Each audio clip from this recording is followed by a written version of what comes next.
right. Hello, everybody.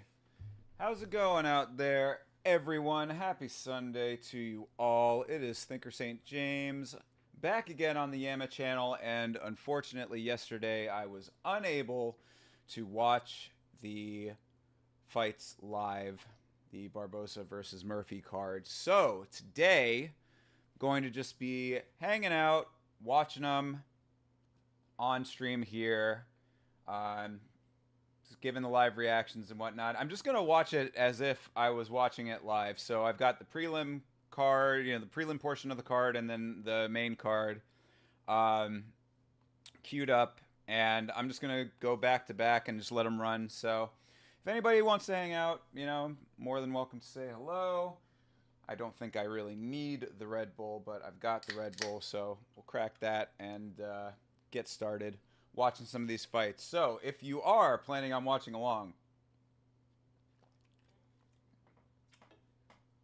I will be starting the prelims right now. And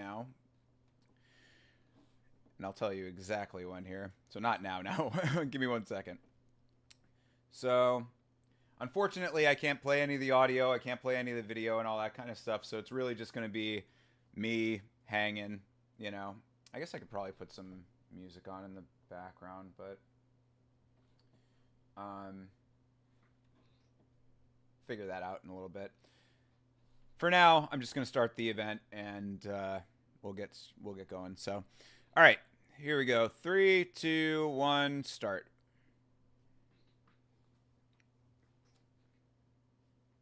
All right, so they're back at the Apex for this one. Edson Barboza, long-time perennial favorite. The dude's been around forever, and one of those dudes that we've talked about on stream a couple of times as a guy who's like aging in reverse, It's really spectacular that, or just astonishing, I guess is a better word, that he's able to maintain the physique that he has for so many years and improved it over over that amount of time. So impressive in that department at the very least. But Lerone Murphy, that O that he has in the loss column is that's the volume speaker. See what ends up happening on this. I don't know any of the results for any of these. I actually did a really good job of staying away from social media yesterday. It was helped by the fact that I was actually at a dinner theater show. Yeah. I used to work in entertainment, so I can appreciate that type of stuff. Actually worked at a dinner show for many, many, many years. But it's not necessarily the type of entertainment that I would gravitate towards at this point in my life, recreationally. But these people that I was with, that is their type of thing. That is their, kind of fandom that they're in. Because it is a medieval themed dealy. We're talking about medieval times, of course. If you go to my personal Instagram, you can see a lovely picture of me in the little paper crown that they give you. I thought it was a decent show overall, actually. I enjoyed it. Thought it was fine. Much rather would have been watching fights, of course. As I tell all of my friends, you get one Saturday a year that I can do other stuff, that I'll miss a fight night for. And it's got to be like a card like this. I don't know. Maybe this card. I was talking to the homies in the Discord. I didn't get any results or anything out of it, but I was getting some kind of communications. I was getting some messages from the Discord saying that, I can't wait to see what your opinions of these fights are. So we'll see.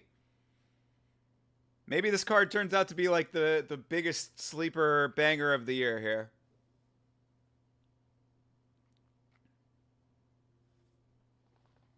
This is the problem with Red Bull, by the way, is that it tastes so fucking good. Like Red Bull is engineered to be a drink that I like get addicted to because it tastes exactly like what I like a drink to taste like. It's sour, tart, got a little bit of carbonation, a bite, and then it makes you fucking, you know, shoot through the fucking roof. It's like you've done a pound of the Colombian White over here.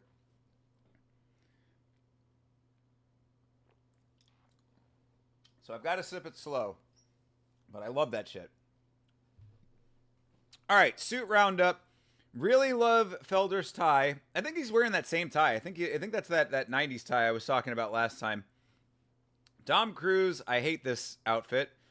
This is like a really thrown to get. Like, why wear the jacket if the jacket is gonna look like that? That is a, I don't know. That jacket is weird looking to me. Maybe it's like a style that I'm not familiar with because it looks like it's got like the lapels are like there's like a double lapel going on. And I didn't see Brendan's suit.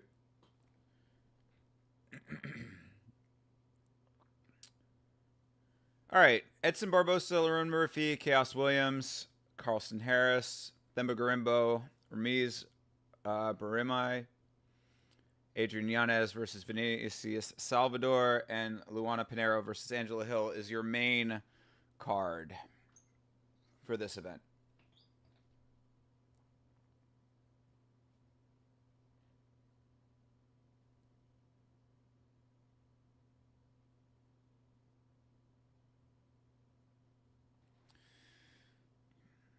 Edson Barboza, 24-11, 6 knockouts from knees or kicks. That is a pretty impressive stat.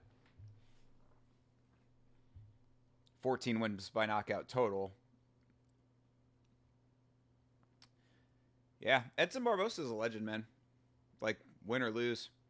Lerone Murphy, pride of the UK, you know. The UK fighters really need, after that Fury Usyk fight, I was able to catch a little bit of that. That was kind of funny. So we go to a bar before this medieval shindig, and I'm hanging out with a couple of people who are not fight people, you know, just sitting having a drink before this thing starts. And a couple of other guys in the bar were watching the Fury Usyk fight, and I was like, sorry guys, gotta go. And like, thankfully these guys were super cool. They were like, yeah, come on over and watch with us. So I watched, I think, rounds 4 through 11 or so, and then I actually was able to stream the last round on the way over to the event. So I saw the whole end of everything, and man, go Usyk, dude. What you know? I mean, look, I love the UK fans and all that. Like, obviously, you know, Deadly Pube, homie. Bunch of the dudes in Chase's Discords are UK dudes. I got a lot of love for the UK. And I want them to succeed. I want there to be a UK champion. But, man, how do you take it away from Alexander Usyk, who slayed the fucking giant, man? The behemoth taken down. I mean, he was on the ropes, too. I mean, I saw that sequence where, like, the ref basically just let it, like, the guy that I was with, who was apparently a former boxer, a former, like, you know, combat sports athlete, Muay Thai dude, also did boxing. He was saying, he's like, that is crazy that the ref, like, saved him, essentially. Like, that Fury got lucky with that. And you know, in boxing, like, I don't know, man. Like, I don't like to, you know, go too deep into the conspiracy theory shit when it comes to fights. Just because I think it's an easy and casual way to kind of justify whatever you think you're, you know, like if you have a predetermined opinion, I think that it's an easy way to kind of, you know, steer whatever happens back towards your opinion. Sorry,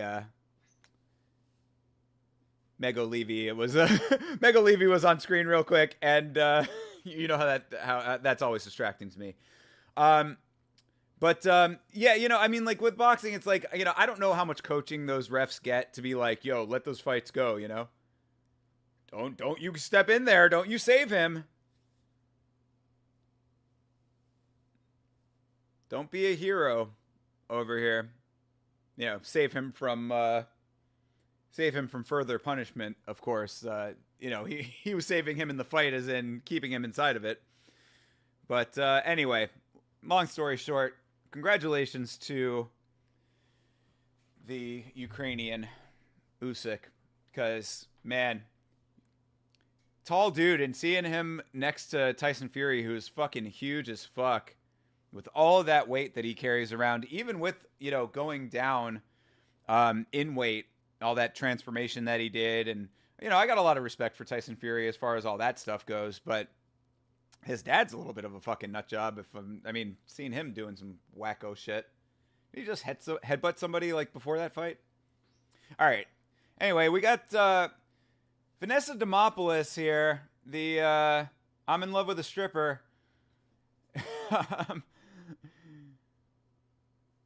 Who is she? She's fighting.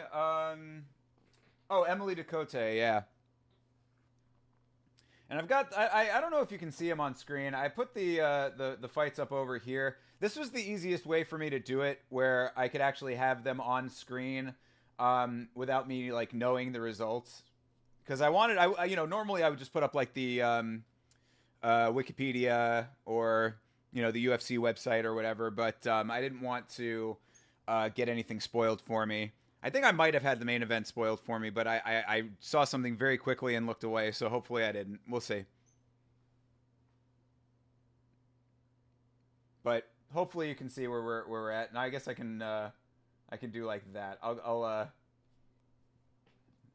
keep the cursor on whatever fight we're on, so it'll be highlighted. So right now, Vanessa Demopoulos versus Emily Ducote. Yeah, did I know that Vanessa Demopoulos was former LFA strawweight champion? I don't know if I knew that. I mean, I probably saw that and, didn't keep it in my mind. But her being a Brazilian Jiu-Jitsu black belt is an interesting fact. Video coming up. Hopefully will be out tonight. I'm going to do my absolute best to get this video out tonight. After this, basically, I'm going to be... doing this, we'll watch these fights, see if I can like kind of breeze through the commercials a little bit.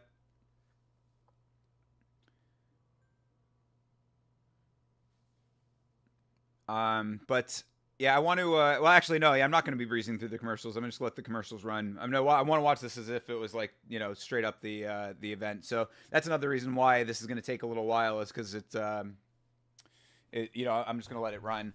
But after that, I got a quick dinner that I'm going to go to, and then I'm going to be editing and getting that video out tonight, hopefully. So we did not have a video this week. But the video this week will be, the video that I'm going to be getting out is going to be about something to do with black belts in Brazilian Jiu-Jitsu. So keep an eye out for that.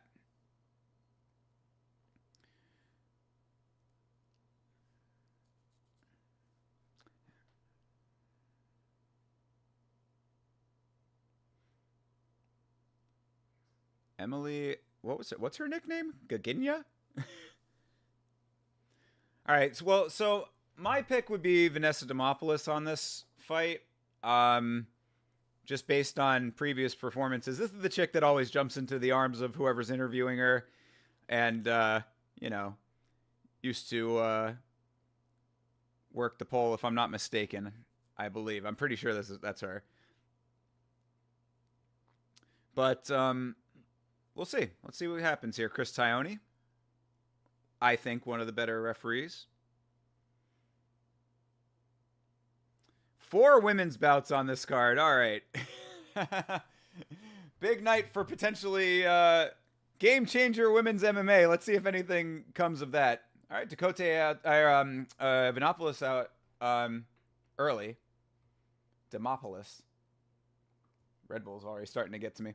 Demopoulos, that is one thing I do remember about her fights, is that she's out there to get it. Like she will go, she'll advance. Doing a good job with that. Nice overhand. All right, low kick there for her. She definitely seems like she's, coming out fiery. Ducote's pretty composed through all of that. She's not... Oh, nice 1-2 from Demopoulos now. Okay. She's controlling the pace right now. Dakota's in it though. I mean, she's not. She doesn't look like intimidated by any of this. I think she just needs to get the rhythm down a little bit. She gets one kick that gets checked, and then her corner's like, "Hey!"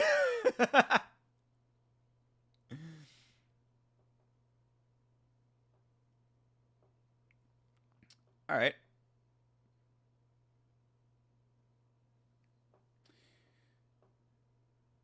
Trading low kicks here. Oof. Yeah. Demopoulos needs to be careful of loading up on those shots, though. She's going to get countered pretty easily. All right. Dom Cruz saying being wild is not a terrible thing. I mean, that's a very sometimes statement, but okay. All right. Ooh, nice. All right, that was a nice little exchange. Demopoulos, to me, looks like she's getting the better of these. She's getting a little bit red in the face, but I don't think anything's too heavy. All right, little scrappy deal here.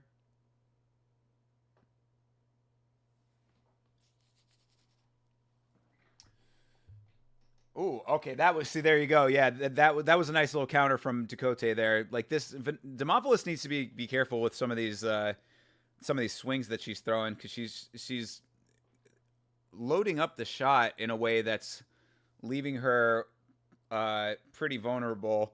And Dakote just looks very, like, again, just composed. She just seems like in it. You know, it's just, ooh, okay, a little clash there.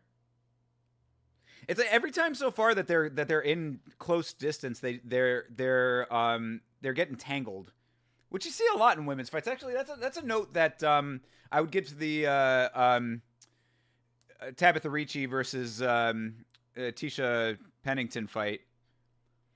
You know, anytime that they're in there, they're getting like tangled with each other, and they're not, the strikes aren't super effective. But it was a nice shot from Dakote that kind of looked like it might have stunned Demopoulos just a little bit. Just a little. Demopoulos like is throwing knees up the middle. I think that's probably a good idea, but she needs to time it a little bit better to make those more effective, because they're not like landing in an effective way when she's doing it. She's doing it in sequence with other, like she's trying to set it up as like a combo sequence, and it's like all the pieces are not coming together for that. Ooh, that was a nice one from Demopoulos. Ooh, another one. She just ripped that right like twice. The nice counter. Another one. Ooh, there you go. I think Demopoulos is getting the better of these combos. She's throwing like 1, 2, and 3s. I mean, I would think that this pace is going to be a little bit hard for her to keep up later on, though, because she really is swinging. You know, it's not like completely wild, but it's a little more wild than you might want. It's not as controlled as as what could possibly have her extend her gas tank a little bit more. That was another nice one for her.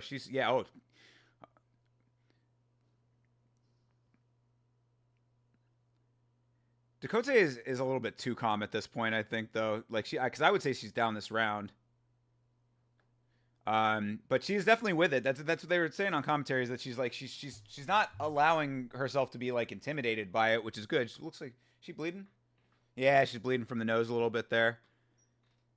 So I mean, good on her for being able to like stay in all of this, but this is it's gonna add up here as these rounds continue. Got 10 seconds left in this first round. Nice body shot from Demopoulos there. Yeah, I mean, it wasn't like a completely one-sided first round or anything. I mean, Dakote got a couple nice counters in, but I would say Demopoulos was much more of the aggressor. Because when you're that aggressive in the first round, like, or in any round really, but when you're that aggressive and your opponent is looking for counters, like, even if a couple of shots don't hit the mark, like if you're doing combinations and you swing through a couple of shots or whatever, the volume is going to be what's going to carry that. So you can be more measured. I would say that like a combination of slightly more measured approach and the intention of what Demopoulos is doing is really a kind of a good strategy for her in general. Like, be aggressive, but keep it somewhat measured because she gets a little bit wild. But a nice first round for her. Oh my god. I'm gonna be fucking bouncing off the walls today. This is like the smallest Red Bull that you can buy, I think. 8.4 ounces. And I swear to God, this amount will have me fucking up for 12 hours. Like just wired for 12 hours. All right, Demopoulos back out with the aggression again. All right, now she's got Ducote on the back foot. Ducote not staying in there and just taking it anymore. She's kind of running a little bit now. Demopoulos turning up the heat early.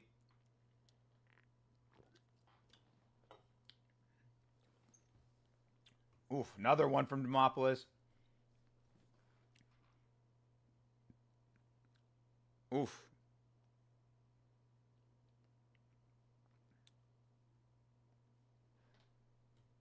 Yeah.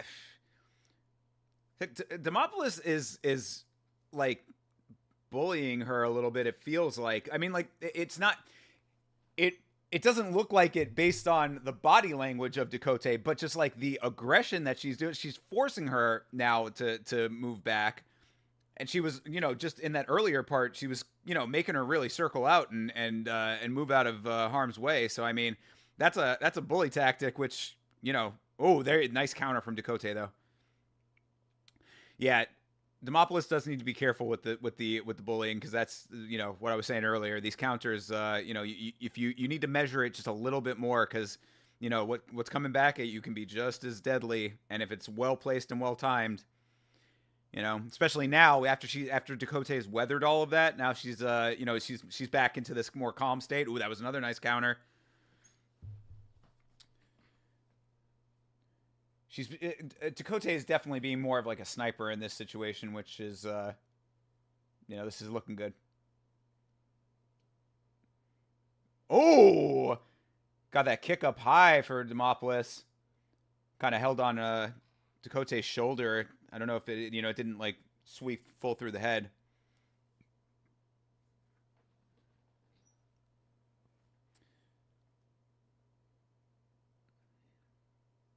Oof.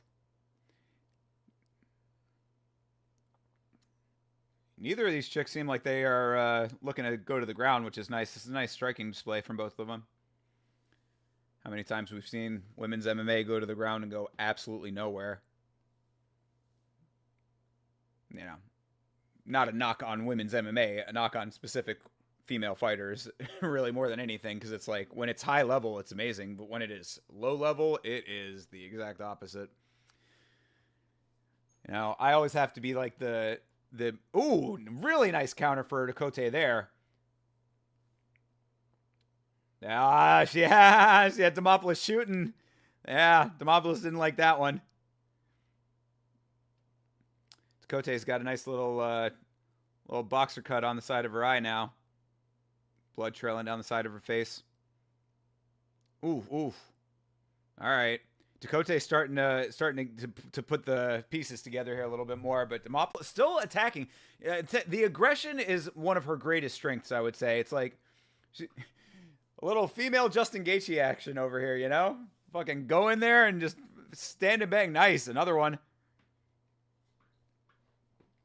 But Ducote is starting to figure out the the timing here a little bit more.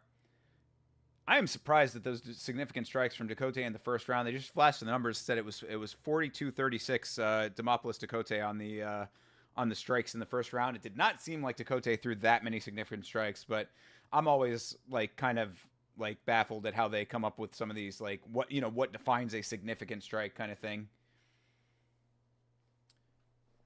All right.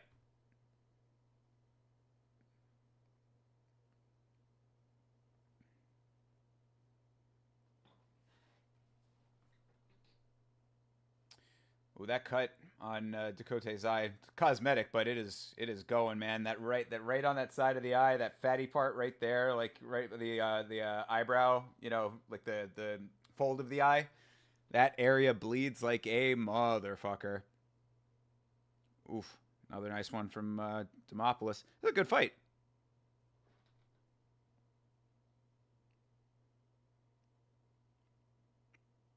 Oof. Yeah, Dakota with these counters is really, it's starting to look a lot better. Oh, another nice one. Yeah, I'd say this is a 1-1 fight now. This is a good fight. Yeah, this is close now. I mean, I'd say that Demopoulos took that first round. Dakota was trying to figure all the pieces out.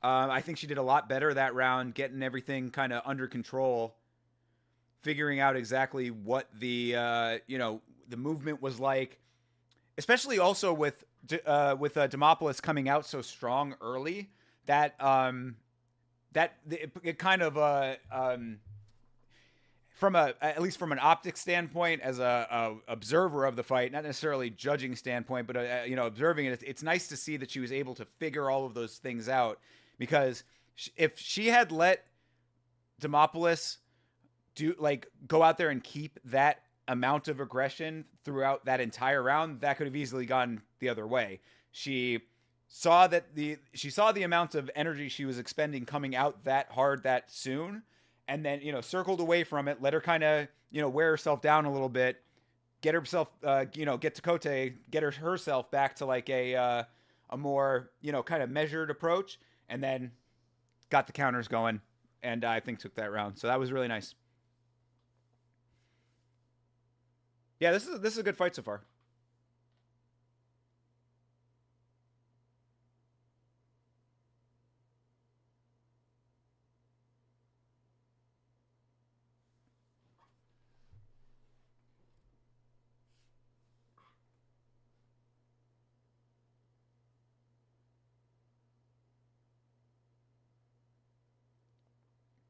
Oof.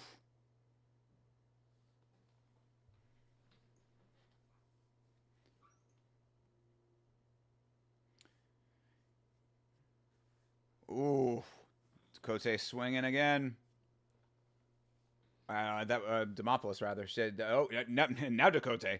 There you go. All right. Yep.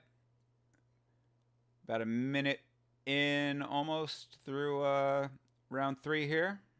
Coming up on the minute mark right now.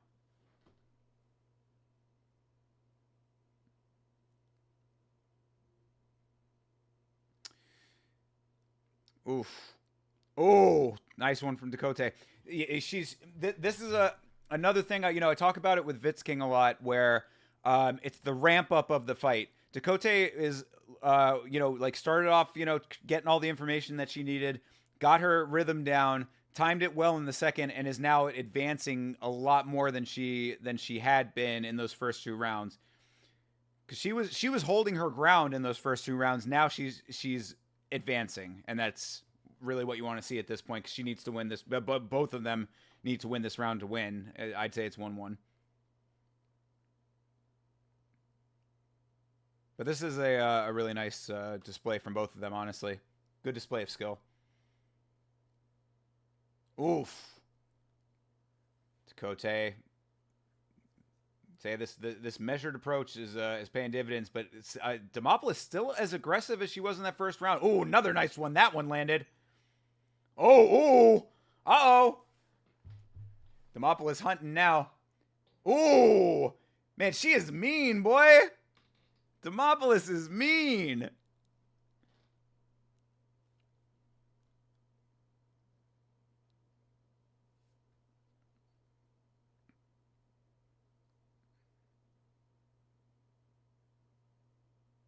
Oof.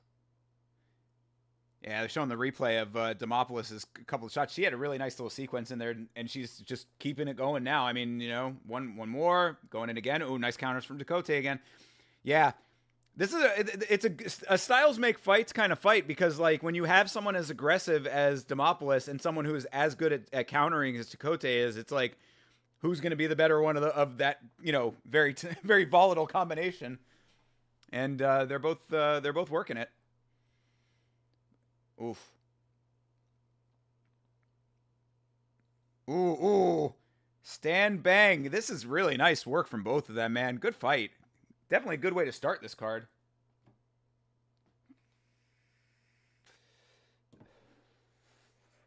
Another shot that just stunned Demopoulos there. Yeah, Dakote's counter striking is really fucking nice, dude. All right. Yep. Dakote's starting to kind of come back a little bit, but she really needs to do a lot because Demopoulos rained down. I mean, we got about minute 10 left here just now. And, I mean, Demopoulos she's just wild, man. I mean, like wild, and like it's controlled enough. That's I'd say, like, I mean, I think that technique wise, if she could rein it in just a little bit more, she could be a lot a little bit more deadly. But I mean, this why, like I said, she reminds me of like a female Gaethje in a lot of ways. Like, I mean, she really she goes in there and she's fucking throwing, man. Dakote got her to the ground now. Trying for, I guess, a head and arm. But I don't know. She might just be comfortable trying to just end this here. Not a great way to end the fight for Demopoulos. But, I mean, unless Dakote is really, really active in this position, she's got 20 seconds left. I mean, I would think that I don't think that this is going to be enough to sway this round.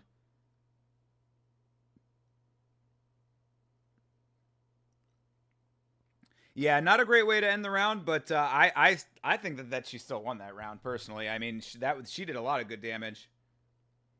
Yeah. All right. Well, that was a good fight. That was a really nice fight to start this card off. Yeah, that kick was nice too. They just showed the still of that head kick that Demopoulos threw. Caught her with the shin right up top.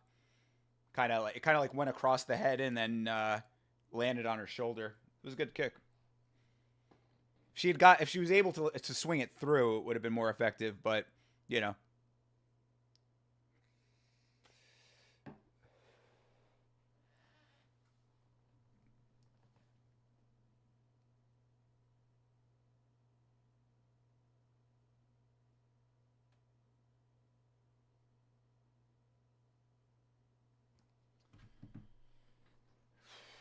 While we're waiting on this decision, let me see if I can get some music going or something. I think I should be able to get something going. I think. Or can I at least get my can I at least get the theme song going?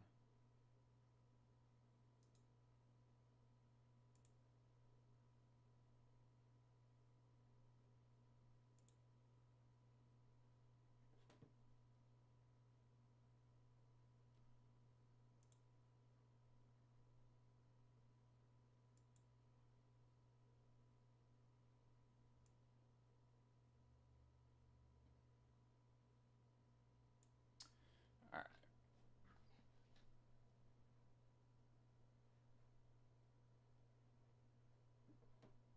All right, decision time. Oh, split decision.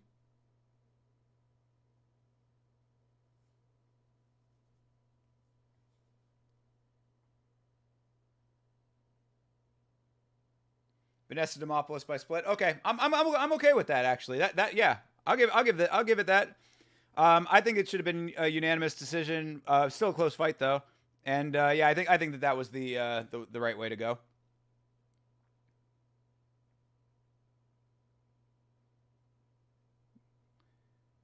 Vanessa thanking Jesus.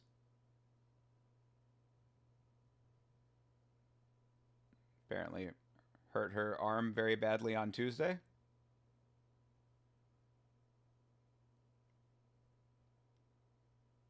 Thank you for getting me off the pole.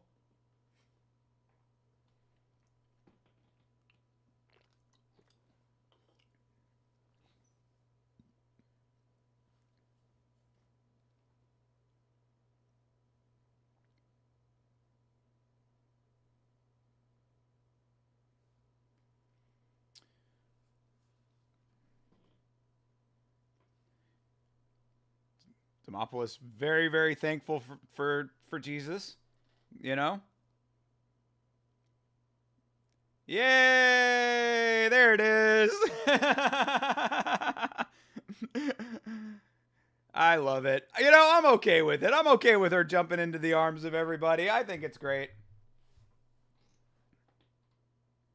And she really is hammering home that she could not lift that arm up. So, well, I'm glad that she was able to. I'm glad that she was able to lift her arm and get a very nice win out of the whole ordeal when all is said and done. So, good win for her. Alatong Hae Lee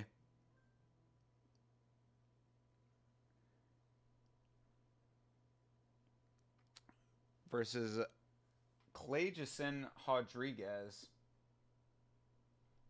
Alatong Hae Lee. That is a name and a half.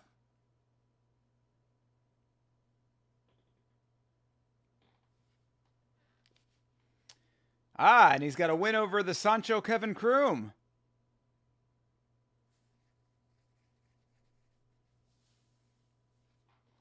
How the hell do I do this? I want to get some kind of music going here, but I need to. Oh, I know how to do it. Okay, hold on. Let's see here.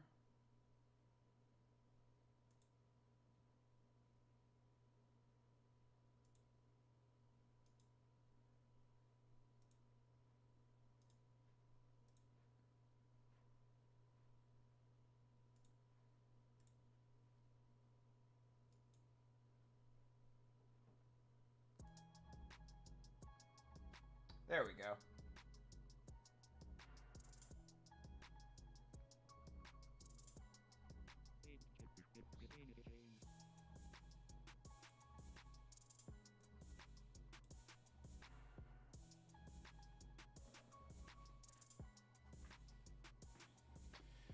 Hopefully that's something.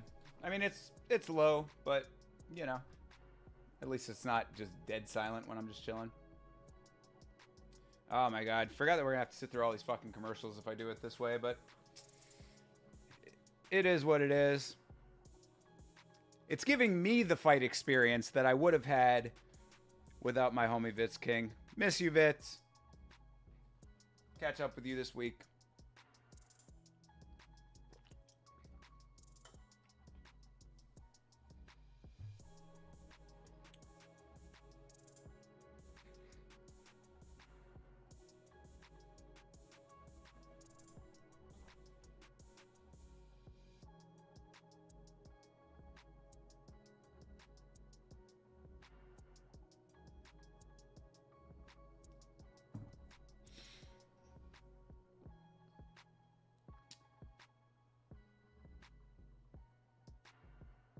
All right, I'm going to let this run real quick and hit the bathroom.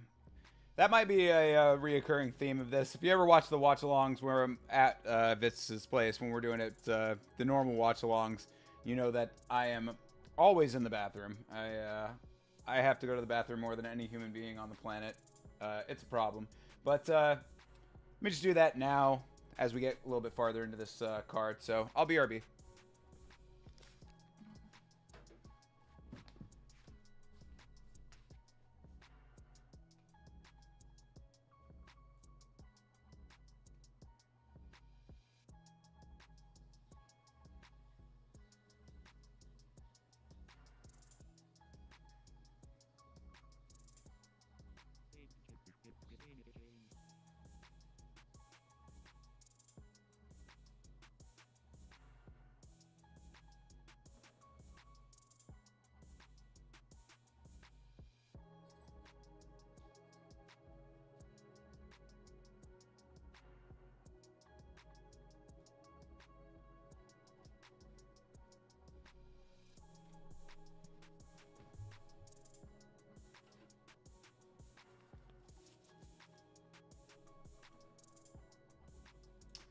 All right, quickest breaks in all of streaming right here on the Emma channel. At least when I'm doing it solo. Sometimes we do some extended ones over at Vince's place, depending on what's going on. Um, The Watchers. Why does every movie just look like it fucking sucks nowadays? I like, it's amazing to me how little I am ever inspired by a movie. I really got to watch that ISS movie. In fact, is that streaming yet? I might just fucking watch that with Fitz King. Can I watch that somewhere?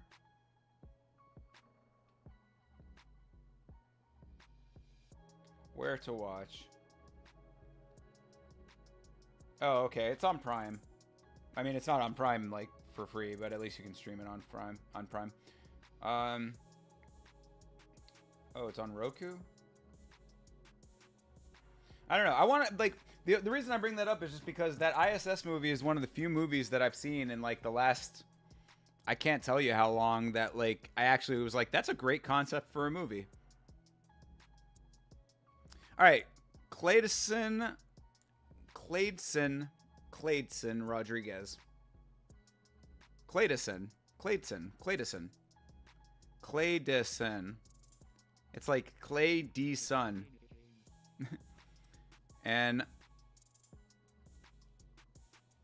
Alatangale. Sounds like an Italian name. Alatangale. Metabadici. Alatangale.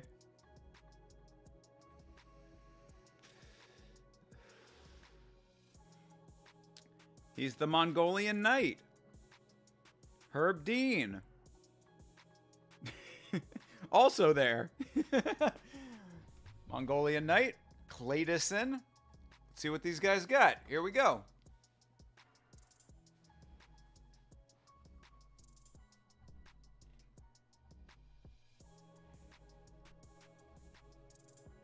A nice kick to start it off from Clayton. Inside, well, high under the elbow.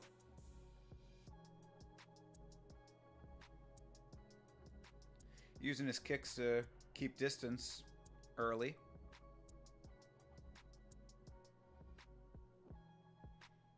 Ooh, uh-oh. Damn. Another effective kick just swept the leg under Alatang Hele here. Ooh.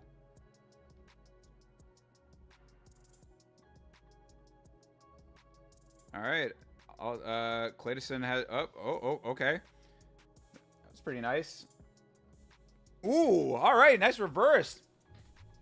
So, Alatang Hele, like, kind of swung him around. Clayton sort of hopped over, and then he had him with one leg up. Alatang Hele got that other leg dropped out and is now in the guard of Clayton Rodriguez.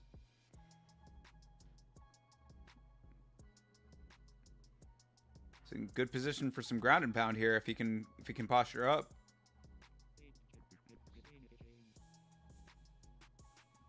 All right.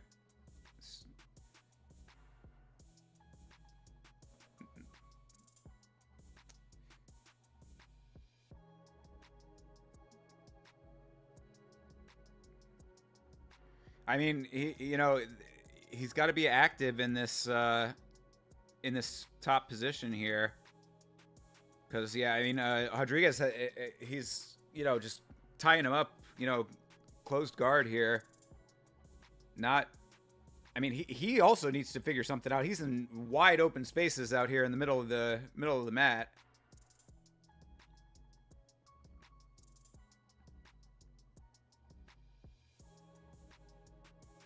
All right, trying to scoot himself, but he's scooting the wrong way. I mean, he's scooting himself further into the mat. He's trying to like create some kind of distance between the two of them, and to get an opening for himself. But now he's doing that look straight at the camera deal, where it's like, you're probably wondering how I got here.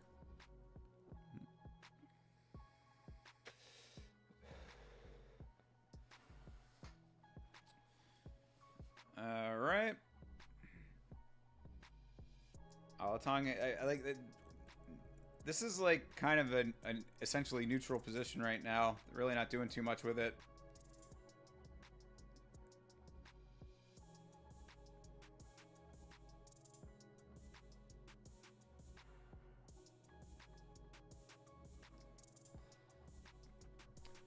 Dope. God, is this how we're gonna end this round? Please don't let this round end this way. I mean, I haven't had much to say because they're literally just, you know, he's keeping guard, closed guard, full mount essentially, or you know, like you know, he's in the full guard position here. I mean, it's like Alatang Lee is like, you know, he's posturing up but not getting too much off for it. I mean, he's control time. He's gonna have like a minute, you know, like he's probably, you know, like as far as like control time, he's probably only not been in it for about a minute of this fight. So he's gonna have like 4 minutes of control time for this first round if this like ends this way.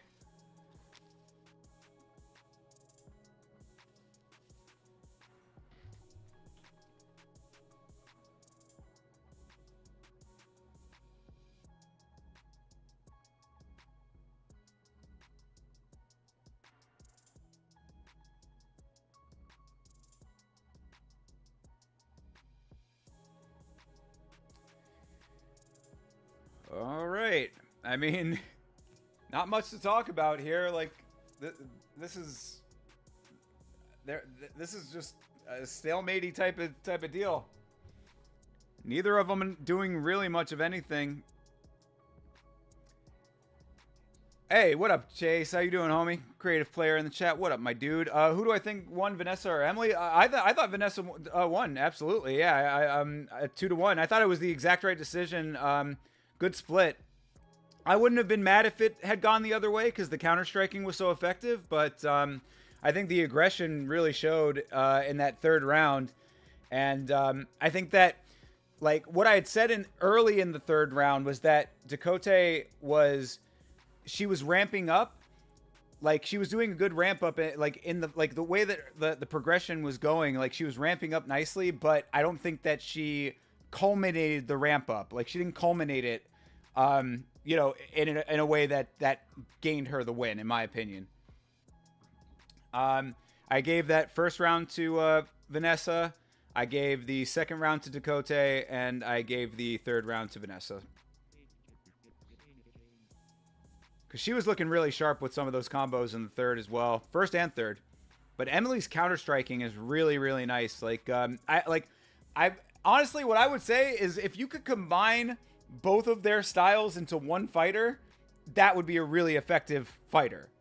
It was a good fight overall. I mean, like, I like that fight. It was a great fight to start this card. Better than this fucking fight right now. I'm on the Alatang Hele versus Clayton Rodriguez fight right now, and it's like, that was a sleeper-ass first round. I mean, there was a little bit of action early on in it, but, man, I mean... Oh, after the horn. Ooh, dirtbag move, Clayton.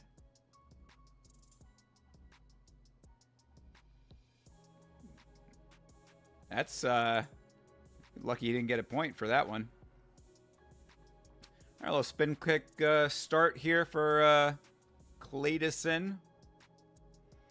He's got to do a lot more now. I mean, both of them really, because that was a stalematy neutral situation on the ground. I was not impressed really on either side there when that ended up being all ground. But yeah, I would say, I mean, Alatang Lee probably has like 4 minutes, you know, 3 minutes and change worth of control time now off of that. How you factor that in, I guess, is, you know, anybody's guess as far as what the judges are going to say. But, yeah, I really liked the Demopoulos-Dakota fight. Thought it was a good one. A lot of nice striking.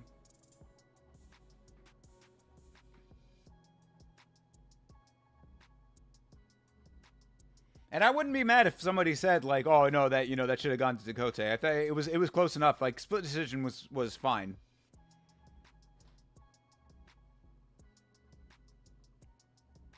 Oof, all right.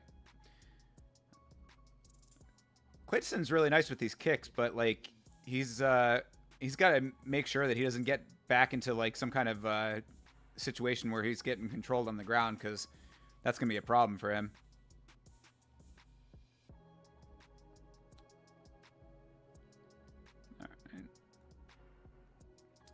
Like, he's keeping distance with these kicks nicely, too.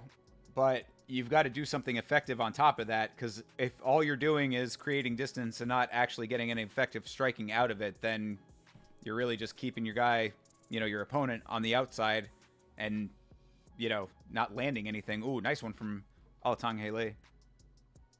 Ooh, nice one from Clayton. All right. Ooh, nice flying knee. Ooh. All right. Oh, now they're swinging.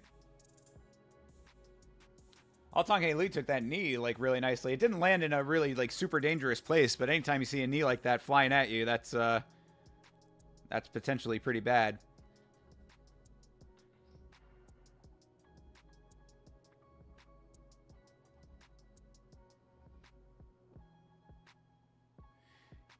Yeah, Clayton's really nice with these kicks, but they're not equaling up to much. You know what I mean? He's not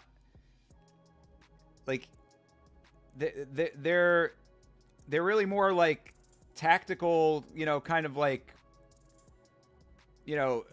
game plan stuff as opposed to actual power stuff. Nice takedown for Alatang Hele.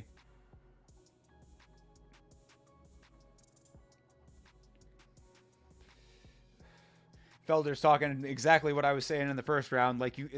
Do something with this takedown if you're going to have it. This is, I really, this is, Vitz King would be very upset by this.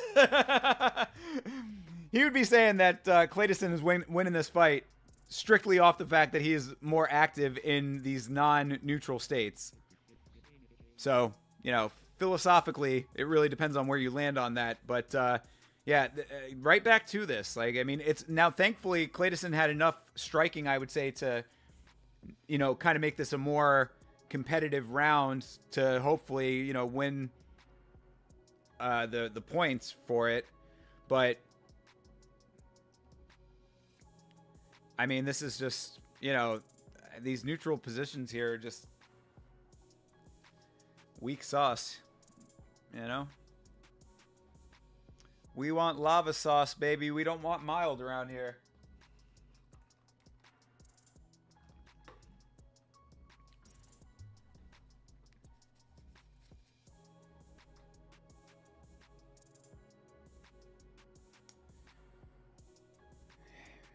And back to the nothingness here. Clayton has no kind of get back when it comes to this shit, dude. He is he's just essentially accepting these positions. He's not completely inactive. He's not just sitting there, but he's not trying for anything explosive to get out of this. I would, look, I can understand not wanting to try to exert some crazy energy in order to not get it and still stay in a locked up state. But if you do that, basically it's a cost benefit analysis that you have to do in your head in real time. If I exert this energy, what is the risk reward? Am I actually going to get out of this and get into something new and different? Or am I going to stay in this and know exactly what I'm getting? Also, I just noticed, I guess, what, M. Night Shyamalan's kid is now a director? Man, fucking Nepo babies, dude. It must be really fucking nice, to be just gifted a career.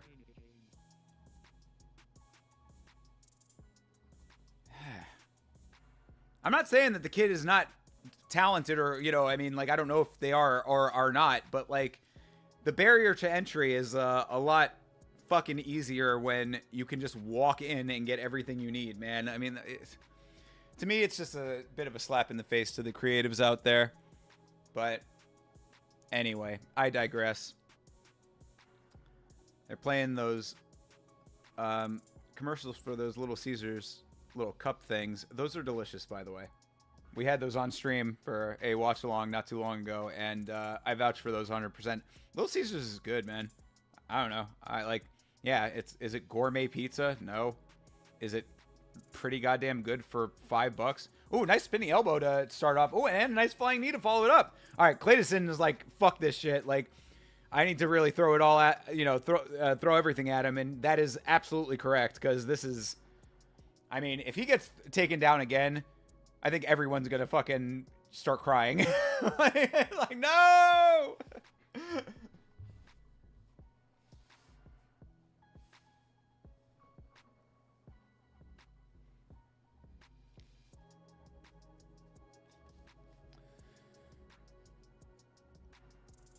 Clayton needs to be, careful with that takedown. So it's like you got to not be super wild, but I mean, it is the idea is definitely to like start throwing some power here because he's got nothing on the ground as far as getting out of any of these neutral states. I mean, bro, you got to be able to do something.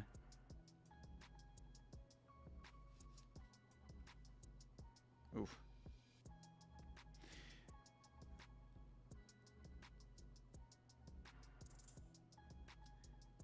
And none of this stuff that Clayton is throwing, like he's doing a lot of these like flying attacks and stuff, like there's a lot of rangy attacks. Like Alatong Lee is just kind of like, all right, you know what I mean? Like he's just staying with it. Like this is not like it's not some kind of like thing that's really phasing him in a terrible way. He's doing his thing.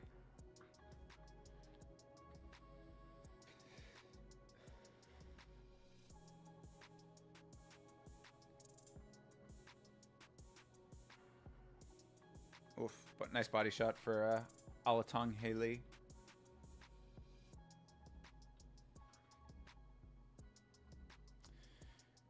Come on. Guys, this is third round. Be aggressive here.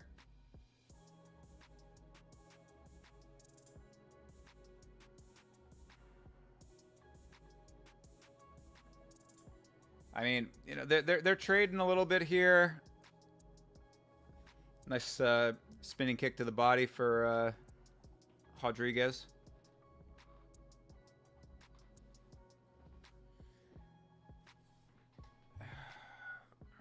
Oh, that was a nice one from Rodriguez as well.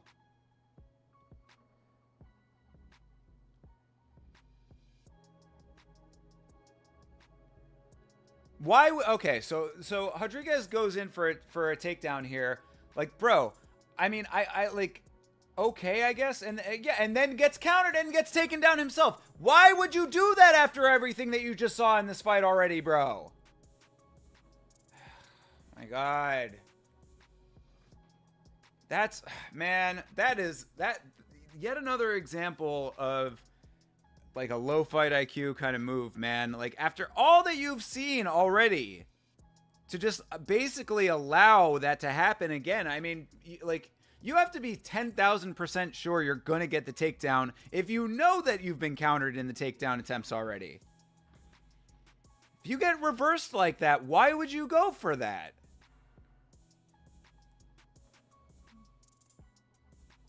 They're saying that Alatong Lee is fighting smart. I mean, it's like these neutral situations that he's ending up in are not exactly like swinging it, in my opinion. But at the same time, it does make sense if you're gifted the takedown, and you know that this dude is not going to fucking do anything with it. This is frustrating, man.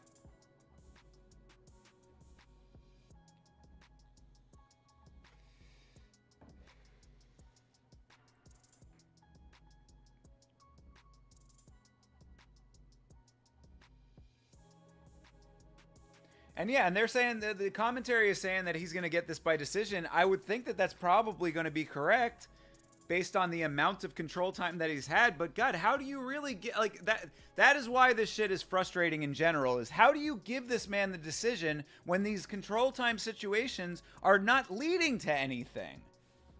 It's not going anywhere. He's not setting anything up to the next, moving to the next part of the chain. He's just keeping him in place. Clayton tries to get up. He's, tries to scoot himself towards the cage. He's not letting him do it. Again, good strategy for keeping a guy on the ground, but not a strategy that's going to get you the win. Or not necessarily going to get you to the next position is what I mean. Like, it's not going anywhere. What do I say about having a game plan? Have everything that you're doing in the fight lead up to something that is going to get you the victory. That's how you should be fighting.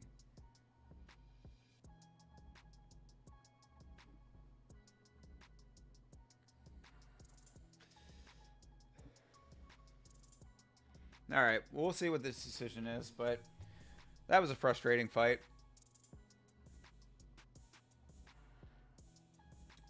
Guess I should start taking some notes on these fights, since myself and the creative player will be talking about them tomorrow, right here on the Emma channel.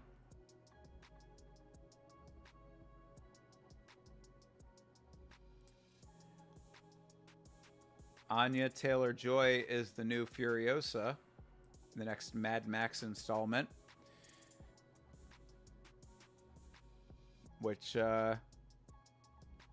know, I don't know. I don't care really much one way or the other, but I do think Anya Taylor-Joy is very attractive.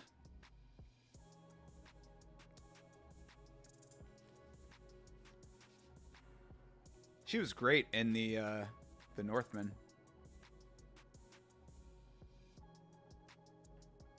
It's a great movie. Really like that movie a lot. Everything that dude does, was Eggers, the director. He did The Lighthouse. Lighthouse is an excellent movie as well.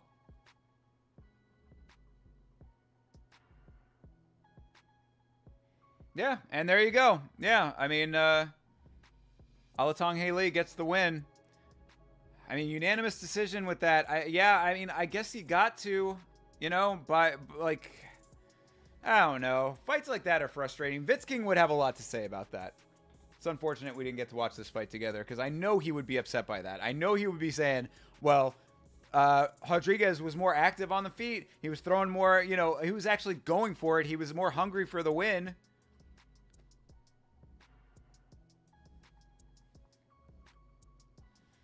Yeah, I don't know.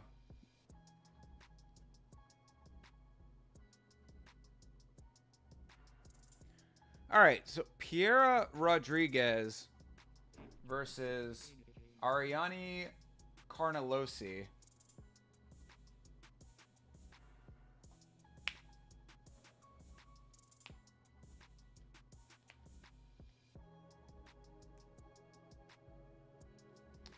Carnelosi's been out of commission for 2 years.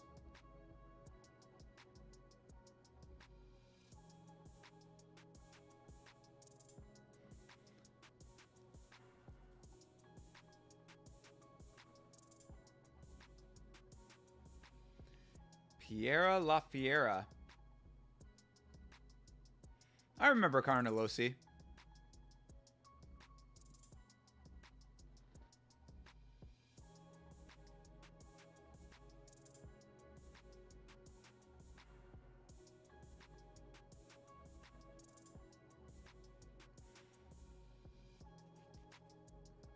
One of 20 active Brazilian strawweights.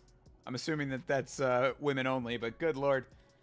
Talk about Brazilian representation in MMA. It's a fight culture down there.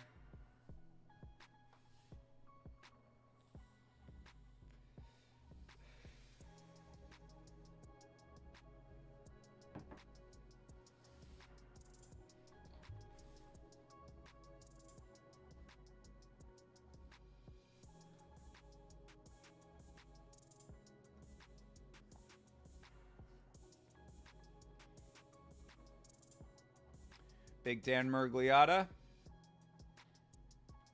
doing the inspection.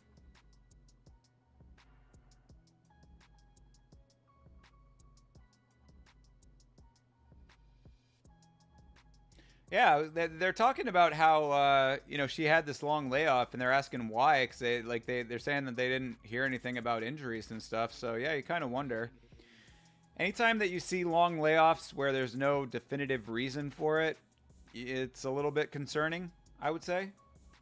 You know, optics wise, at the very least, it's something that you know, it always kind of ticks the you know, it piques the that little thing in my brain where I'm like, what's the reason for that? Where's that coming from?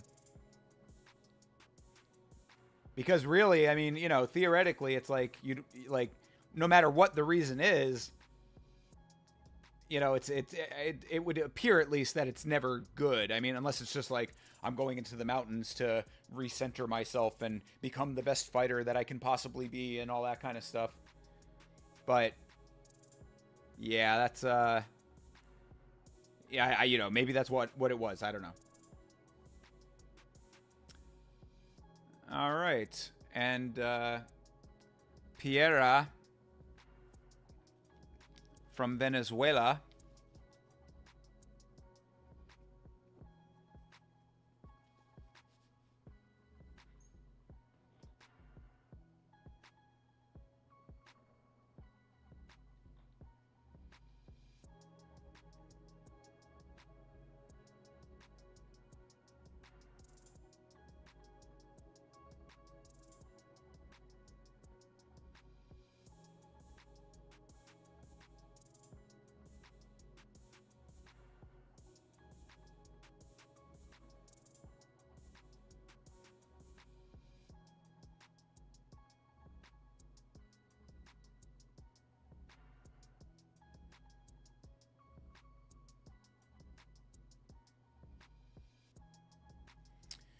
Contender Series alum, Season 5.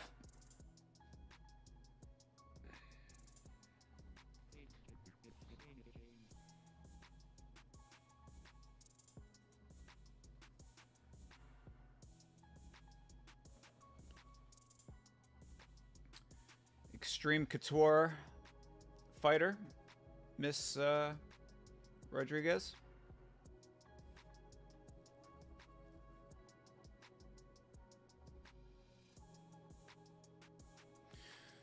All right. Pretty even stats over here.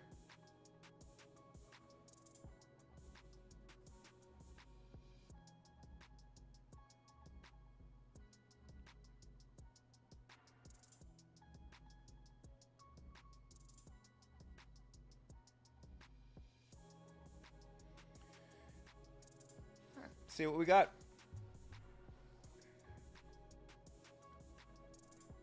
Carnalosi. I like that name.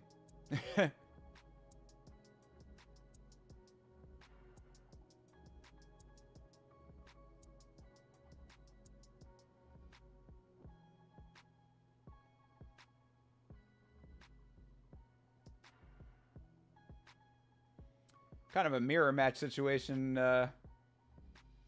They both both of them are kind of like even stats, and they kind of look alike. Do I want to see streamers getting naked? I mean, not right now. I'm watching fights. Man.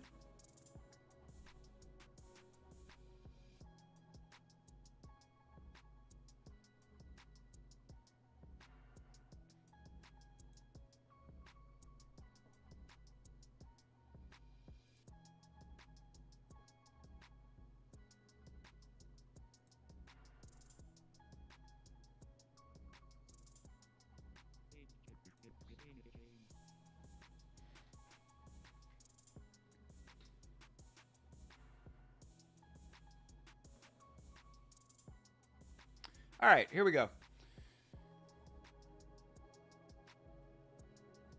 Carnalosi's got big shoulders, man. Traps like crazy. Her back is crazy to find. Damn. Oof, oof, oof. All right. Those little inside deals. Yeah, this is like mirror matchy for real. Except Carnalosi is just like, she's got that like Jessica Andrade upper body deal going on. She's not a little bulldoggy kind of chick. Big thighs.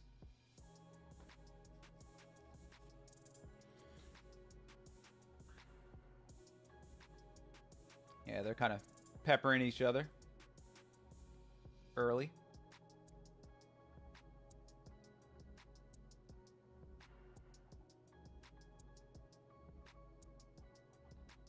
Oof.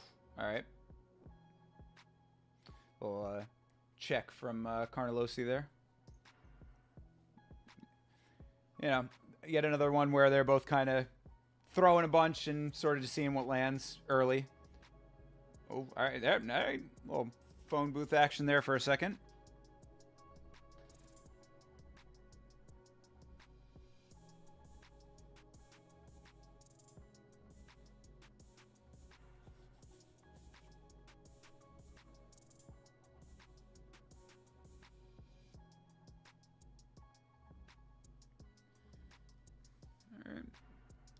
kind of figuring it out, you know.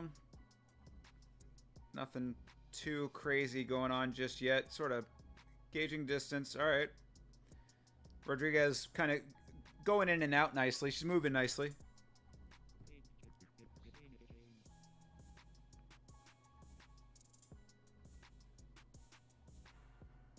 Yeah, Felder said he's jealous of her shoulders. Yeah, I would say, dude, her back is insane, bro. That definition in her back muscles is ridiculous. She does a lot of upper body. Speaking of which, I gotta get myself to the gym. Ate a fucking ton this weekend. Give you a whole half a chicken at the medieval times, and boy did I go through that. Good amount of protein this weekend. All right, Carlos got a couple nice ones in there.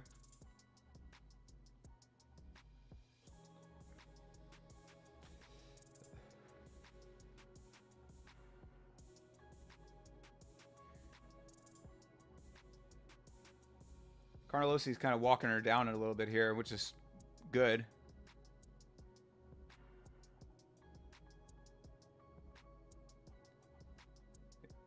If Rodriguez has ground game, that might be the way to go for her, but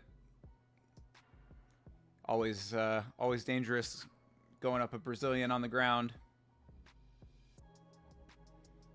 Oh, there it is. All right, nice takedown. Nice, good work. Good work for Rodriguez. Gets the takedown. What happened? What is happening right now? What is happening? Oh, okay. A little wardrobe malfunction there for a second. Protect your tits at all times.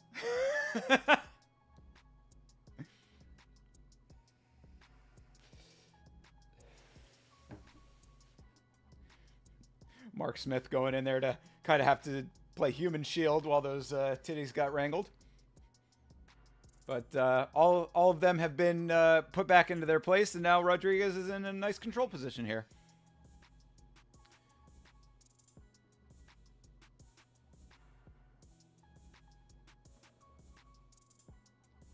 All right, Rodriguez pushing her legs down farther, getting those legs inside to try to... Okay, yep, nice, breaks it up. Good.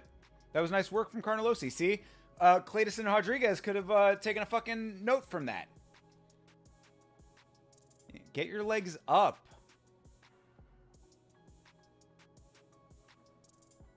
There you go. Nice. All right, Rodriguez goes back in for a little ground and pound to end the round. That's a really nice way to do it. All right, that was an okay round. You know, not terrible. I mean, you know, they could have been a little bit more active in the striking exchanges. It's not that they were like completely inactive. They were throwing, but like, you know, the precision wasn't there, so it was like, you know, kind of a half and half situation.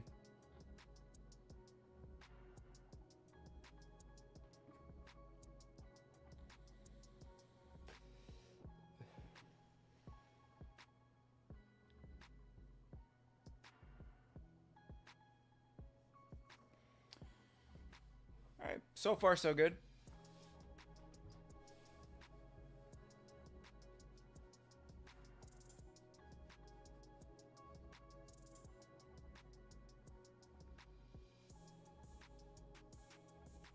Wonder who does Little Caesars ad campaigns.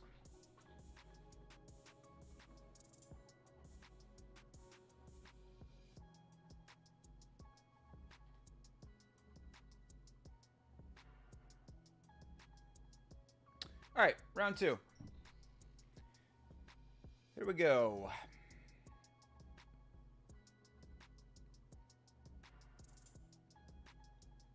Ooh, all right, that was a nice knee into a nice straight from Rodriguez.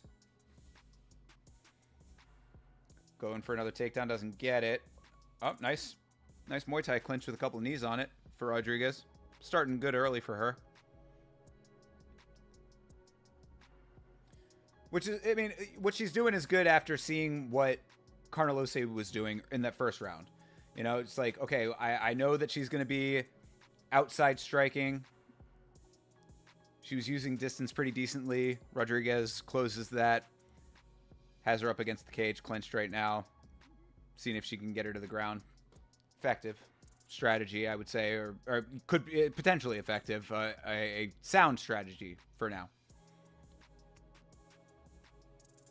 Another knee for Rodriguez. Didn't look like she got all of it, but good that she's throwing, being active in this clinch situation.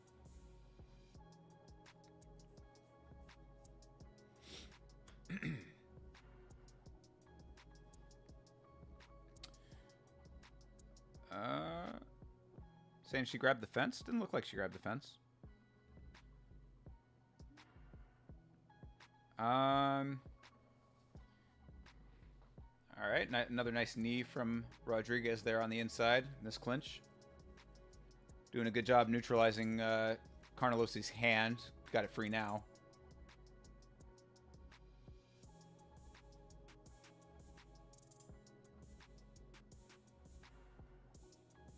Nice. Another nice knee. Another nice knee. All right. I'm liking Rodriguez's work in this clinch. You know, this is an active clinch position, which, you know, you really want to see that if you're going to be doing this. It's eating the clock up a little bit. So, I mean, it's not exactly like, you know, fireworks when it comes to effectiveness and advancing towards the win. But if you're going to be in this position, the activity is looking good from her. I appreciate it. And you know, obviously she doesn't want to be standing and trading with Carnelosi, who is you know, getting her bothered with some of those strikes that she was throwing in the first round.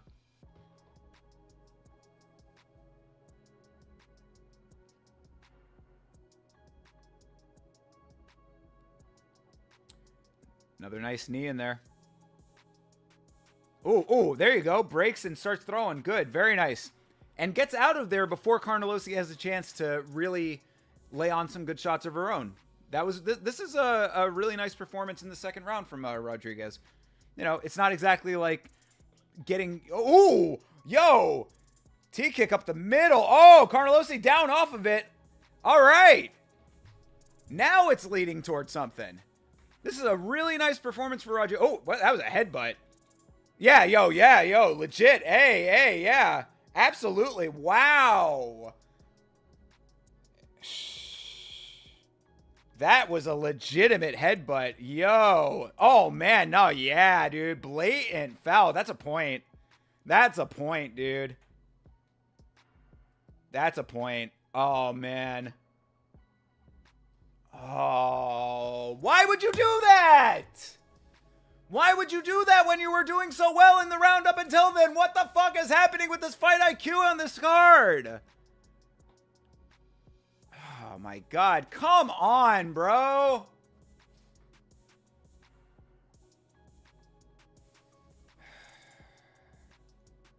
Why? And they're saying, I guess she got warned about headbutts earlier. I wasn't seeing her like throwing any kind of like legitimate headbutts that were noticeable to me, like throwing headbutts with intention earlier than that. But that was a headbutt with intention, dude. Come the fuck on, bro. Like come on, man. That smacks of the Piotr Jan knee to me, where it's like there is nothing. There's no justification that you can say that's like, oh, well, I was trying for this, but it was this. You know, it was like I was going for something else and it just happened to happen. No, that was an intentional headbutt. Come on, dude. And Carnelosi, I mean, you know, it's hard to tell because, like, I thought that Aljo wasn't faking initially. So maybe I'm just, you know, too easily swayed by effective acting skills when it comes to MMA. Also, I think there's an element of me that just wants to believe that these fighters are not going to take that route. But, I mean, Carnelosi is not, you know, not doing too great with this right now. I mean, she's still sitting down. I mean, and that headbutt really was, like, right on the button, too. I mean, yeah, okay, they're going to show the yeah, bro.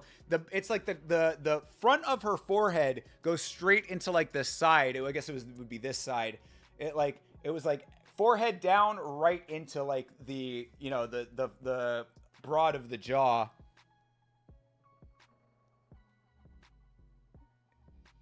Oh, okay. So yeah, so and then another. Oh, okay. So they're saying okay. So what happened there is that she went in with a headbutt. Essentially, it was kind of a little bit questionable, but she got the warning from it, and then immediately followed up with the intentional one after that. Man, talk about fucking tanking a fight that you could have been swaying. She was starting to really turn on in that second round. Why would you do that? Smacks of the Piotr Jan knee, smacks of the fucking Igor Severino bite. All right, Carnelossi is I guess she's wanting to stay in it. They'll take the point. Yeah, that's an easy point deduction. What a fucking dumbass move. Yeah, Carnelossi is still taking her time, I guess. 3.5 minutes down of the standard 5 here. She's got about a minute and a half right now.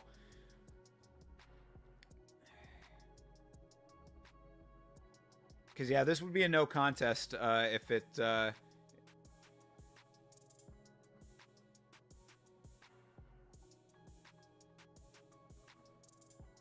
Oh yeah, no, they're saying right. It would be a DQ if because that was an intentional headbutt for real, for real. Give me a fucking break. Yeah, that should be a disqualification if they call this fight at this point. But I mean, I would think that she should come back from this. I mean, go out there and win this fight. You were losing the second round, but I mean, like that first round was much closer. I mean, it's certainly. Come on, is she not gonna fight this out?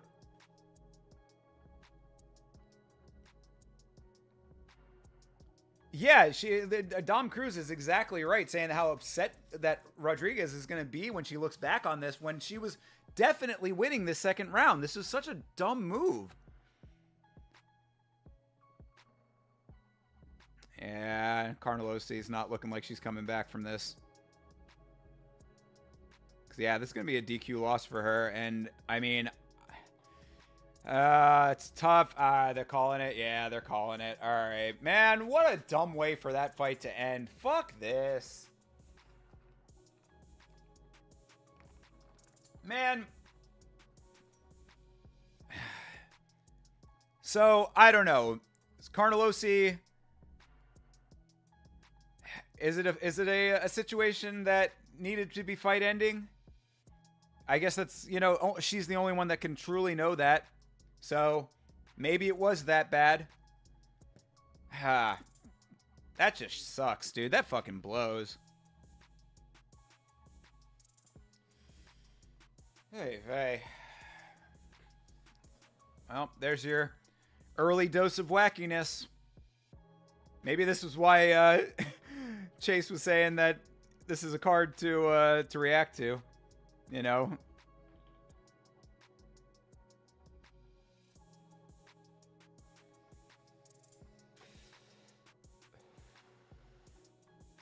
I don't know. I mean, that's frustrating shit, man.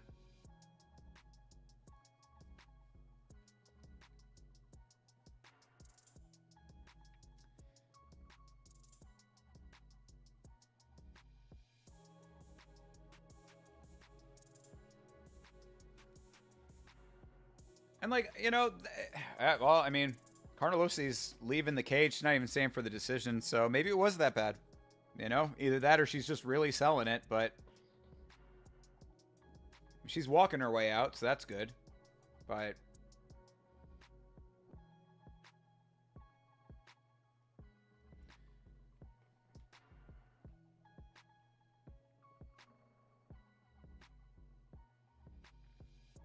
yeah, that was such a blatant fucking headbutt too. God, Rodriguez, what a dumb fucking move, man.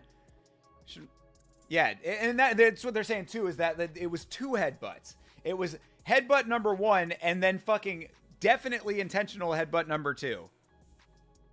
Fucking come on, man. You gotta know the rule set.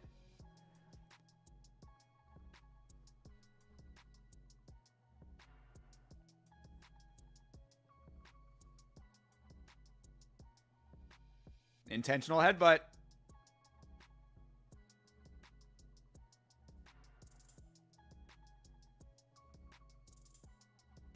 And they just have to awkwardly stand there. Yeah. fucking good call in a bad situation. Yeah, and she's not even able to be in the cage for her own victory. Fucking wow. All right.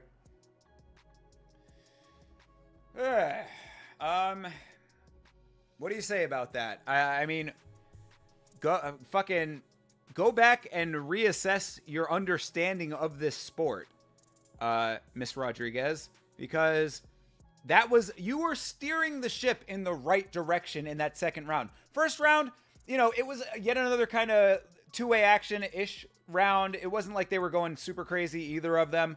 Back and forth, couple of flurries on each side kind of deal.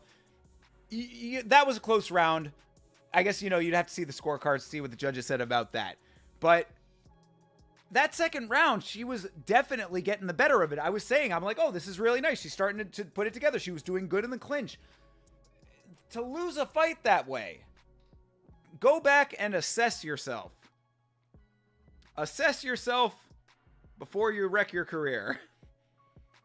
To turn the phrase. Anyway. All right. Abus!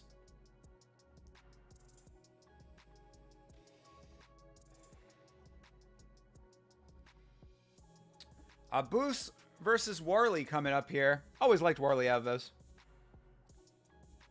Hey, what up, Tune? How you doing, homie?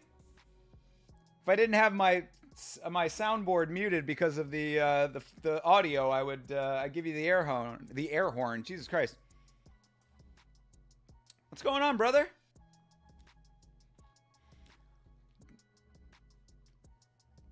Chilling, bro. Yeah, man. Appreciated seeing you on the gaming stream the other night. I've been meaning to catch back up with you, bro. I've been wanting to see what was good with you, where you were at, how you're feeling, really. I mean, I know you were going through it. Have any of your multiple problems with the all of what you're going through, have they improved at all? Hopefully they have.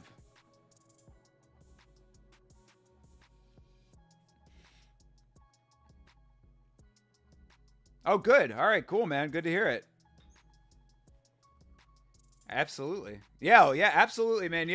Legit. Seriously, bro. Because I know how that was going. All right, well, I was kind of wanting to give you a little bit of space to, kind of get yourself back up to strength. But if you're really there, I mean, I know that I'd seen you at one point and you were saying you were feeling a little bit better, but I didn't know, like how much that was the case or whatever. I know a lot of times we kind of we want more from ourselves, so it's like, I am better, I'm better, you know what I mean? It's like you kind of like have to tell yourself that sometimes. So if you're really there and you're back up to strength, bro, I've been getting the itch. I'm ready. I like, honestly, at this point, like, I really think that we should go through and just like get every single track that we've been working on just to like done. Like, let's just get this fucking project to like a done state. I think it's time to do that. So if you're with it, man, let's get back to it. Next weekend I will be out of town on Sunday, but I might be able to do Friday night, and then after that, I'm ready to go back to normal schedule if you are. So I wanted to make sure that you were at that point, but if you are, then let's make it happen, man, because it's the right way to do it. I'm glad to hear you're doing better, regardless of any of that stuff, man. I mean, shit, dude. Yeah, the fact that you can breathe, people take breathing for granted, Never take anything for granted in this life, right? But I'm really glad to hear that, bro. Seriously. Have you been doing any other music-related stuff? I know you've been working a lot. Yeah, for sure. Exactly. People take breathing for granted. They also take drinking water for granted, I am grateful for every sip of water that I am able to take in my life. Um, Work is in the way. Yeah, understood, bro. Understood. It's in the way of all of our lives, you know.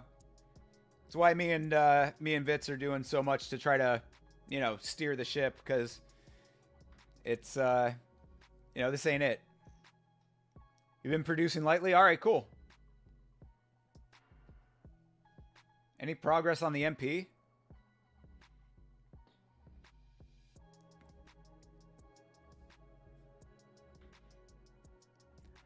Might be worth looking into trying to pick up a cheap older one and replacing it if the connectivity issue is better.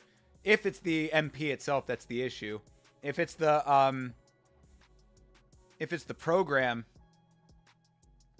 or the computer, then, you know, that's a little bit of a different story. But equipment upgrades are just like another necessary evil in this whole thing. That's why, like, my fucking car situation has been just eaten into the bank account like crazy. I've now had all 4 of my coils replaced in the last, like, 3 months. Oh, okay, okay, cool. Cool, good.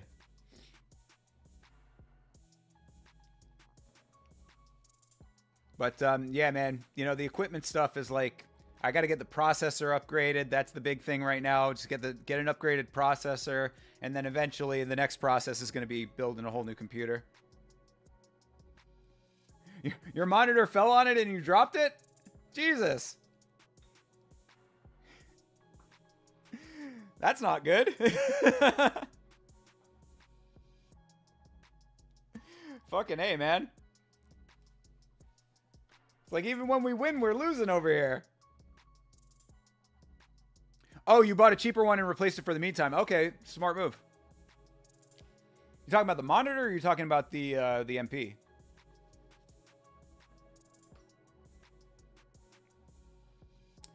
All right, we got Abus Magomedov over here versus Warley Alves. Oh, you did buy a cheaper NPC. Good shit, dude.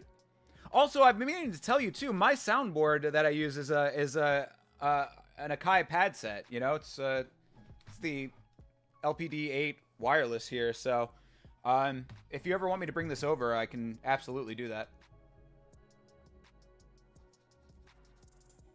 You know, if you just want to be able to work with pads. All right, a boost with a nice takedown here early. Yeah, it's just been sitting here. I mean, I only use it as a soundboard, so, you know, but multi-useful tool. Oh, that's basically what you got. Got you. Just a little pad bank. Understood. Still effective though. Still usable. You know. That might be really good for some of the sauce stuff that we have to do. You know, some of the stuff that we want to do with like the glitchier elements and shit.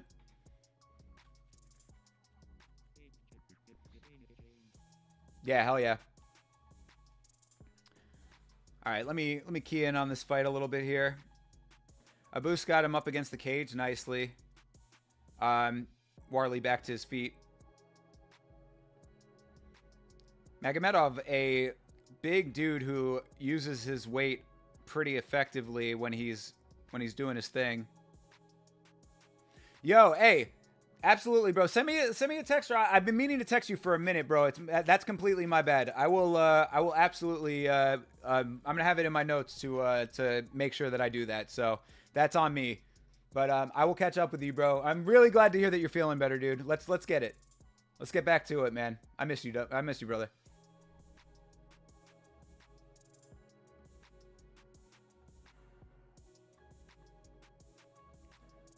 All right. Hell yeah, GG's, bro.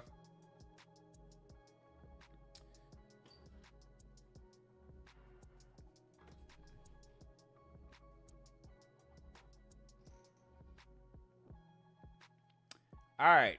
Come on now. There you go. That's Warley got a nice one too in there. Magomed. Oh, wow. All right. So Warley goes through a kick, spins himself around. Magomedov grabs his back and swings him to the ground. That was a little do-si-do action there for a second.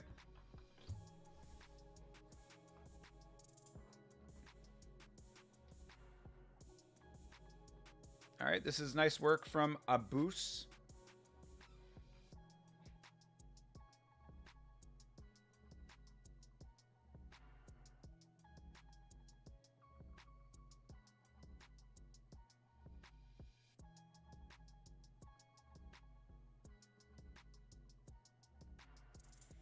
Abus has a leg tied up with his leg, which is good. It's kind of like a sitting half guard, which is he spins around into a basically the same position on the other side.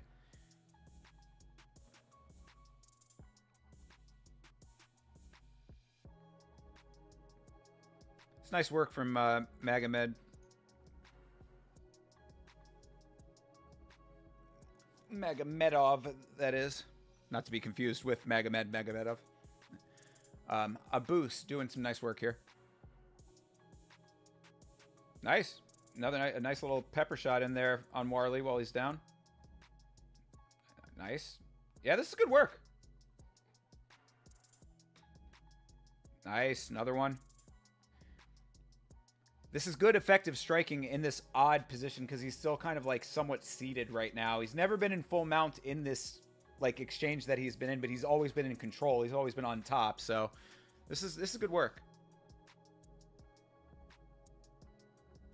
Oof. Nice elbow. It's a good round for him. Yep, keep chipping away. The corner is telling him to do it, and he's doing it. Good shit. All right, Warley back to his feet. All right, yeah, Warley getting aggressive now. He wasn't happy being controlled that much. You know, he's like, fuck this.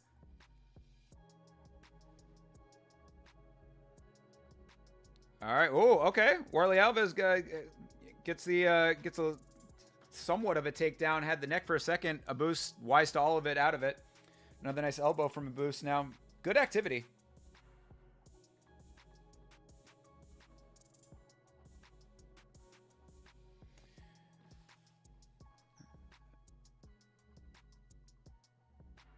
Alves trying to roll through, but Abus again. Like this is nice. You talk about fight IQ, which we've seen some decent negative side of that tonight.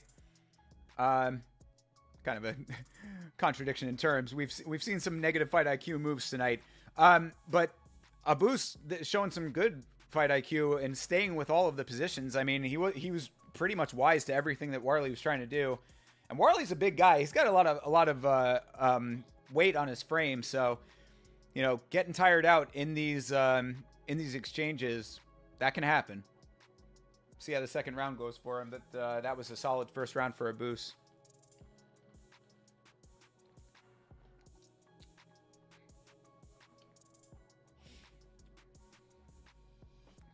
This shit is fucking crack, dude. This is a legal fucking version of cocaine, I swear to God.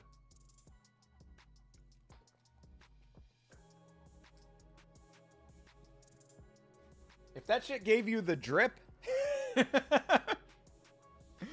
it would be cocaine in a can.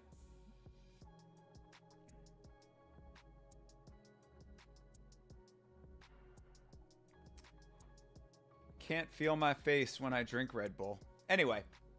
All right, round two.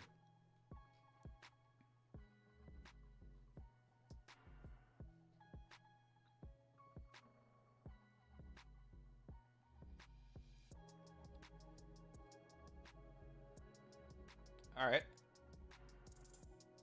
Alves, you can see the frustration in Alves' body language right now. He didn't like how that first round went.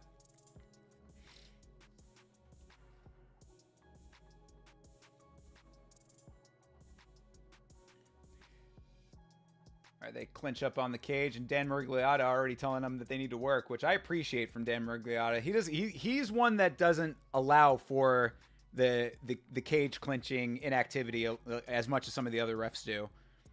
Magomedov, wow, really nice performance there as far as getting to his back. Warley was trying to spin out, and he was just stayed with it. That Magomedov is doing a really good job of making reads. He's really staying in the flow of the fight. You know, talk about that a lot, where it's like when your opponent is going to shift weight or, you know, do some type of explosive movement that's going to change the trajectory of their like position in the cage or in a certain position, like moving with it, like staying with it and feeling out the next portion of that is really, you know, a high IQ move, and Abus is doing a really nice job with that. And now he's got full mount. Very nice. Very nice. He's got really good position on the mount too. He's like high on his body. So like if he postures up here, and he's got both of the legs hooked on the underside as well. So if he wanted to, he could probably like lean himself back with his own body weight and get to like a more upright mounted position here, which he's kind of doing now. But Warley sort of went to his side. He's trying to spin out. That's a good move for Warley Alves, but it's not equaling up what he wants to get out of it. Because again, Abus is just really wise to it. He's showing really good fight IQ. He's staying locked into these motions and not allowing for the next movement of Warley Alves, which is really good.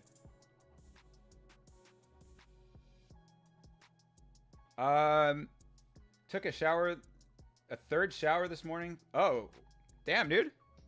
Third shower this morning. Why did you need to take so many showers, homie? I appreciate you coming back, though. Yeah, we're watching Warley Alves versus Magomed right now. Keep calling him Magomed. It's Magomedov. Abus, that is. Yeah, hell yeah, dude. Yeah. I don't know if you heard what I had said about that fight, but I really liked that fight, actually. And I think it was the right decision. I think that I wouldn't have been mad if it had gone the other way, because Ducote's counter-striking was really solid.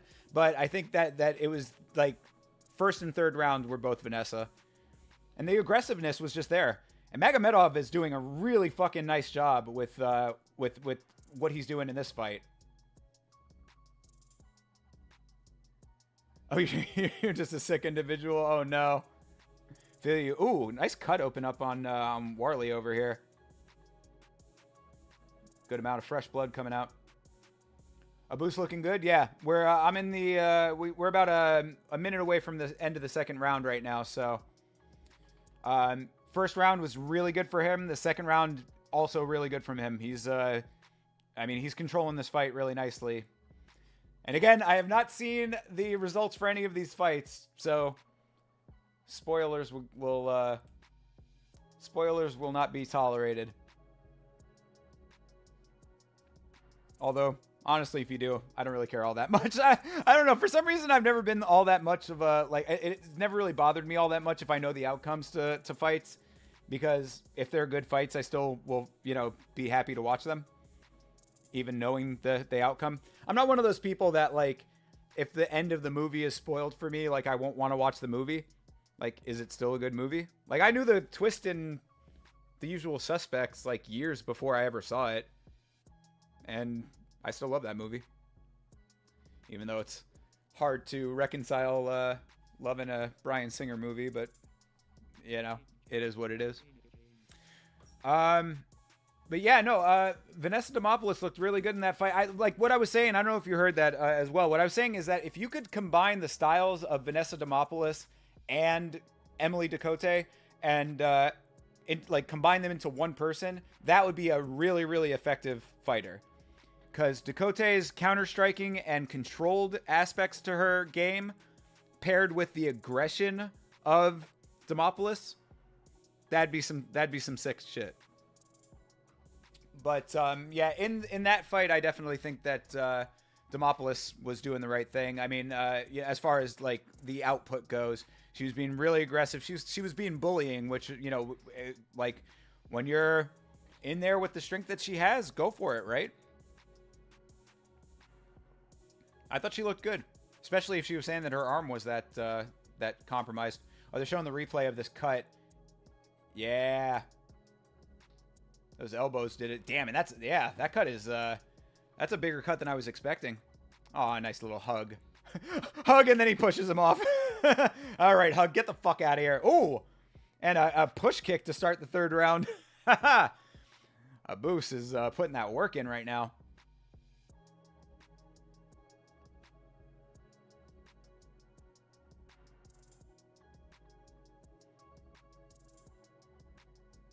It's not going to happen in the clinch. Dom says on the knockout potential of Warley Alves. That is absolutely true. There you go. Yep. Keep distance and swing, brother. For the fences you swing now. Oh, nice body kick for Warley. But Magomedov goes right back in.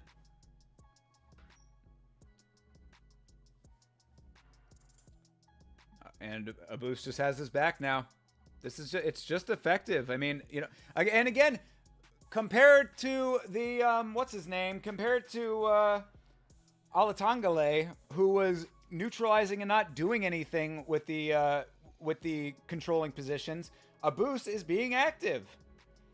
You know, he's moving from one thing to the next. He's reading it extremely well. Again, high fight IQ stuff from Abus in this fight. Against Warley Alves, who is a veteran fighter. I mean, Warley's been around. Warley knows the fucking drill in the cage. I mean, he's no slouch. You know, I mean, not necessarily elite, but, you know, definitely not a dude that should be getting ran through. So, good performance from Abus in this fight. I'm enjoying it.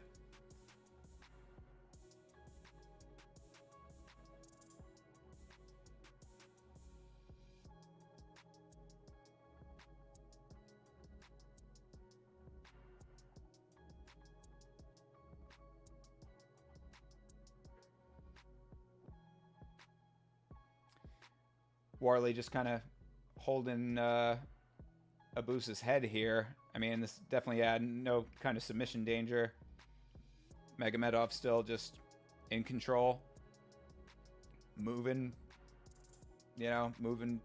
The tiny movements, you know, I talk about that a lot as well. Those, the slight movements, he's doing that well. You know, just if you're going this way a little bit, no, just going to cut that off. They hate Abus. Nah, man. I mean, cool. Because Abus was the one that that got that crazy ass. That I mean, well, I'll look it up after this, but because Abus was the one that got that got the oblique kick from Roundtree, right?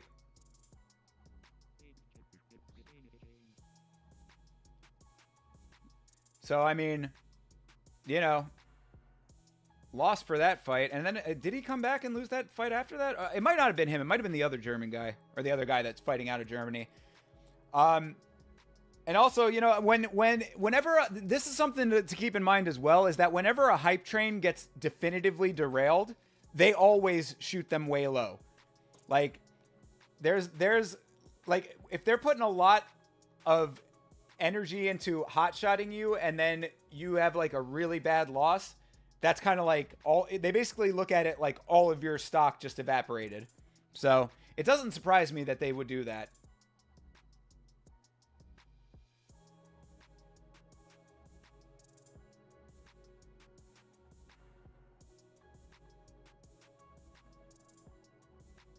It's a good win for him, though. I mean, this is an easy win. Take it to the fucking bank.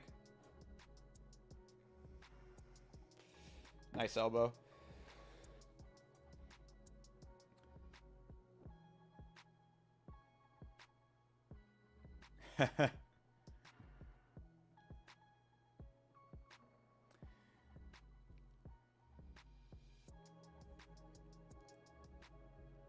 Just more control from Abus. I mean, he's just sailing his way to this win.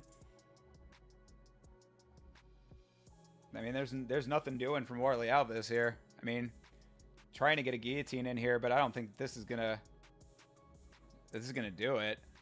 I mean, 10 seconds? Yeah, no way. Not in this position. Yeah, I mean, come on, dude. Head's cranked like at a sideways angle now. Yeah, out of it, easy. Done. Yeah, good win for a boost. See what the decision says, but I think that's a pretty easy one. Unfortunate that he didn't get a finish on that in some way, because that would have been a nice stamp to it, but good performance overall. Abus strikes me as the kind of guy that will have continued middling success. You know what I mean? Because when you have really good like wrestling like that at at middleweight, you will definitely get wins, but there are going to be strikers who are going to be able to wrestle well enough to get out of that and then get the strikes that they need. I think. I mean, I wouldn't class him as somebody who's going to be a huge threat to higher up in the rankings past maybe like 8th. At current, at least. Based on that performance, I mean, I think that that's pretty much where I fall on that W take. The player has spoken. I appreciate that.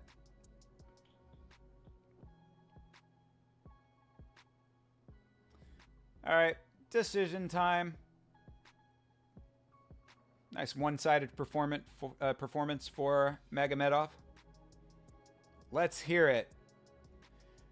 Talk to the people, Bruce. Damn, that cut is nasty, boy. That is a gash and a half. Right under the eye. Goes the entire length of the underside of the orbital. Yeah, easy W. I wonder why Bruce was doing this card. Joe must be on vacation. Well, Joe was sick that last time, you know? When they had to have Charlie Arnott come in and do her little ring announcing deal.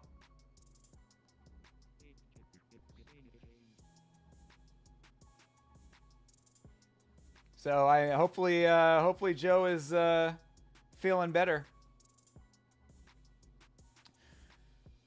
All right. So next up we've got Tamaris Vidal, versus Melissa Gatto. That'll be coming up here in a minute. Chase, if you're sticking around, I wanted to get your take on the headbutt situation in the Rodriguez fight.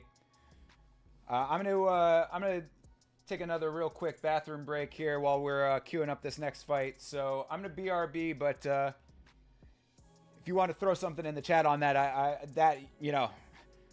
got a lot to say about that and already have during that fight. But I will BRB y'all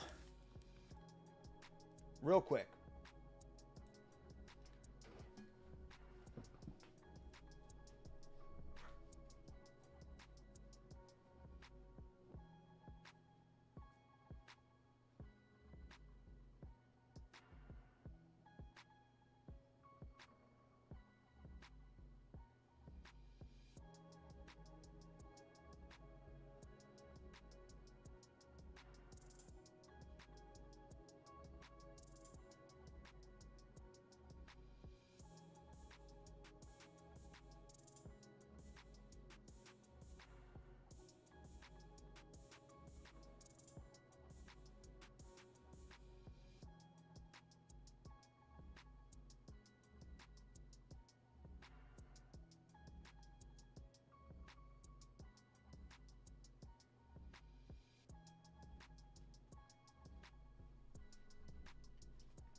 All right.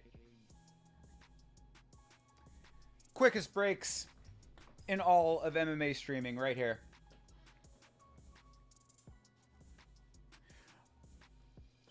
I bet on Piera, but the instant replay did look pretty purposeful. Yeah, absolutely intentional. After she took 4 minutes laying down, though, I knew she was quitting from what really wasn't a big factor in your opinion, but heads hard as fuck. Yeah. So yeah, that's kind of what I was saying too. What you can never. The only person who will ever know how much of an effect it truly had was the fighter who took the blow, right? I mean, that's just kind of the nature of the deal. Also, what I said is that I think that I'm a little bit, I want to believe in people. I think, I'm a little bit naive, I guess you could say, when it comes to those types of things, because I didn't think Aljo was faking. So, but, so all that being said, though, she did leave the cage before the decision was announced. So obviously she was a little bothered by it. And she did take 2 of them. I mean, that's the other thing to keep in mind too. It was one right after the other. So I don't. Oh, okay. What is happening right now? Vidal is doing some kind of rain dance over here.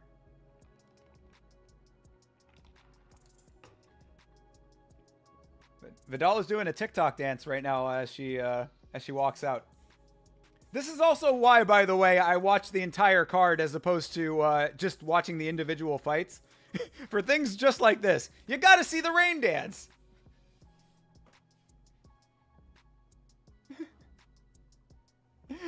She's doing like a Michelle Pereira.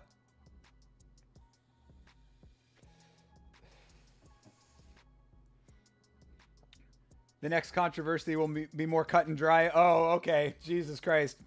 I didn't realize there was more than one. Fantastic. Oh, this is Tractora. Yeah, hell yeah. The tractor.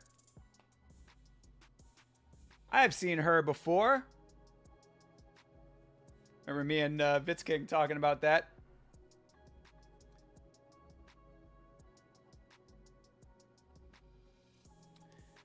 But yeah, but with the headbutt situation, what I said about it is that it was just such an unfortunate low IQ move from Rodriguez when she was clearly winning that second round. It smacked of both the Piotr Jan knee and the Igor Severino bite. It's like, bro, you're winning the round.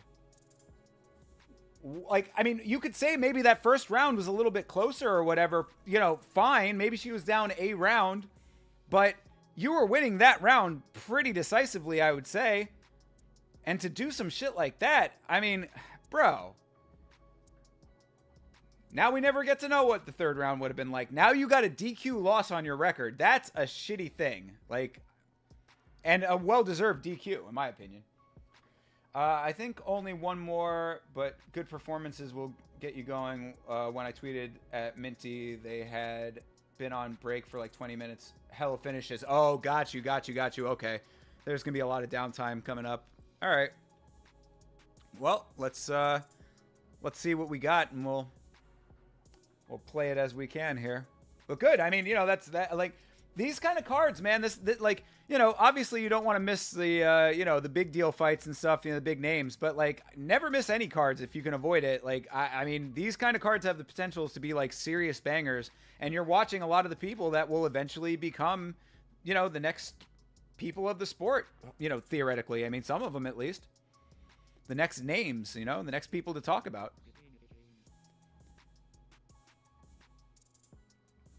All right, Chris Tione back again.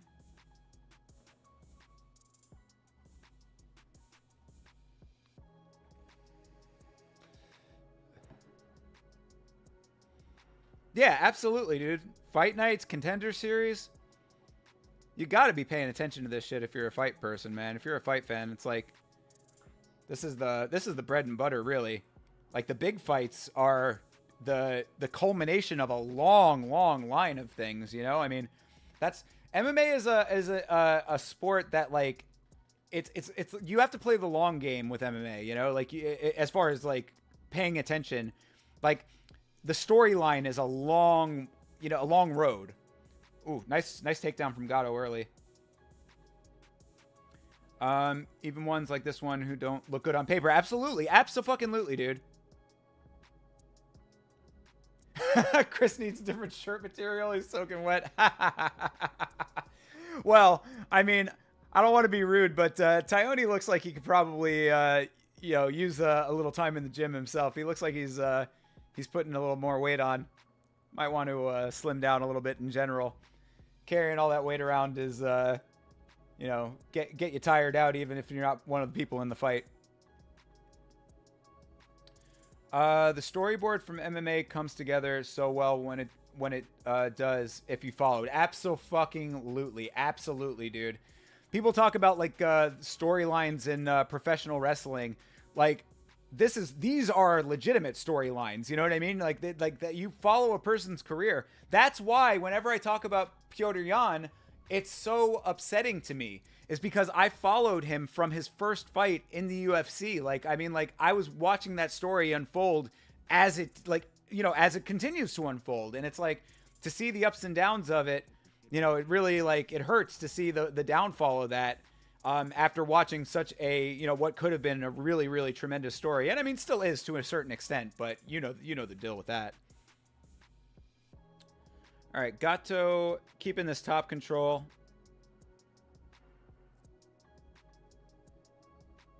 Vidal trying to get that leg up. Nothing doing there. Gato doing a really nice job of tying up these legs in the half guard here. Just tying her up, neutralizing, but still active neutralization though. I mean, she's still moving for other things. Imagine the people in Ireland who saw Conor show up and they backed him. Absolutely, exactly. Yeah. Prime example. People who've watched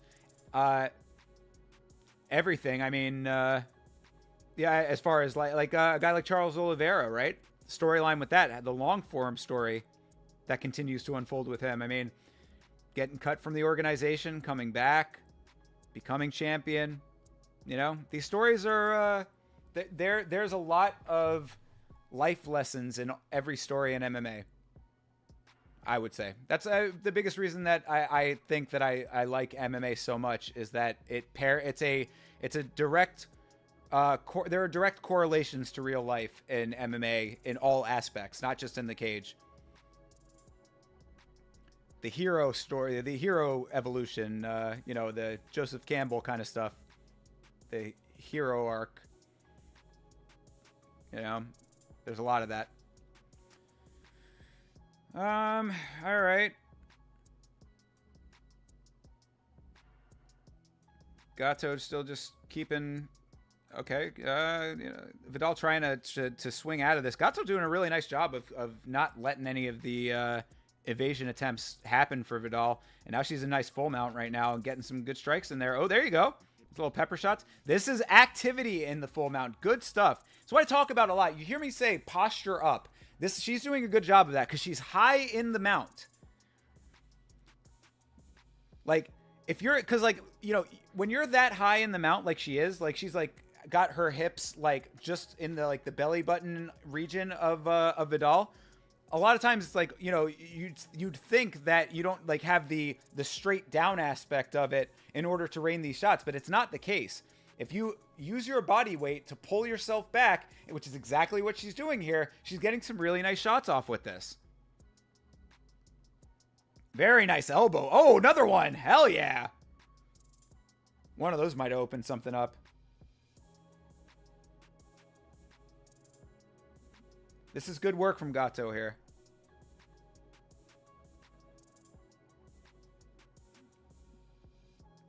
Vidal finally getting an arm around her back to try to stop some of this offense, but we're less than 10 seconds from the end of the round. This is a clear round for Gato now. Nice work from Gato in that dominant position. That's, I talk about it time and time again. When you're in a mount position like that, you can smother, of course. That will wear your opponent down.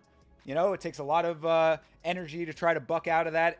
Having all of that weight on your body is not comfortable. But if you can be more active like she was there, do that. Posture up. Get those shots in, because that is an effective version of that. That is an effective way to get some nice pepper shots in there, to get a couple nice elbows in there. Like I said, one of those, she got two really nice back-to-back elbows. Like, I don't think it actually opened anything up, but it very well could have. In that position with the trajectory and the angle that she was hitting them with. So, good work from Gato.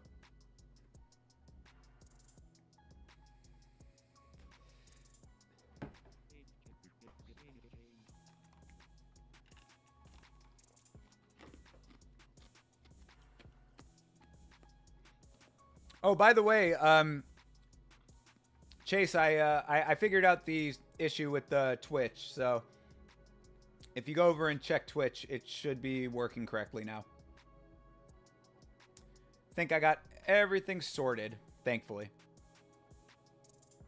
All right, round 2. Oh my God, that Red Bull! I'm like, feel myself being a little wired. I got too much energy for noon on a Sunday. But I got a lot of editing to do tonight, so. Okay. All right. Nice little counter, inside counter for Vidal, who needs to take this round now.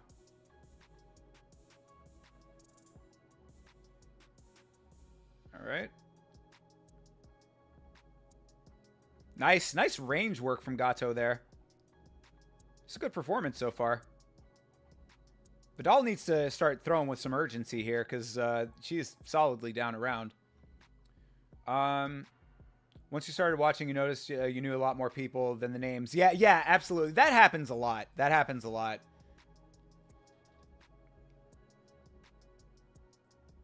That's probably one thing that we should be doing too. Like if we're gonna do the previews, we should probably pull up pictures. Look at like their sure dog.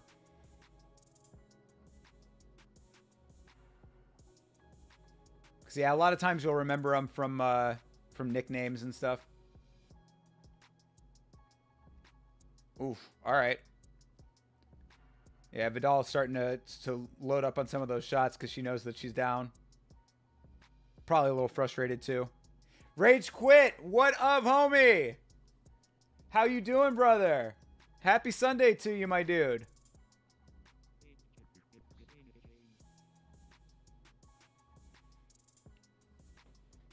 Shout out to Norway. The other day I was I posted on Instagram. I heard that song by, I think it's a Ryoscop or Ricecop with Robin. Do It Again. It's an older song now, but that song is a fucking banger, and I found out that those dudes are Norwegian, so that made me happy. They're dope too. Robin's fucking amazing, man. Robin is a transcendent pop icon.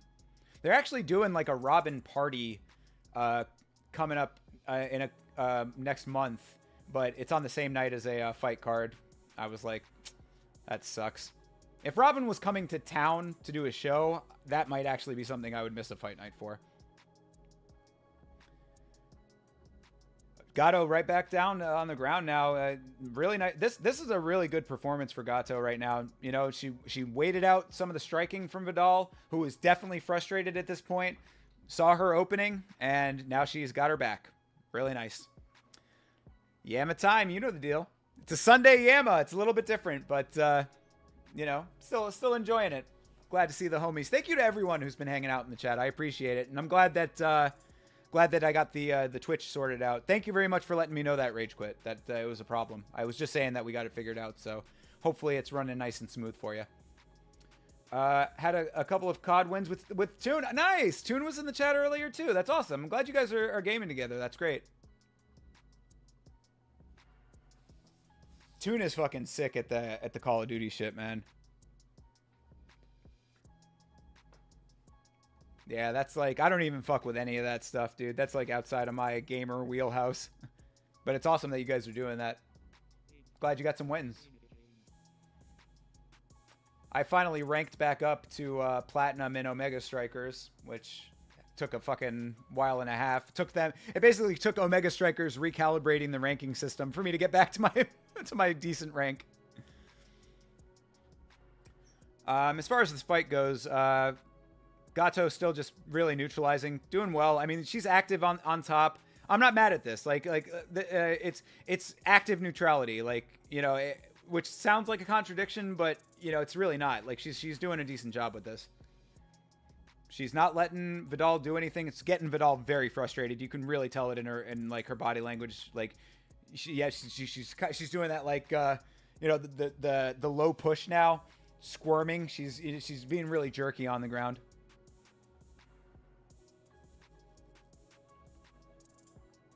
And it looks like this is where we're going to end this round. Got about 10 seconds left here now. There goes the clapper. Oh, uh-oh. Late armbar attempt. Oh, wow. God damn. You wait. Oh, fuck, dude. If she had gotten, if there were fucking 20 seconds more, that would easily, even 10 seconds, that could have been a fucking submission right there. Damn. That sucks that she didn't get that in sooner. Really good work from Gatto, though. I mean, that, talk about putting a stamp on a round. She is up solidly 2 rounds. Very smooth on your side. Cool, man. He is, but you can blame latency. Fair. That's what I always blame my losses on, too. I don't care what server I'm playing on. My controller broke.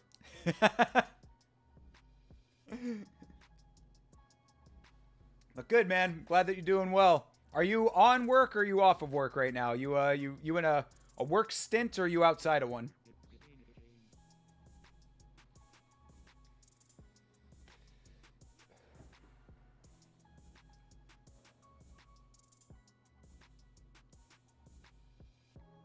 All right, round 3. Gatto up solidly 2 rounds now. Vidal needs to fucking pull a rabbit out of her ass because this is a solid 2 rounds for Gatto right now. Off work till next Friday? My man, bro. I envy your schedule like nothing else, my dude. Like, I like having weekends and stuff, and obviously I need Saturdays off for fights and stuff, but, man, to work, like, 6 days in a row and then be able to have, like, fucking 6 days off, whatever, 7 and 7. That is a beautiful thing. What? Hey, no, what time? Oh. What? What? What the fuck? What the hell just happened? Wait, what? Hold on a second. She got hit in the titty. Okay, all right. Pause, please. So Vidal just took a titty shot.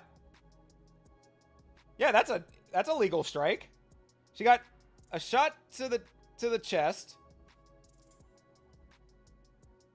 Turns away. I mean, that's a legal strike. There was no reason for her to stop fighting. Her tit didn't come out. It wasn't like a fight kit situation. Yeah. And Gatto does the exact right thing. Continues to engage. Taioni, weird stoppage? I mean, yeah, no, I guess a good stop. She did go down. I mean, yeah, she turned her back. That's a... I mean, yeah, okay. I mean, probably an early way to get to the same conclusion, but still a strange end. TKO by way of tit shot. That'll happen. 4 on and 8 off, 5 on and 12 off. My man, dude. Yo, what a fucking schedule. That is insane. That is something that America really needs to adopt from Europe. The last booby punch, I think the ref stopped it, but this time, yeah. That was interesting. Yeah, I mean, it, I mean, a punch to the chest is a punch to the chest, male or female. It's not like you're, as a woman, your tits are immune from taking strikes. And what Dom Cruz said is actually a good point. I mean, I don't know if a lot of women, like, intentionally stay away from punching to the chest, like, as a respect thing.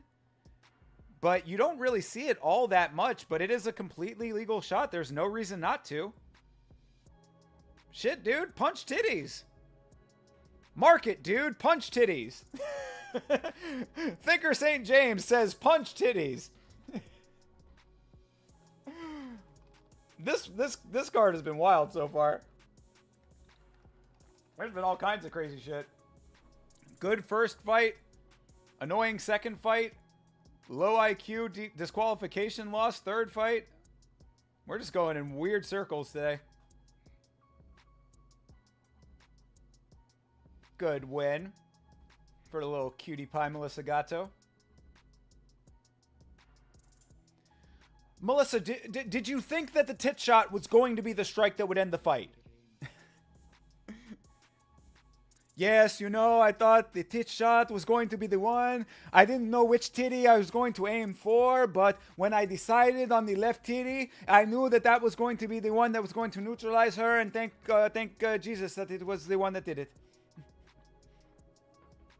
Yes, exactly. Use the tits like speed bag.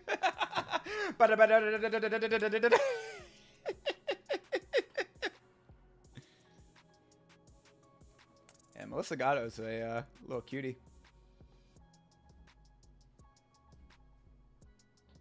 And the best hair in the game. Doing some translations for us.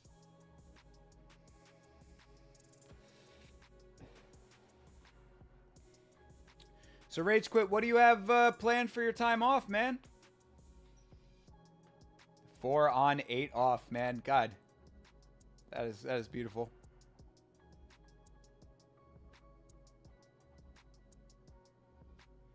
Those elbows too that that Gatto was raining down formed a really nice hematoma on the side of Vidal's head there. Good performance for Gatto. Yeah, weird end aside. I mean,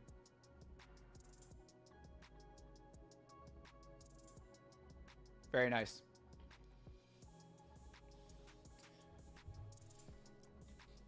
So yeah, we've got on the Yama channel tomorrow the recap stream. Myself and the creative player Chase Parton in the chat with us today. We'll be breaking down these fights, going into a little more detail. Interested to hear what Chase's long form opinions on these fights are. Then also we'll have the video coming out hopefully tonight.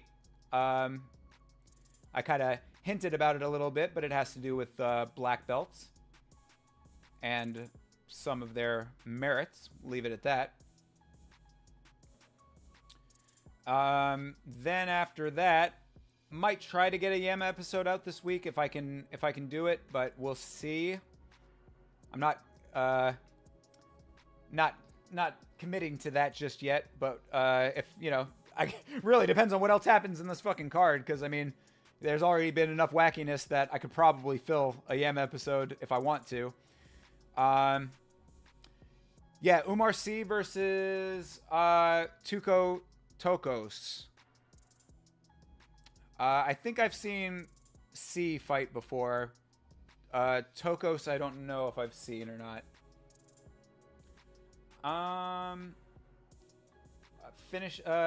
Going out fishing tomorrow and the rest of the time off cleaning the apartment. Understood, bro. God, gotta clean this place up. I'm talking to this girl right now, and I'm probably gonna see her next weekend. And I'm like, she lives like not super far away, but like far enough away that we haven't decided like if I'm going to her or if she's coming to me. And I'm like, man, I hope that she wants me to come to her, because I gotta do some cleaning around here.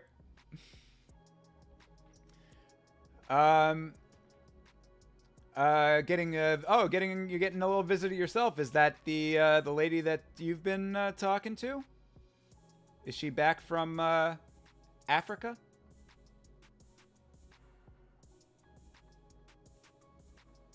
Hopefully that's still working out okay for you. I know it's always a crapshoot. Girl that I'm talking to right now is like kind of scarily cool. Like, I don't know what like the interpersonal relationship version of an industry plant is, but like she's checking so many boxes that it's like frightening to me right now. Like she's got like a crazy record collection, knows a lot about music, which to me is always like, you know, that's kind of what I talk to women about. Like that's like usually my barometer. It's like, what kind of music does she like and how much does she know about music? That's like the entry point. And then after that, she she's also a writer. And to cap it all off, the thing that really got me frightened is that she likes pinball. And I was like, holy shit, somebody like engineered this chick to like be perfect for me, and that's scary. I'm not putting too much stock into it just yet, but you know, we'll see what happens. She is cool though. She's cool to talk to. She comes back to Norway on Saturday. Nice, nice. That's what's up, dude. Glad it's still going all right for you with her. Hope it continues that way.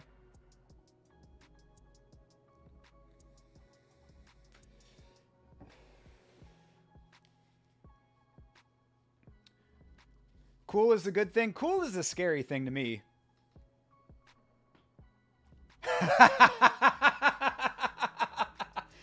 W take, Chase. That's an industry plant. That's an industry plant right there. No Nina.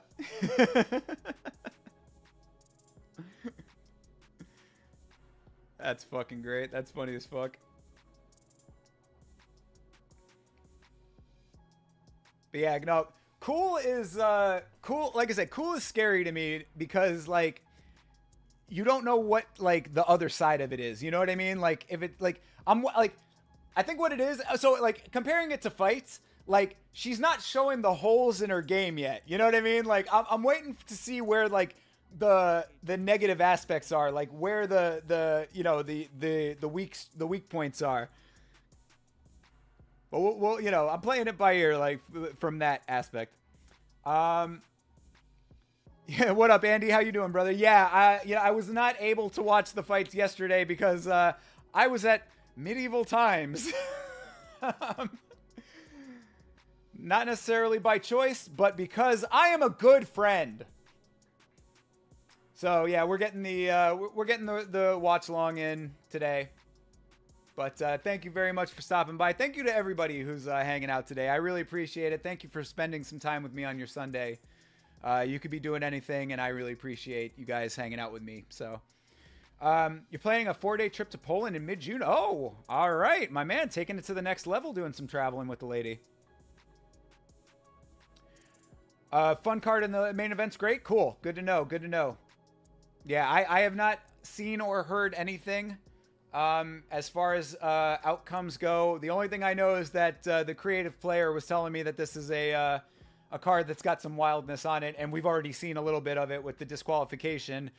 Fucking bullshit, and then the titty shot TKO. All right, right now we got C versus Tokos here. Round 1 just started. You were gone by the main event. You got to be careful with that. With the drinking, bro. Take it from a person who is seeing the worst sides of it. If that's what you mean. I don't know if you're just tired or maybe you're sick. But yeah. When I first started streaming, I was drinking a lot on stream, and I definitely like I feel that for at least for me personally, like you know, when you get a little too loose on stream, you start drifting and stuff. You're especially when you're trying to cover a sport like MMA, it's you know, not as you're not as connected to it. But that's just for me personally, and I am never one to tell anybody in this world how to live their life. So just you know, not that you asked for my advice, but that would be the advice that I have, is just to be careful with it. All right, C doing a nice job here, tangling up Tukos. Got his back now. Okay, okay. Yeah, pulls him down. Good control going on here. Oh, got a little neck crank going on from the side. Not, it doesn't look like it. Yeah, he abandons that. I was gonna say no submission doing there, but still a good way to frustrate Tukos or Tokos.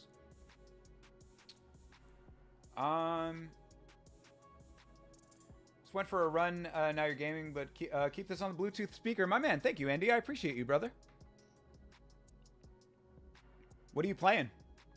If you're playing COD, go link up with the homie Rage Quit and the homie A Tune.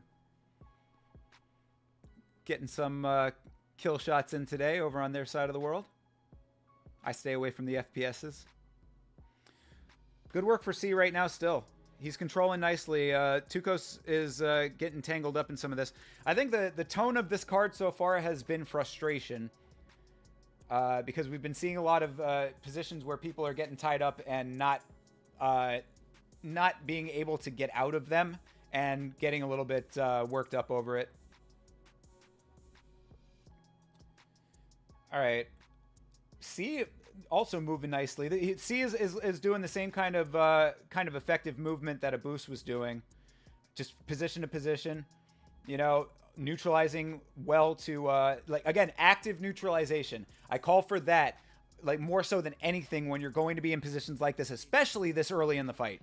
Like, if you're going to be in a position where you don't have a submission and you're trying to actively get to your next effective position, you want to continue to be active while you're neutralizing the things that your opponent wants to do to get out of these positions. And he's doing a good job of that right now.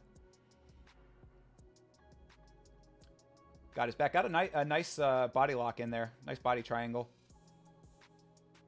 Just kind of keeping him in place. Fighting the hands. If he can throw one of his hands up and over to get the neck. Okay, he's posturing up. Oh, that's actually really nice work. Shoot. Wow. Yo, C is doing some really nice work here right now. I'll catch up with the chat in a second. But, oh, okay. Oh, I got the tab! Yo! Blow the whistle, bro. Hell yeah. That was really nice. Because what I was going to say. Okay. So to recap what just happened there. C was in a position where he was... Tokos was trying to turn his back so that he could get C up against the cage. And then, I guess, essentially walk himself back up or try to get into a position where he could get back to his feet somehow later on. So C turns his body into the cage, very effective movement, and then wraps him up and gets the rear naked in a very quick sequence too. That was really, really top-notch work. Good shit. Very nice. That is really impressive. Maybe a French fighter to keep an eye on over here, finally. No disrespect to the country of France, but as we say, emerging market when it comes to MMA. That was very, very nice. Again, another tone of this card, aside from frustration, has been fight IQ. And that was high fight IQ stuff right there. He moved effectively with the motions that he was given from his opponent, got himself into a position that was a much more effective use of his leverage, and was able to get the finish off of that in very quick succession too. One thing I will say, and this is not necessarily a knock on Tokos, but that tap did seem like it came pretty goddamn quick. So, I mean, maybe it was just a really nice angle. You know, maybe I'm not trying to downplay the effectiveness and the good work of C, but yeah, Toko needs to be a little bit more aware that is what's going to happen when your back is being controlled like that. And the other thing I was going to say too is that when C was doing the change of position, he kept the body triangle really nicely locked in. That's one of the things that I always shout out my homie Cody Gibson. And for that ability his body triangle is world class. And if you can keep that, locked in as well as C did there's your outcome. Very, very nice. Really nice work. All right, let me catch up with y'all. Sorry. You drank too fast. You're repeating the consequences now. Yeah. Got to pace yourself, bro. For sure. But you're young. You're young to the drinking game, so those things will happen. And yeah, a nasty hangover after drinking like that will keep you in the shower for multiple visits for sure. Take it slower, especially on the early cards. Yeah, for sure. Andy, you were playing Back for Blood. That's what's up. I've never played Back for Blood. I don't even know if I've actually ever seen any footage of that. Let me look real quick. And Back for Blood. What kind of game is that? Oh yes, I do. Okay, so yeah, that's that like a zombie deal, right? yeah, like a Left 4 Dead kind of situation. Cool. Good shit. I will never know the true feeling of winning a Warzone match. I'm a lucky man for how many losses it takes. Yo, hey, legit, my dude. Legit. Yeah. No, I stay away from the first-person shooter stuff. You know the reason that it is, and I'm gonna be aging myself like terribly by saying this, is because the only one that I grew up with, was GoldenEye. So it's like when you start off like, and I mean GoldenEye was the G-est shit ever, you know. So you know, all credit due to the GOAT of shooters, in my opinion, but. It's very primitive compared to all the shit that you have to do in all these new ones. That's really what it comes down to for me. I don't like having to memorize 8 million buttons and all that kind of stuff. 8 million inputs. I'm not a dude who's going to sit here and be like, okay, well, fucking, you know, so if I have on the left trigger is shoot, and then grenades are up here, and then this is crouch, and then this is, you know, fucking whatever, strafe. It's like, I mean, dude, it's too fucking much for me. I come from the Game Boy. 2 buttons. D-pad, 2 buttons. I'm old. Back for Blood had potential. Oh, we're saying that Left 4 Dead is better. Yeah, you know, I don't... I like those are ones for some reason that series is not one that's like come up on my gaming radar all that much. Like I haven't seen a lot of like footage of that.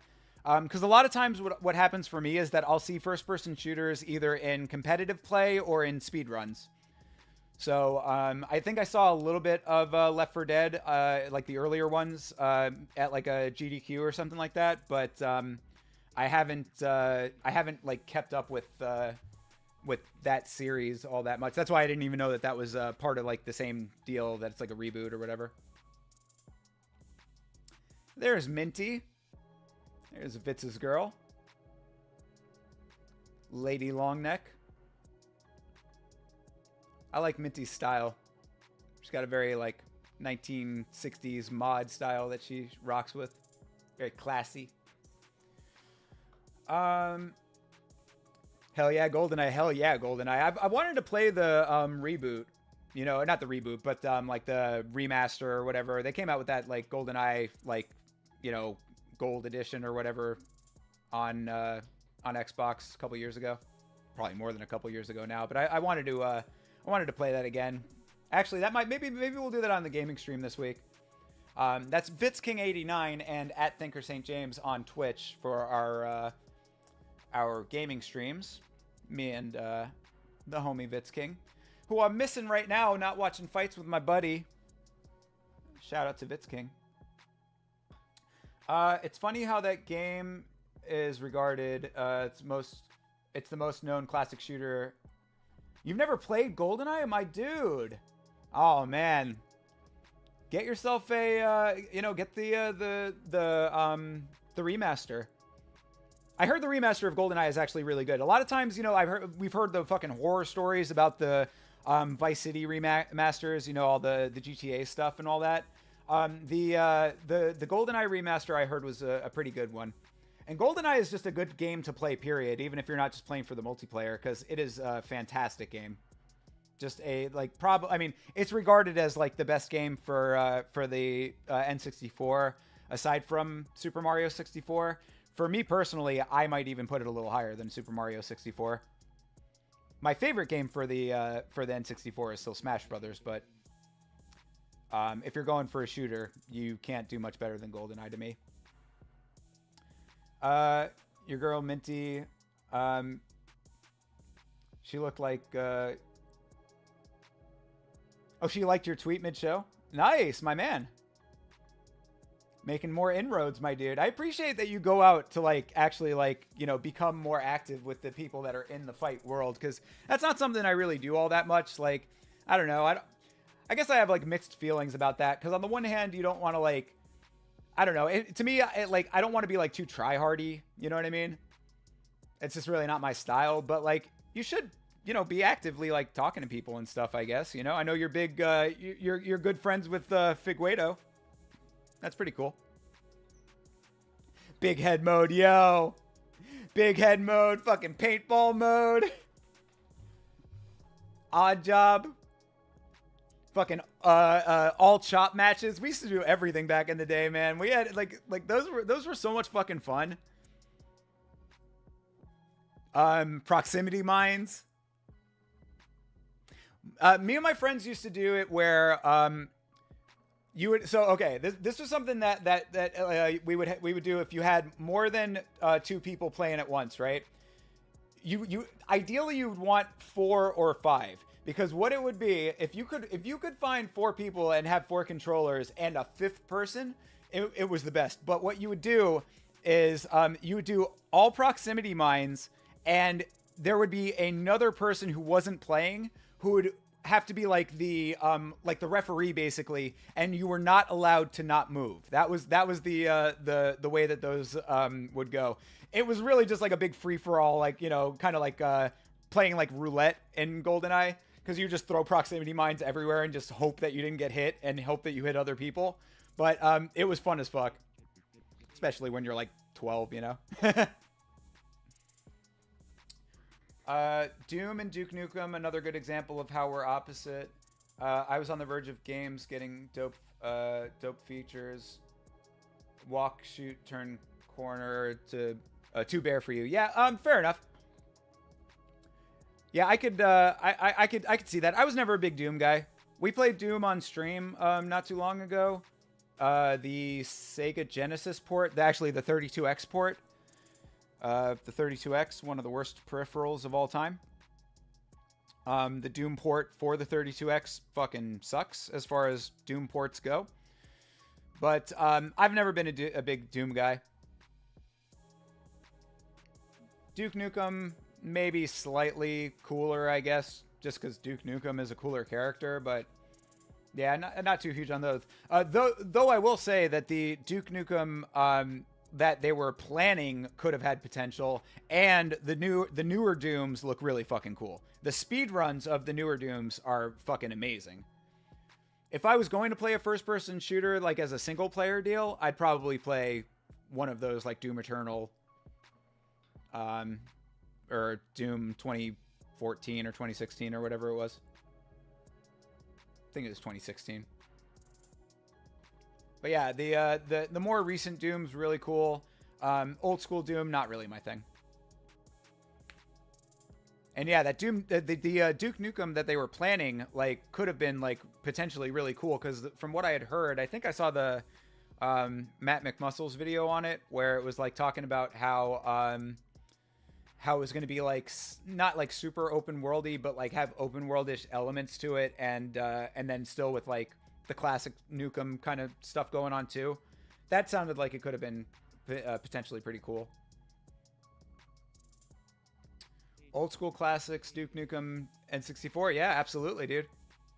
There you go. And don't get me wrong. I mean, even if they, like, I am definitely a gamer who appreciates classics that I don't enjoy playing. You know what I mean? Like even if it's not a game that's like one that I would sit down and like devote a lot of time to, I still have a ton of respect for them. And like, you know, I like watching people play them. That's why what I was saying to Chase off stream, like you'll see on the gaming streams a lot, like right now we're playing Goat Simulator, me and Vitz, and like I played for a couple seconds. I didn't really like the controls, and like Vitz was having a lot of fun with it. I was like, dude, go ahead and play. Like I love to just watch.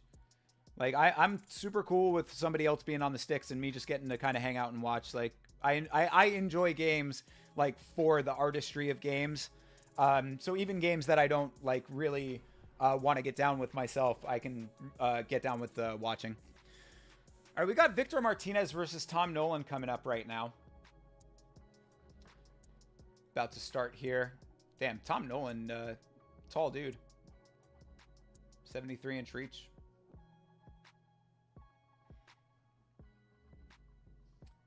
There's a third-person zombie survival game where you're a medieval knight. That's kind of cool. I'm okay with them like doing genre mixes and stuff like that. I like that kind of stuff. Actually, I have heard that game Chivalry is pretty cool. Actually, the dude who got me into one of my main games that I play two games primarily. I play Omega Strikers. That's my favorite game. And I play Minion Masters. And the dude who got me into Minion Masters was recommending Chivalry, which is like a medieval brawler type deal. So maybe at some point, now that I have a better graphics card, if I when I upgrade my processor, maybe I'll get into some of that. It looked kind of cool.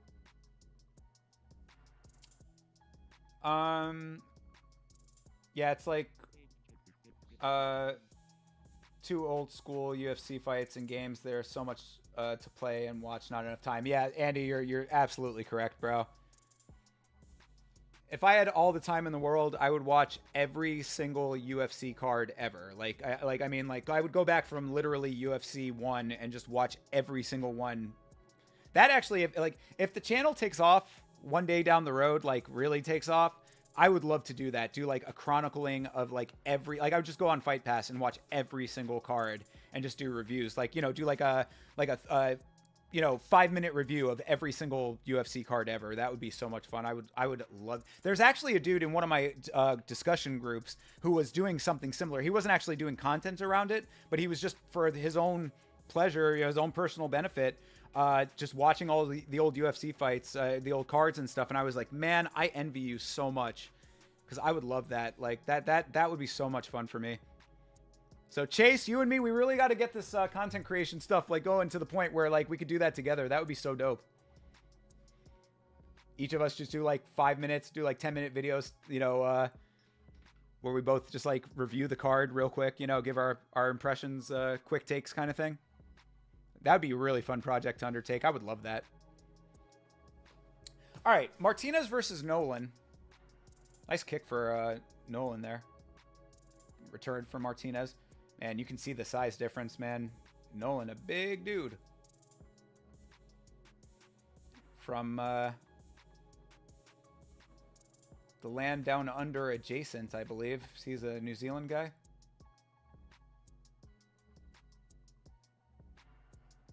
Oof.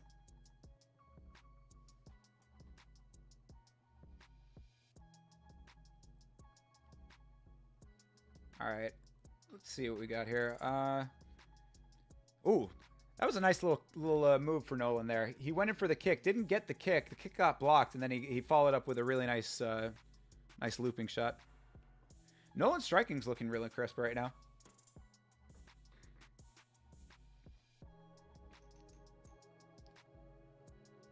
Yeah, Martinez is going to need to get inside on this, because right now, I mean, we're about halfway through the first round here, just coming up on a halfway, and Nolan is using his size very effectively to keep distance, using his kicks nicely.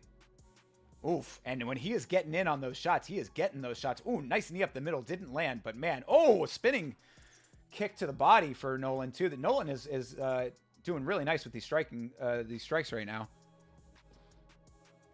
It's effective striking. Another nice kick up the middle. He's keeping range really well. He's using range really nice. Oh, spinning back fist. Nolan putting on a show right now a little bit here. And he's got a little bit of a blank canvas. Martinez really not... Oh, never mind. Martinez wobbled him with a counter shot. What the fuck? Oh, all right. Yeah, Nolan needs to keep his wits about him, and Martinez needs to capitalize on this, because Nolan was showing out for a second there. Wow, that's impressive. That's impressive for Martinez to be able to sail the seas on that one, because he was getting styled on for a minute.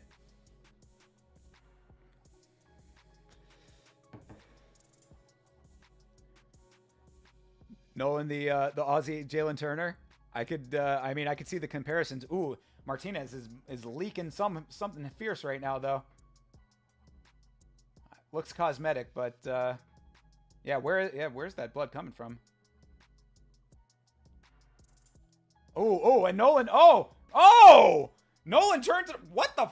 That was a wild fight, bro. Nolan just finished the fight. Holy shit. That looked like an oddly early stoppage, though. I mean,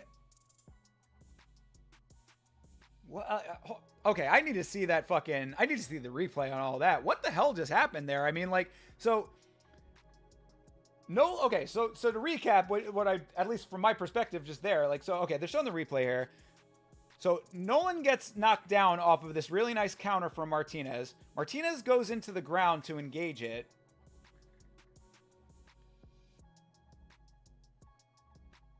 And then yeah, and this starts wailing, and I mean, that looked like a little bit of an early stoppage to me though.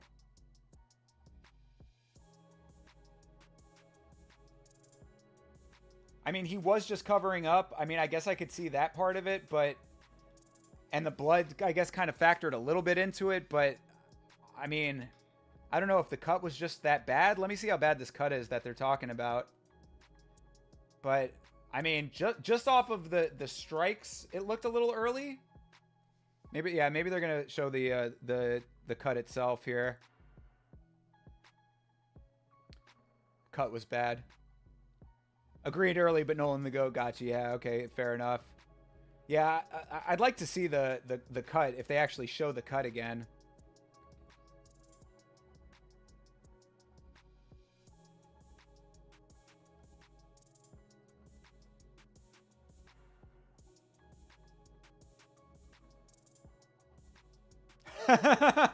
He wanted to point to his big train, and then he pointed to the wrong side of his chest. Are they going to show the cut? I want to see the cut. I guess they're not going to show the cut. Oh, they don't. Yeah, they don't end up showing it again. Damn. All right. Well, good win for him. So you were saying that Chivalry is hard to play with other people because you can there's friendly fire. That's kind of whack.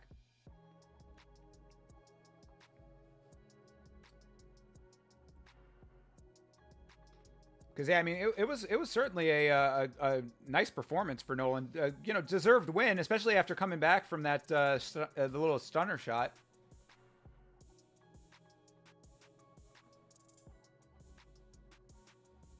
I guess the knee to the I guess maybe what they're saying the thought process was that the knee to the body might have been like a liver shot that stunned him, but I mean, still seemed a little early to me.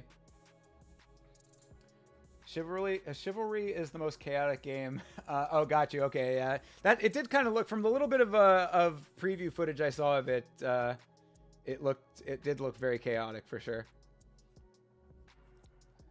That's another thing too, is that like I'm not huge on games where like you're moving at like super rapid pace. Okay, I take that back. I'm not too high on games where you're moving super rapidly unless it's in a very controlled like sequences. So like I like rhythm games and stuff like that a little bit.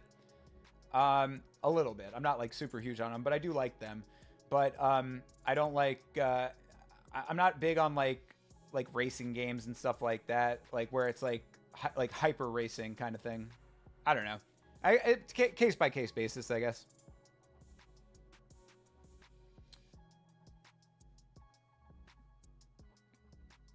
Oh, okay, got you. You got like actual like armor physics, so that it's like weighing you down. That's kind of cool.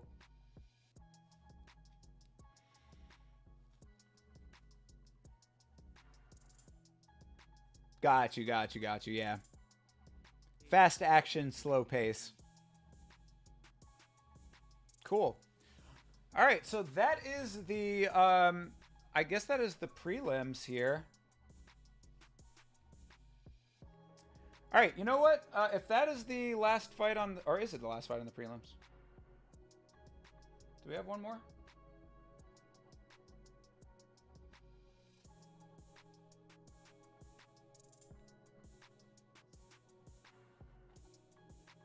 Um, 1, 2, 3, 4, 5, 6, 7. No, okay, that is the last fight on the prelims. Okay. All right.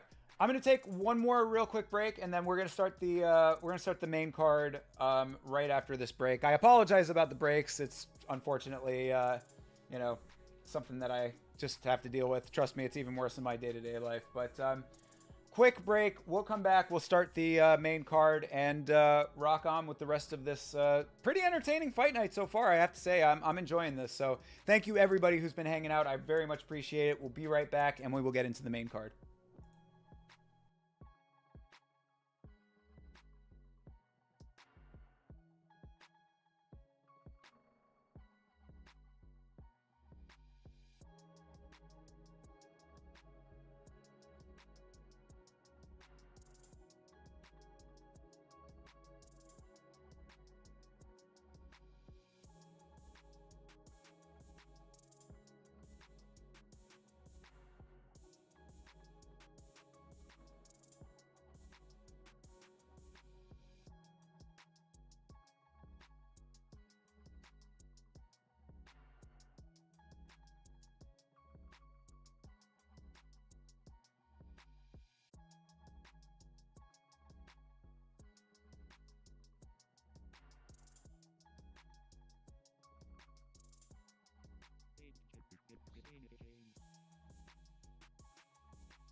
All right. Again, with the quickest breaks in all of MMA streaming, your boy is back. Okay, let me get the main card queued up here, and I apologize, man. It's middle of the day. I don't like to eat on stream, but you got to bear with me a little bit. I got my fourth grader goldfish going on here.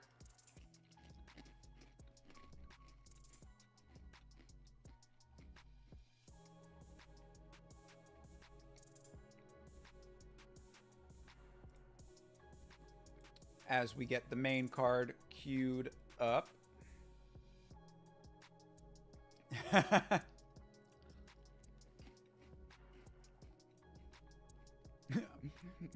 You're always hungry for fights. I've got a hunger, bro. A hunger for competition. All right. Let's get the replay going here on the shittiest streaming service of all time, ESPN Plus. Very much hoping that the UFC gets away from ESPN Plus.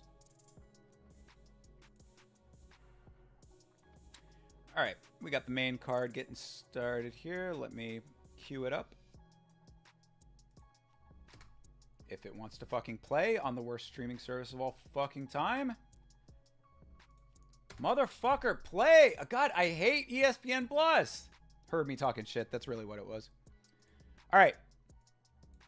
Here we go. I am going to start it from the very beginning of the card. If you would like to watch along and have ESPN Plus, you may do so. I will give you the countdown here in just 1 second.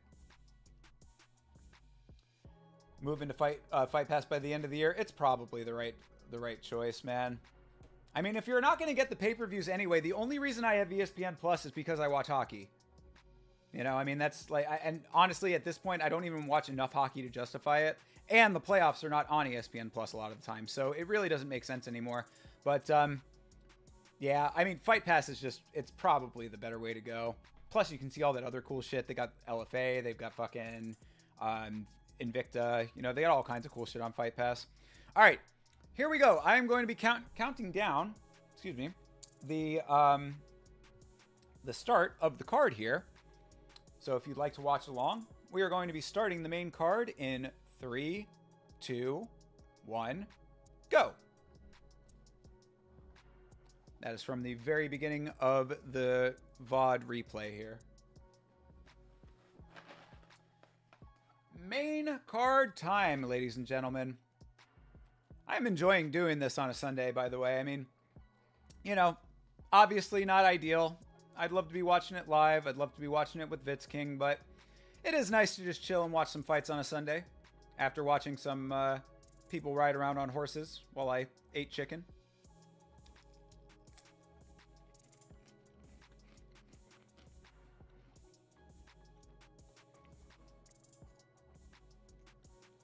ESPN Plus literally will lag. Yeah, it will.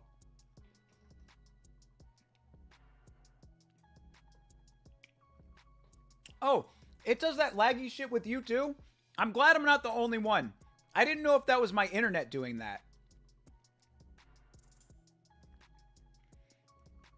Yeah, I know exactly what you're talking about. Where like you fucking if you go to rewind, it like lags in like the same spot and then like catches back up to itself. That is the most annoying shit on the planet. When I was doing the Ultimate Fighter, when I was doing the recap videos of the Ultimate Fighter, that the entire season 31, that was a fucking nightmare because of the amount of times that I had to go back to, you know, certain parts. Like if I was doing clipping for clips for the videos, you'd be like, okay, here is where I want to be. And then it's like, I have to rewind like 7 minutes before that just to make sure that it's still playing by the time I actually get the, you know, the clip that I want. Fucking ESPN Plus sucks donkey balls.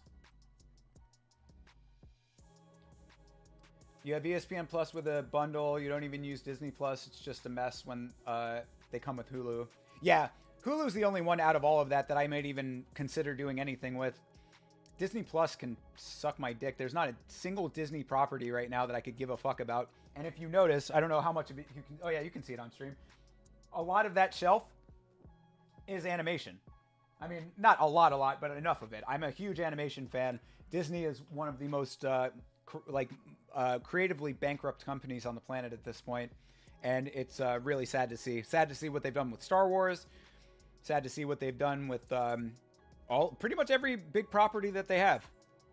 Sucks. Their animation division is in fucking shambles. Terrible. That's why I'm so hyped for the Super Mario movie having a sequel and them doing like a cinematic universe with the Super Mario stuff. Let Illumination do all that shit. I'm not even a huge Illumination fan, but like fucking, I liked that movie. I thought the Super Mario movie was good. Better than anything Disney's come out with in the last couple years. Did I have some flagons of ale? Yes. Flagons of lemonade, indeed. Food wasn't bad, I have to say. I mean, shit, you know, a little tomato soup, a little chicken, a little garlic bread. You have to re-enter the stream when that happens? Yeah.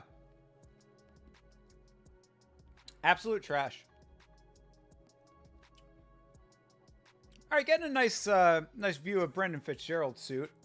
I actually like that. I like the gray with the red. Usually, I'm not too big on color clashing, but that's not really a color clash. That's a nice one because gray is sort of a neutral color that can work well with a nice deep red, purplish red that he's got in that tie. I like that tie too. His tie, Felder's tie, both very nice. Dominic Cruz, don't like the suit at all. I just don't like the look. The suit looks oversized on him. It's weird.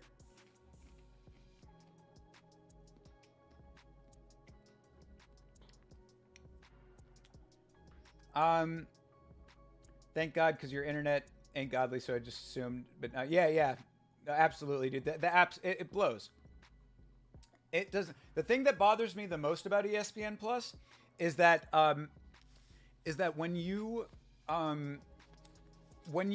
go to the page for whatever you're wanting to watch, like when me and Vitz are queuing up the fights, right?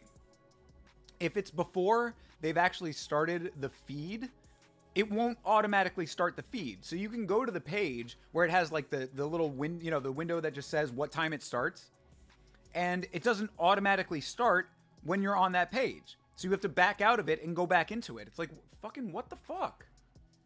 Just automatically start. These are small changes that you can make that would make it so much fucking better.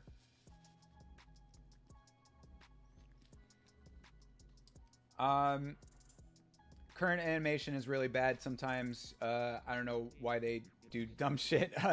Why? I mean, specifically when it comes to Disney, they do dumb shit because they have an extremely long production pipeline. They announce projects based on projections from years past. So that's why there are so many Marvel movies that are going to come out, even though people aren't really like doing the superhero thing that much anymore. Like, superhero fatigue is definitely setting in with a lot of people.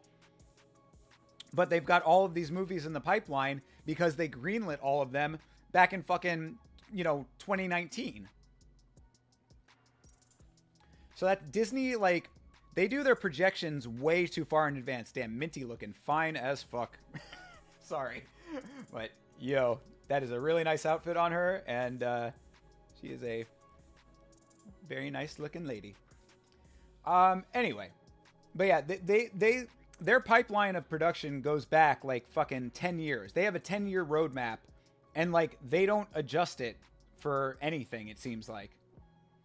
So if you were successful in 2019, your 2025 movie is still going to get made. Just based on, perceived popularity and this, like, long-form projection structure that is really not effective. So, yeah, you get a bunch of dumb shit that way. And, I mean, look, there's a whole lot that has been said about the wokeness and all that. And trust me, I agree with a lot of that. I mean, like, there's a lot of, it's not even that the wokeness is the problem, it's the pandering to the wokeness and how it's implemented. That all aside, trust me, I want inclusion and equality and all of those things. But what happens a lot of the time is that they ham fist a lot of shit into their movies that ends up not making them better. That's the problem. You can be as woke as you fucking want if the movie is good. A lot of the times, it's shit that's like woke shit that is not good. I mean, like, how about fucking Shogun? I'd say that Shogun is a great example of a strong female lead. I can't go into too much detail as to why, I don't want to give spoilers away, but the girl who played Mariko in Shogun, that not only her performance was phenomenal, all the acting in Shogun is amazing, but as a character, an extremely well-written, strong character. So, I mean, like, I don't know, is that woke? Is it not woke? Whatever. I mean, I don't know how you classify it, but definitely an example of a strong female lead. It's like, you don't just have to throw a woman into a role just to have a woman in the role. Have her have purpose. Like, have it make sense. Anyway, off on a weird tangent here as we get these fights started. Anywho, Dom has like a jacket suit coat. It's an odd choice. Yes, exactly. That's the thing. It's the lapel that makes it weird. It looks oversized. It's like the lapel is like eating the rest of the suit. His suit has to be loose because he's jumping around like a monkey, Dom Cruise? I don't know, man. Is he? He's more like the chill one out of all of them. Like, Dom Cruise is chill. Okay, not chill. Dom Cruise is calm, but not chill. You know what I mean? Dom Cruise is like quiet anger at all times. Again, the phrase I always use for Dom Cruise is joyless bastard. That man, I don't know if I've ever known a person who has less of a sense of humor than Dom Cruise.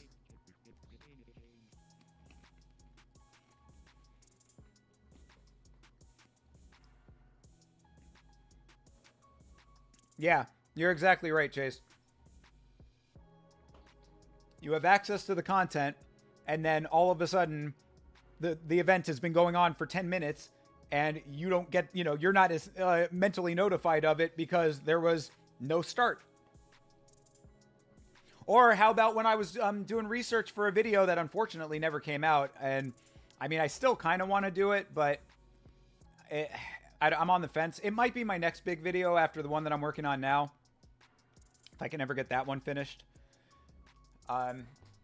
But I was working on a video about basically, well, I mean, I don't know, I'll give it away. I was working on a video about Bryce Mitchell, and I was doing some research on it, and his season of The Ultimate Fighter had like a couple of episodes on ESPN Plus, and like on ESPN Plus, all the Ultimate Fighter seasons are like listed out. So like, I would think logically so. You look at it, you say, oh, they've got all of ESPN Plus on here. I mean, all of The Ultimate Fighter on here on ESPN Plus. Wow, I can go back and watch all of The Ultimate Fighter. This is so great. You go in there, and they've got, like, most of the episodes and not the fucking finales. Bro, the fucking ESPN Plus does it all wrong. That might be another video at some point. Just like, you know, I did USADA, you know, UFC and USADA's breakup. I might do UFC and ESPN Plus's breakup at some point. If they break up.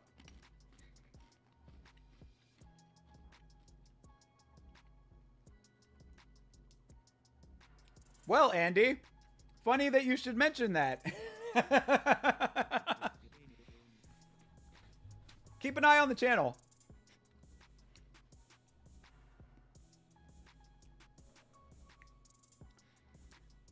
Yeah, I got something that you're gonna like if you've been watching the Tough Brazil 3. You did a rewatch of Habib Gaethje card long ago, but skipped to the fights. This format is really good to just do the whole VOD. Yeah, I mean, I appreciate it. I mean, you know, it allows me to kind of just chat with you guys and hang. It's chill. We're just chilling, you know? I mean, this is really all it is. Norf also said, me and you should do rewatches. Dude, I'm down. I mean, I don't know if I'd want to do full rewatches on the Monday stream. I kind of like the way that we do the Monday stream. But if, you know, like later in the week, if there's times where I don't have, you know, recording and stuff to do, I mean, that's the thing is it's long, you know what I mean? Like, that's why I started so early. I started this at 10 o'clock because I was like, shit, if I start doing this now, I mean, we got another 2.5 hours on this card, so I'm not even going to be done until almost 4 o'clock. Then I got, you know, dinner at 6, so, you know, I got to have some time to edit tonight. Thank you, Andy. Yo, I appreciate your support, my dude. Thank you very much. Tell your friends.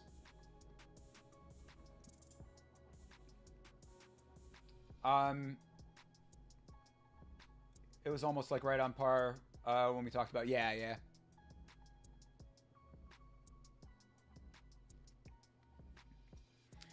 That Habib Gaethje card is a good one to rewatch. That was middle of the day. I remember because that was before me and Vitz were watching together, and I actually ended up having to watch that at his house without him. It was before we were even streaming. Schedule just didn't work out. I thought I was like he thought he was going to be there and then wasn't there, and I ended up being able to just kind of me and Jake just hanging out. Me, Jake, and Link. Monday stream is good, plus a hard thing to schedule like 8 more hours. Yeah, that's what I mean. It's hard to do it. Like I would be down to possibly do some on Sundays, but then again, I mean, if literally it would be doing rewatches, you know, watch along, rewatch, and then Monday recap is like, how many times can you talk about the same thing, right? All right, we got Luana Pinheiro versus Angela Hill here. Angela Hill, who ruins every parlay that I have ever put her on. Anytime I bet on Angela Hill, she loses. Anytime that I don't, she wins. I believe that I saw Angela Hill fight live, if I'm not mistaken. I think she might have been on one of the cards that I saw live. I might be misremembering that. Somebody look that up. Was she on the last Orlando card?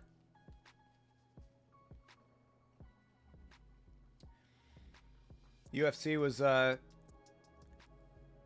hinting that they might be coming back to Orlando. They had hinted that for late last year, early this year. Never materialized. Be cool if they did.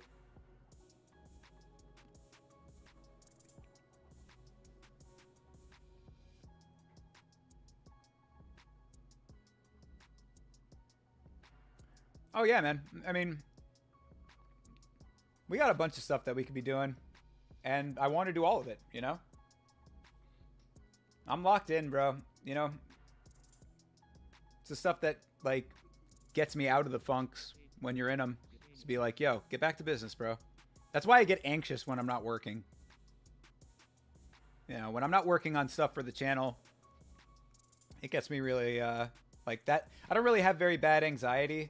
Like, sometimes I do, you know, about whatever, life shit. But, like, what gets me, like, really anxious is when I'm, like, you know, when, God, I haven't worked on a video. Like, come on, bro. Like, keep this channel going. Keep the channel going. I still haven't even changed the logo yet. That's going to be a fucking huge undertaking. So much stuff to do with that. The new logo is so fucking dope, though. I love it. I'm, like, in love with my new logo, but I got to change the overlay here. I got to fucking... I mean, I don't have to do it all at once because I'm still going to use the old logo, but, you know, it's better for, you know, trying to not get banned on TikTok, I guess. All right. Dig into this fight here a little bit. Pinheiro moving nicely. She's kind of keeping at range, not allowing Hill to tie her up at all. Ooh, nice. Good strikes from both. Traded pretty much simultaneously there. Oh, she was on Luis Almeida. Okay, gotcha. I know I've seen her recently. Ooh, nice strike for Hill there. And, oh, Pinheiro trying to get the takedown, doesn't get it. And Hill's got the neck now.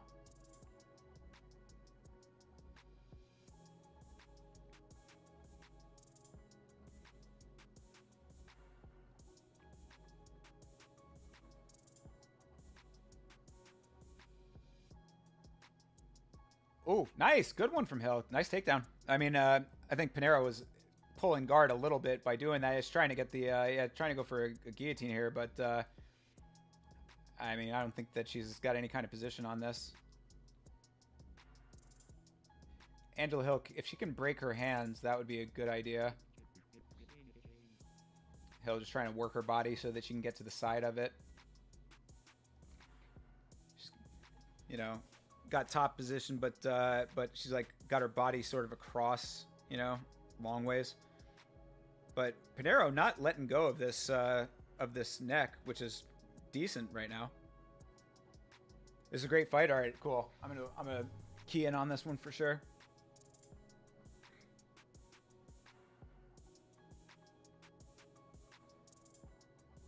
Yeah, first round.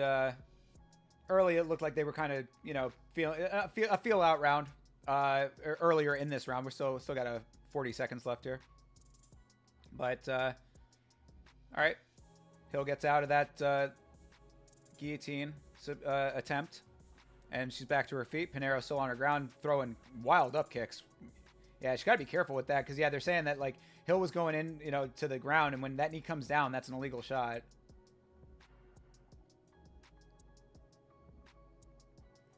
Pinheiro just fucking letting those legs go like spaghetti, dude. Just fucking pool noodling those legs. All right, yeah, Hill is all over her. This is the Angela Hill that that fought Mackenzie Dern right now. All right, no, switch that. Take that back. This is the Angela Hill that fought in her last fight. The Mackenzie Dern fight was the one that I thought Mackenzie Dern looked like an entirely different fighter and then completely lost it after that. Mackenzie Dern is one of the most frustrating fighters on the planet because she is so goddamn hot and cold. When she was in that fight with Angela Hill, she looked like an evolved fighter. Like, she looked like she had leveled up, like, immensely. And then in her next fight, she just comes out and gets muscled around. Sucks. Don't get it twisted, though. She is still the finest woman in all of MMA. Take it back. She's the finest fighter in all of MMA. Meg O'Leary is still the hottest. To me. Sorry, Joe B. It's your fault. You married the hottest chick on the planet. What, you know, what am I supposed to do? Not think she's hot? It's not my fault.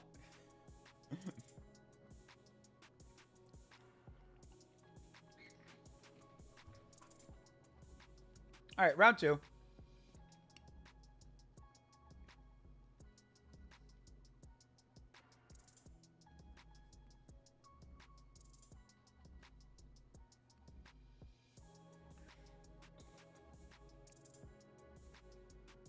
Nice. Ooh. Nice couple from Pinheiro there. Pinheiro doing a good job of keeping distance early, but Hill is looking, looking to get in deep again.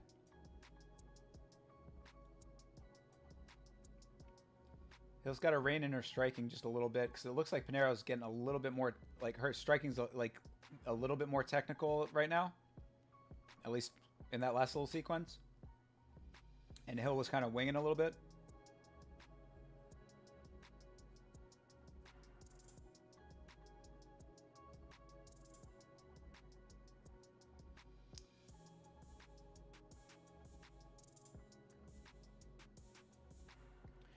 Pinheiro's doing a nice job of utilizing the range.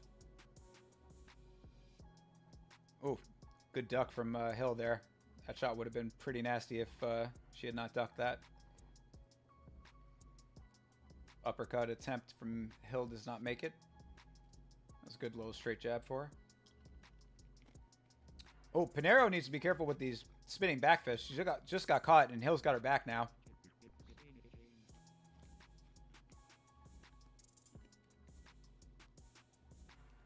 Pinheiro doing a good job to not get taken down yet, but looks like it might be only a matter of time. Still staying on her feet, though. This is good work from her.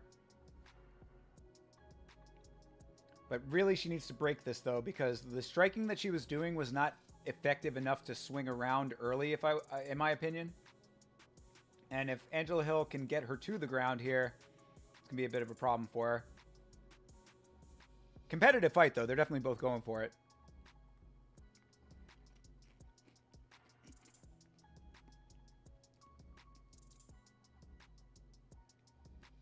Nice knee up the middle for Angela. Switch kick, too. Yeah, Angela Hill is being very active right now, which is nice to see. Pinheiro also, I mean, she's doing it as well.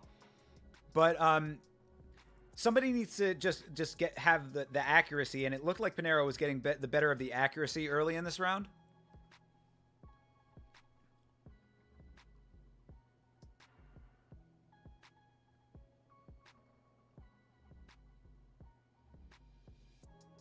Nice. That was oh. Nice shot from Angela Hill there.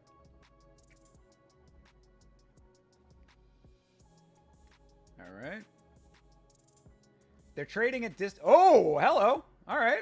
Kind of stumbled her with that one.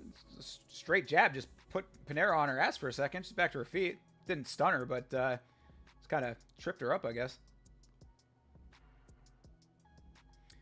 Because I was just going to say that they're both right now keeping on the outside. They're keeping a little bit more distance than I think both of them should. I think that one of them needs to really get in there and start making it dirty. Hill got that nice jab that sent Pinheiro back, and now she's got her neck. So doing the right thing here. Ah, they break again. Oh. Uh-oh. Oh. Uh-oh. I don't know if Pinheiro's actually, like, if she's stunned or if she's just making weird choices, but that, oh, yeah, she's starting to get tagged now a little bit. Hill got some blood going on. It's a good round. Oh. Oh, Hill going for the, oh, that looks tight. That looks tight. Oh, and now she's on top with the guillotine. Oh, she gets the jab! Hey, Angela Hill. Wow. Angela Hill with the explosive motion there to get the finish. Really nice. Man, I'm telling you, dude, every time with Angela Hill. I mean, she has been, I mean, like, she's getting better, man. I don't know. Okay. When I first started watching Jessica Andrade, right? I remember thinking, man, she's got so much potential to, like, if she's this good early in her career, she's got so much potential to improve and become better and be this, like, dominant champion, right? And she, I don't think, necessarily lived up to all of those expectations. Angela Hill has been around for a very long time, at this stage in her career, if she is going to like really become the elite of this division, I think now is definitely the time, and performances like that are going to be the things that are going to pepper a champion's record, you know, if she achieves it. So that was very nice work from her. Very quick too. I mean, you know, she was in a dominant position to start it off, so like that hadn't changed, but to actually get, you know, the body whip and to you know, end up getting the submission off of it. Very nice work.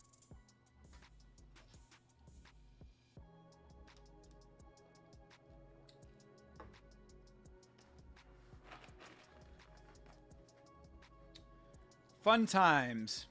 Good fight.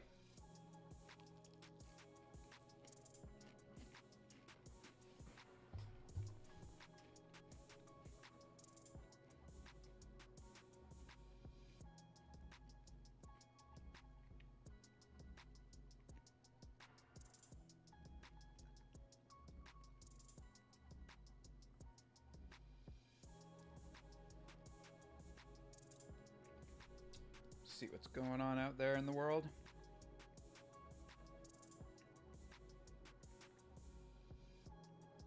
Any of y'all got that one friend that, like, you see them on a regular basis, yet they always want to talk on the phone?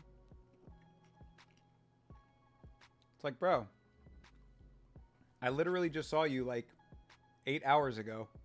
What could you possibly want to talk about? What could possibly have changed in the course of those 8 hours?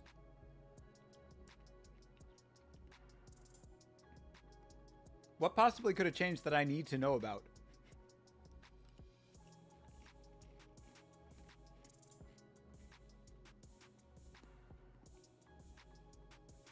Very nice win for Angela Hill. That's what I had said too, is that the guillotine looked deep early. Like, she got a really nice angle on it early. So securing the victory really looked good.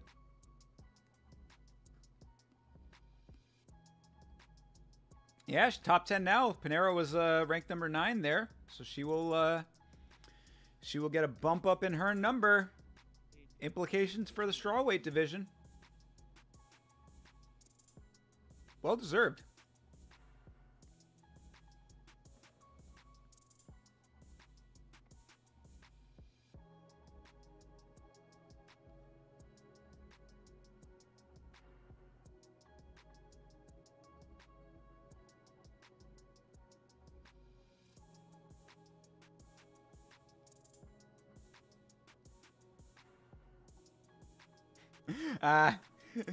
She had to catch herself because she shouted out that one of her coaches is a PFL fighter, or I guess one of her teammates or whatever. That's funny. Like, oh, I'm not supposed to say that. Verboten. Can't be talking about other organizations in this organization. Dana's gonna dock some dollars for that one. She's going to get 99.98% of her fight purse for that one. $200 fine.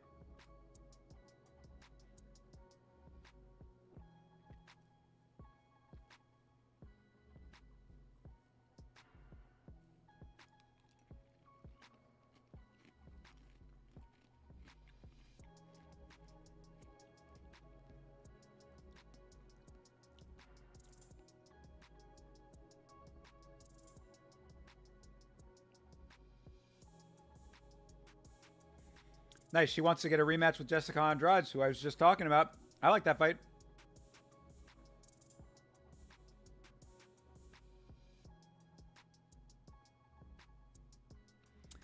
Good job, Angela Hill. I've always liked Angela Hill. I've never had a problem with her. It's just that she, for some reason, fucks up every parlay on the planet for me.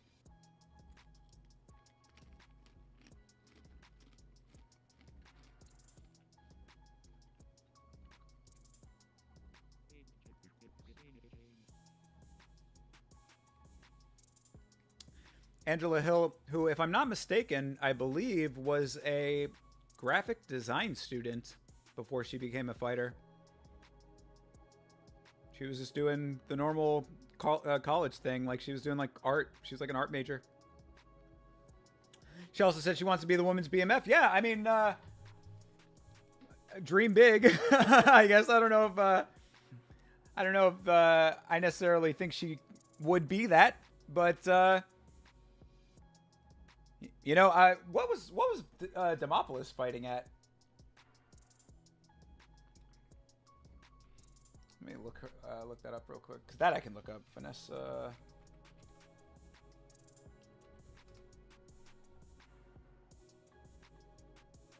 Was she fighting strawweight?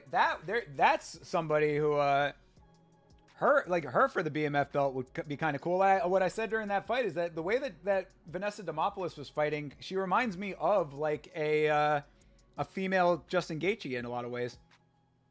She goes out there, she's fucking a little bit reckless, you know. I think she could probably rein it in a little bit more, you know, it'd be a little bit more technical. But man, she goes out there and fucking throws. She's a little badass chick.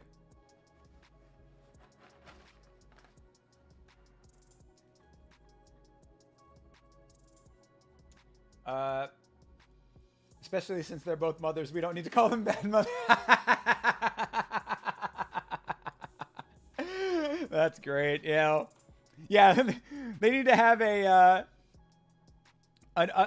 alternate version of that. What do you even call it? The bad bitch title? I mean, like, I don't know if you can really get away with that one either. BBOTP. There you go. The BBOTP, the baddest bitch on the planet.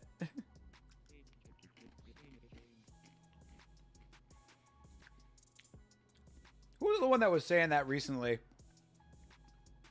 I don't think it was Rhonda. I think it was Rhonda on her little fucking delusion tour that she's been going on. Where she was like, you know, all these other girls, they're you know, they think that they're fighters, but they're not bad bitches. I'm a bad bitch. Bad bitch title is cool because it's catchy. Hey, I mean, you know, I'm not against it. The only reason I say that is more so because I think that you know, the perception of the outside world. But again, this is one of the reasons why MMA is the last bastion of like legitimate coolness on this planet, because you can get away with that kind of shit. You don't have a woke mafia coming after, you know, everybody and trying to cancel everything and taking people's livelihoods away for that type of stuff when it comes to MMA. So good on it, I suppose. And again, this is coming from a person, like, I consider myself pretty, like, open and accepting. I mean, like, you know, I'm, like, as socially liberal as you can get, really. Like, I want everybody to be able to do anything that they want in this world, be whoever they want, and all that kind of stuff. Like, I have no problem with all that shit. I don't like that, the weaponization of it. And that's why I think that it's great that MMA is somewhat immune from it. So if MMA wants to have the bad bitch title, then it can have the bad bitch title. I have no problem with it whatsoever. I just think that you get a whole bunch of little busybody reporters saying, the UFC came out with a bad bitch title. Is that okay? It's like, suck my balls. Oh yeah, Cannonier versus Imavov. Looking forward to that fight.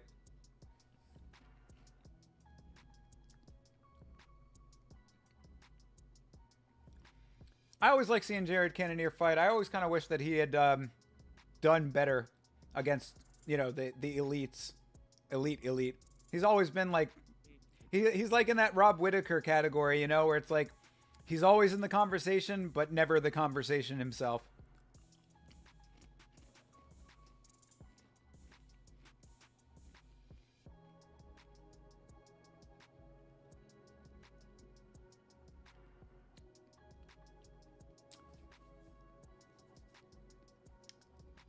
All right. This is the battle of the two fight losers over here. Adrian Yanez versus Vinicius Salvador. Salvador. Hopefully one of these guys gets back on track.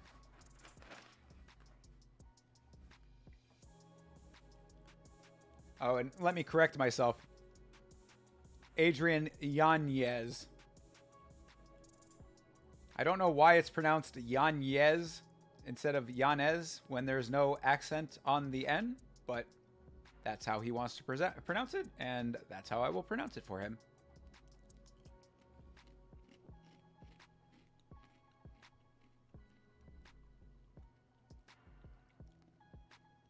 I try to be good about that. I try anyway. I mean, you know, it's not always that easy, but try to get people's names right. It's actually the one reason I haven't posted that clip of Vitsking roasting the fuck out of Virna Janjadova. Because I get her name wrong so often in there. Well, I know it's a translation thing, but I just don't know why... like, I don't know, like, where that... Like, is it, like, a translation thing because of, like, some... Like an indigenous type deal or something, maybe? Because, like, from Spanish, you know, if it was accented, it would make more sense, but... Oh, he said you can pronounce it either way? Okay. All right. Then I will call him Yanez, because it's easier for me. Also, just because I think Yanez is just kind of awkward to say. That's one thing that, for me, I am very conscious of when I'm recording, is how, like, words fit next to each other when I'm saying them. Because I have a very, like, specific cadence with the way that I deliver my, like, dialogue in the videos and stuff. So sometimes I'll, like, have to adjust certain lines if, like, the syllables don't, like, roll off the tongue easier. Sadly, two things that I have trouble saying in videos: mixed martial arts and Brazilian Jiu-Jitsu. Even right there, just saying it right there, I have, I thought I sounded weird. Jiu-Jitsu. Brazilian Jiu-Jitsu. Or BJJ, that's another thing. I've been saying all of those a lot lately. Saying BJJ in, like, quick succession like I just did there, I always think it sounds weird. It's not BJJ, it's BJJ.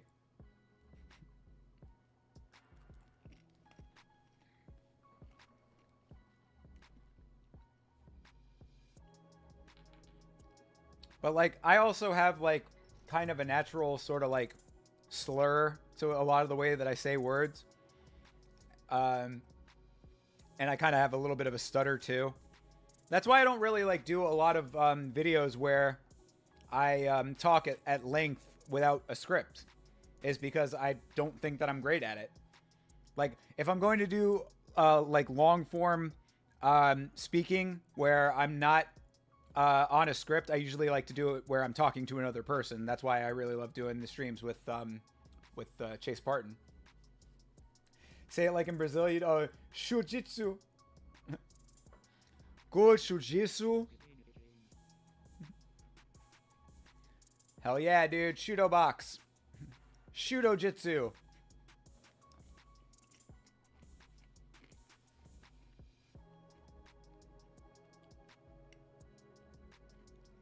Those Shudo box guys are no joke, though. They take their Shujitsu very seriously down there.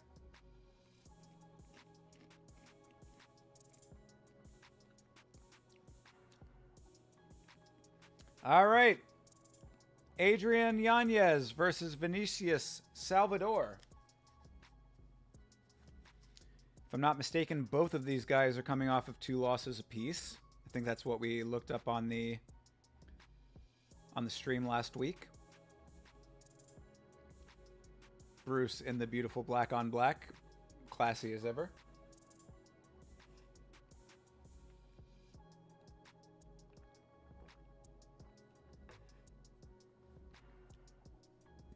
Vinicius is a cool name.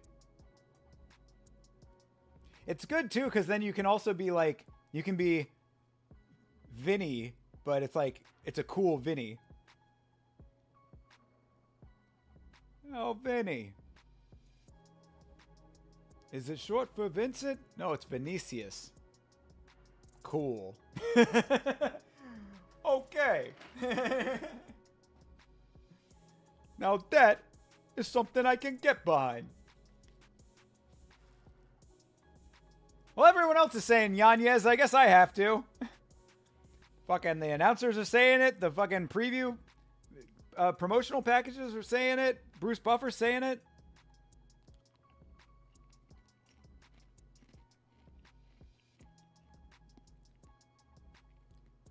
Vinicius Salvador might need to be investing in some of that keeps, you know. Looking like he's going a little thin up top.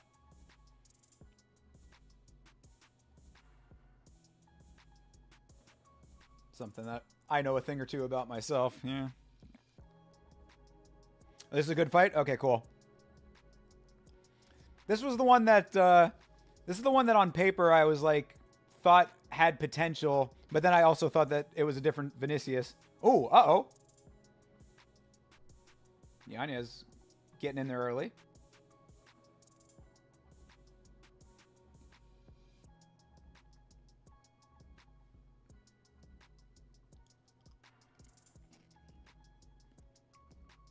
Nice one from Salvador. Ooh, they are both swinging right now. Ooh, nice body shot from Salvador.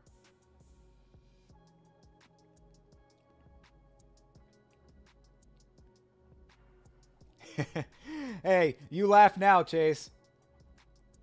Hopefully you never have to find... Oh, Vinicius tried to go for the little behind the leg sweep. Didn't work, but I always love seeing it. Yeah, that little, you know, it's like a tap kick. Oh, try to go for the Mortal Kombat sweep, too. But yeah, God forbid you ever have to find out what the real hair loss deal is like. Thankfully, it hasn't, you know, I'm mostly intact, but I got a little bit of a hairline situation.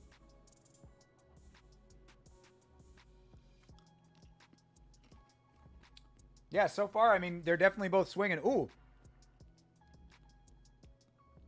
They're both fast, man. Bantamweight. Guys throwing with intention and power early. And speed, man. Let's go.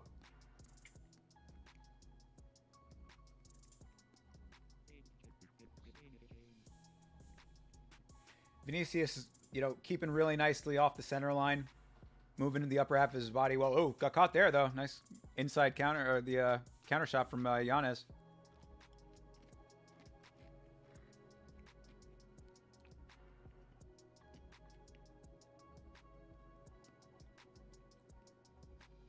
Ooh!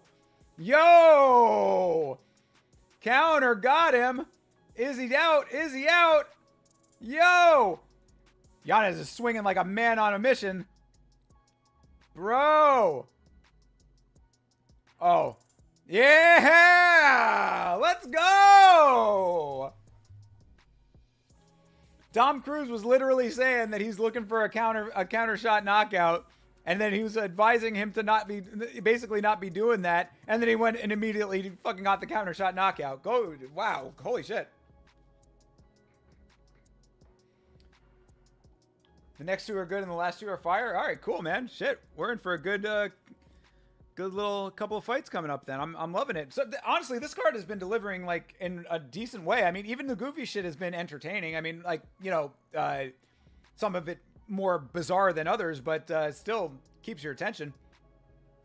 It hasn't been boring, you know. I mean, I don't think that there's any that so far. I don't really think that. Well, the Alatangale versus Clayton Rodriguez was kind of boring, but other than that, I mean, everything's had something interesting going on.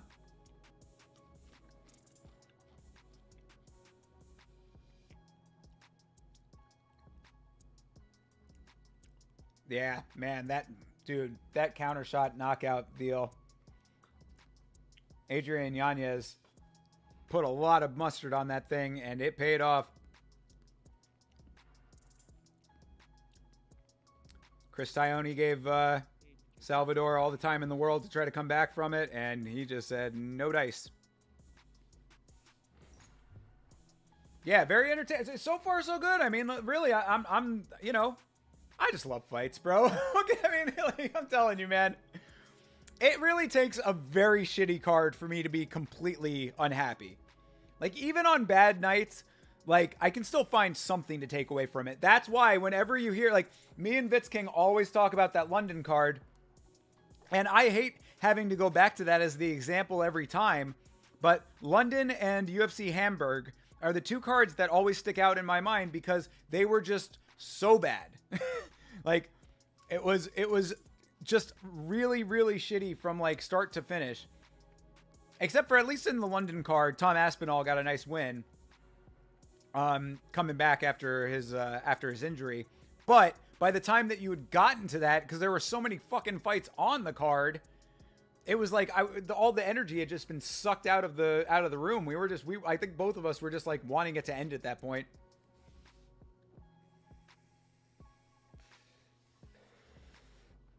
Yeah, so far this is good.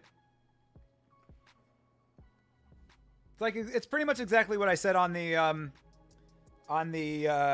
UFC 300 video that I did, where I'm like, you know, on good nights, good fights, or at least standout performances can get the average fan by, and fight nerds like me can love it because I just love watching fights so much.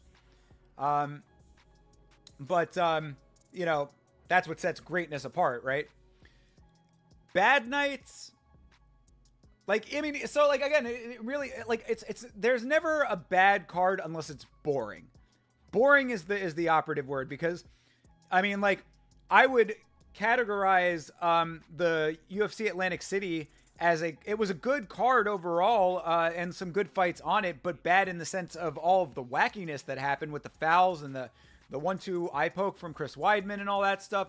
That part was bad, but it was still entertaining and a good card overall. It's when it becomes a slog to watch, like when it becomes a chore to stay in it, that's the problem. Very nice win for Adrian Yanez here. There was that one card where they cut to the camera above the cage and it would be just like silent watching the place instead of cutting to commercial, but it was still funny. Yeah.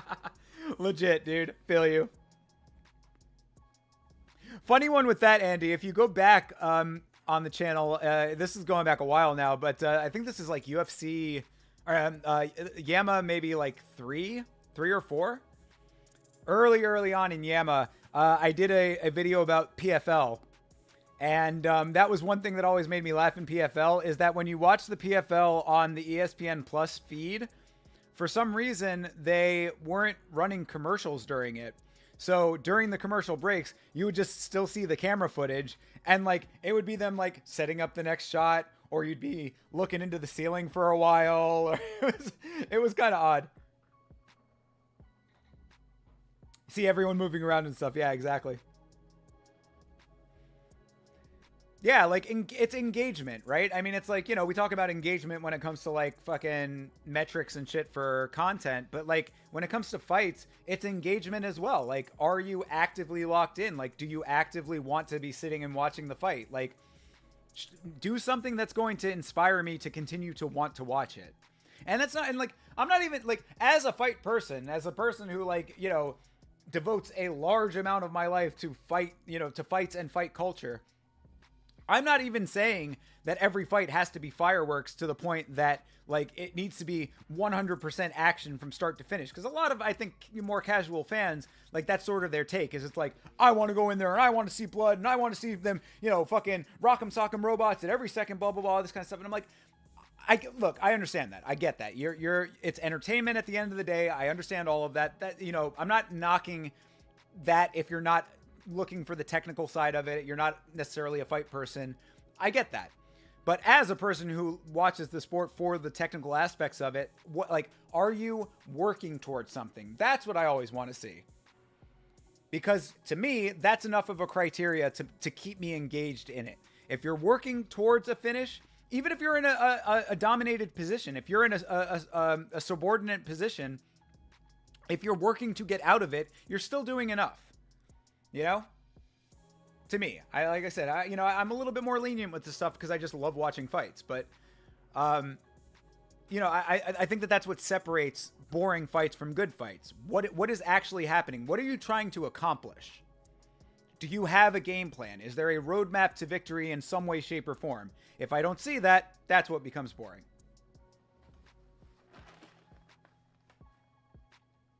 Oh, Adrian Yanez is training with Eve Edwards now. That's a good deal. Paid off in this fight, obviously. Eve Edwards, decorated coach.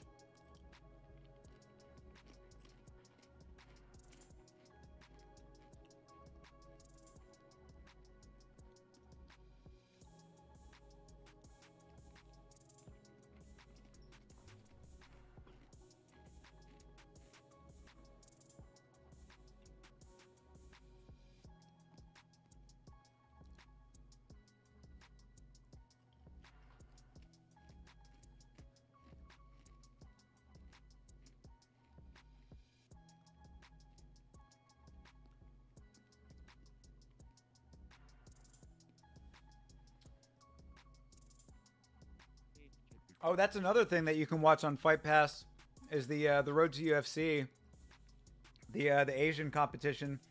Really would like to watch that. I gotta get Fight Pass already. This is dumb. I fucking stream, at least twice a week, MMA content, videos most weeks. It's kind of stupid that I don't have Fight Pass. Gotta be able to afford Fight Pass. Donation links on all platforms, by the way. All right, Themba Garimbo. Good friend of Dwayne The Rock Johnson, from what I understand.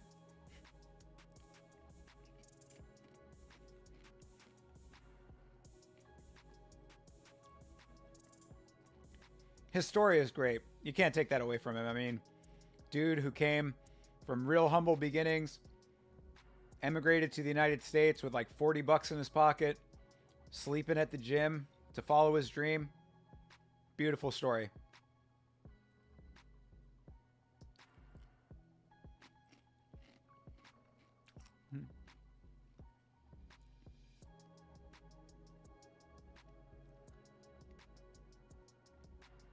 How can you not root for a guy like Themba Garimbo?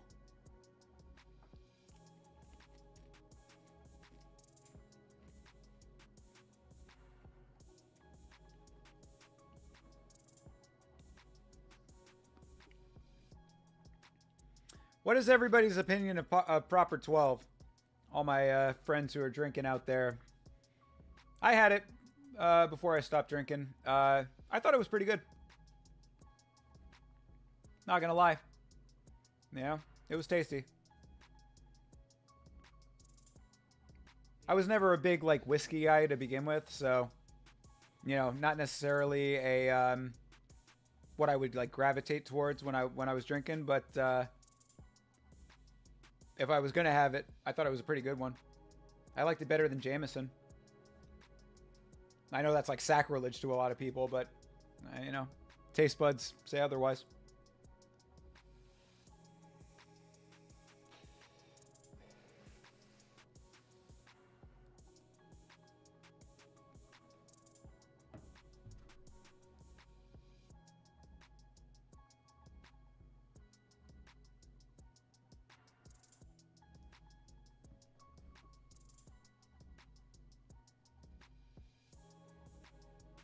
Fuck, what's that? It's a T-Mobile commercial with two dudes doing like the fucking shake weight motion. Leave that up to your imagination what that looks like.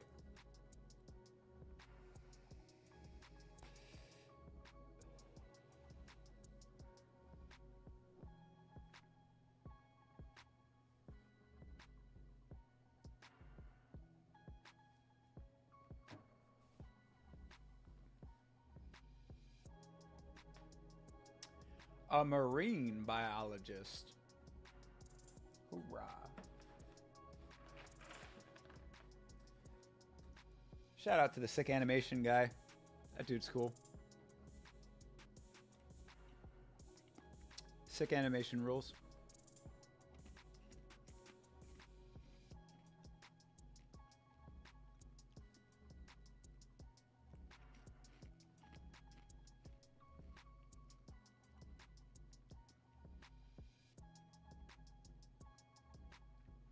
A.M. Shine is M. Night Shyamalan's child? Is that really the name that that person's going with? Hey, anyway.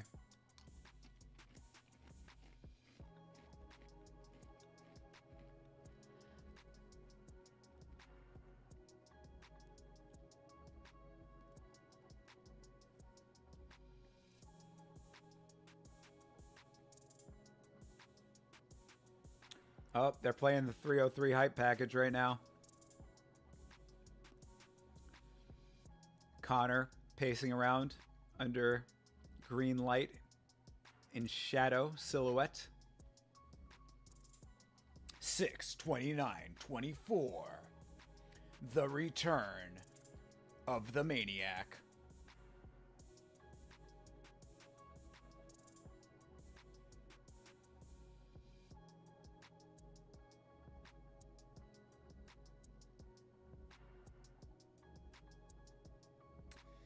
Man, they're playing Connor highlights, dude. It is. Man, it was something to behold, man. You know, I like that's it. Connor is the hardest person to talk about when it comes to that stuff because it's like I mean, he was undeniably great. And then the road that he went down, like it's just it's a very multifaceted conversation. Him and John Jones are both in, you know, the same kind of camp for different reasons. Some overlap, of course, but just, you know, talk about legacy, talk about the story arc, you know. Yeah, but you can't deny how amazing he was in his day, man. Conor McGregor, something else. We'll see what he can do against Mike Chandler. But I'm pulling for Iron Mike. I mean, I gotta believe. I mean, you know, Conor's not super, super old, but he's aged his body by decades with the amount of substances he's put into it.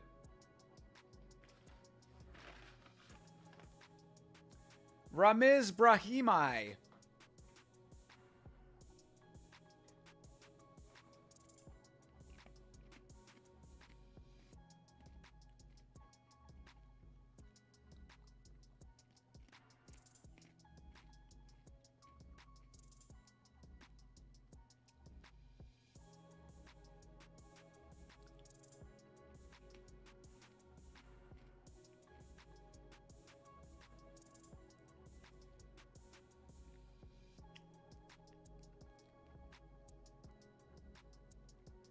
Good Lord. Whatever the fuck this movie is, they are playing this advertisement 8 million goddamn times. They really want you to see this M. Night Shyamalan Jr. movie.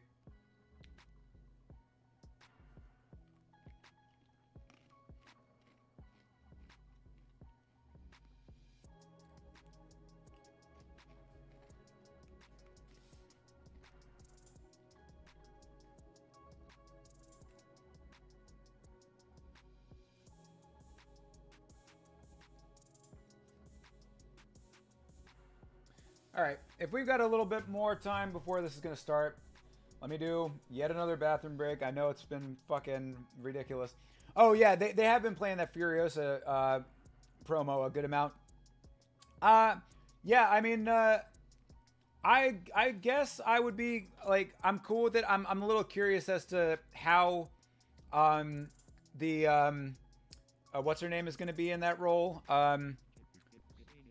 God, why is her name? I said it earlier in the stream.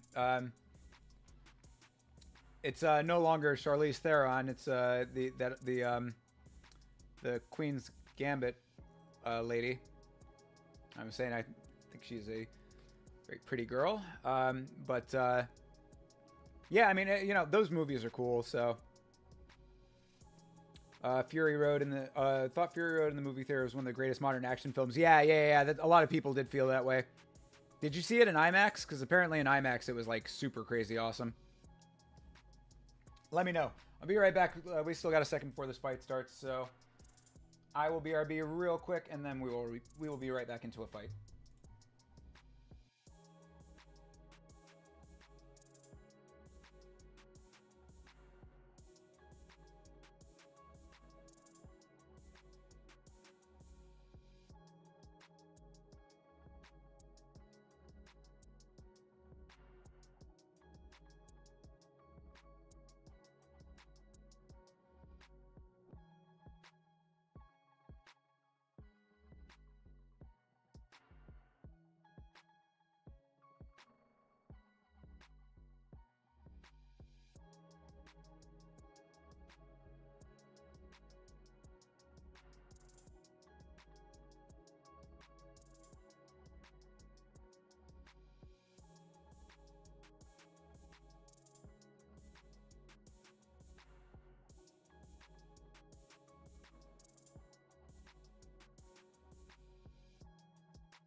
All right, we are back. And if you out there think, man, Thinker just really loves to go to the bathroom, let it be known, I fucking hate having to go to the bathroom this much. It sucks. It is very annoying. And it also makes me have to be aware of where a bathroom is at all times of every day, no matter where I am. That was something that the first thing when I got to that fucking Medieval Times place, I'm like, okay, where are the bathrooms? Anyway. Hemsworth is a great choice. He's got a natural accent for Aussie. He might be Australian. Are those guys Australians?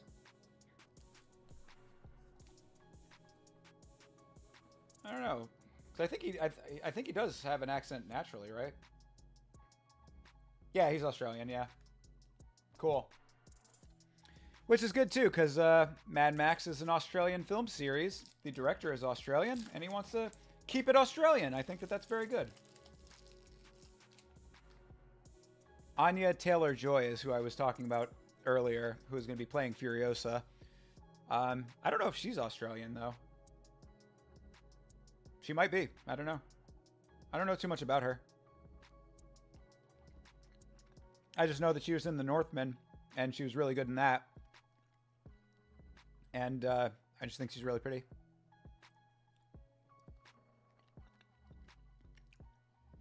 All right. Temba Garimbo versus Ramiz Brahimai.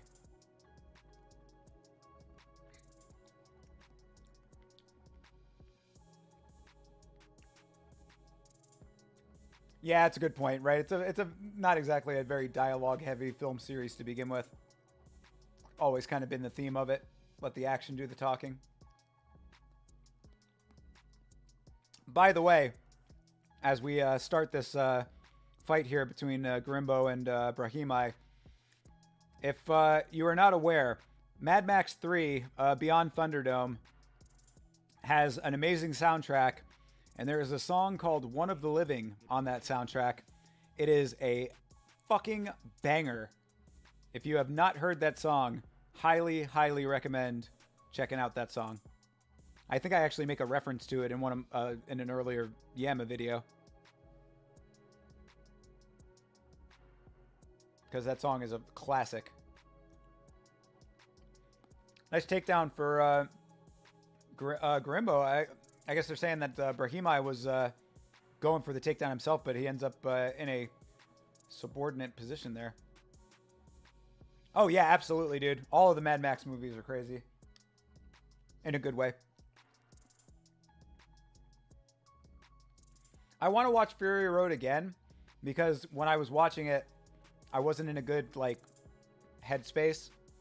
I had a lot, like, of outside stuff going on in my life that wasn't really good. So, like, I don't think I gave it a fair enough shake, but I know people love it, so I'd like to give it another watch. I don't really remember too much of it. So, probably worth giving it another spin.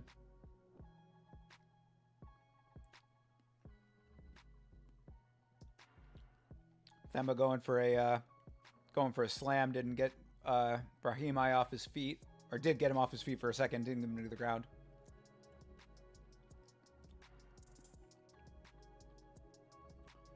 Yep, kind of doing the do-si-do right now. Somebody trying to get into a more dominant state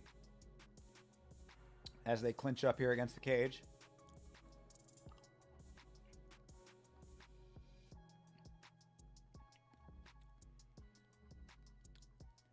Garimbo not allowing Brahimai to capitalize when he is in a more dominant position. That's good early. It's going to be interesting to see if he's able to keep that going forward, because these guys are both exerting a lot of energy in these early exchanges here. I mean, not anything over the top in like full fight terms, but you can see that they're putting a lot of strength into the locking each other up. And yeah, all right, and yeah, again, Brahimai goes for another like trip and then trips himself into the takedown basically. Garimbo back on top.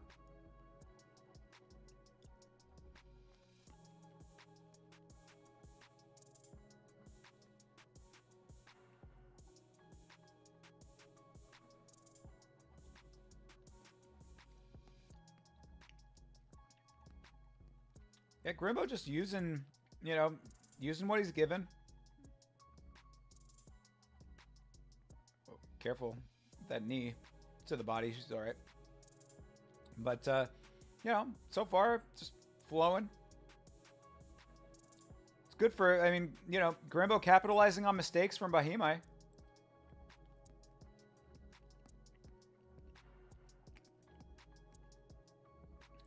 Cool. All right, skilled matchup. I like it. So far, Brahimai is making some early mistakes, but see how that transpires over the rest of this fight. Looking forward to the interview if it's an intense one.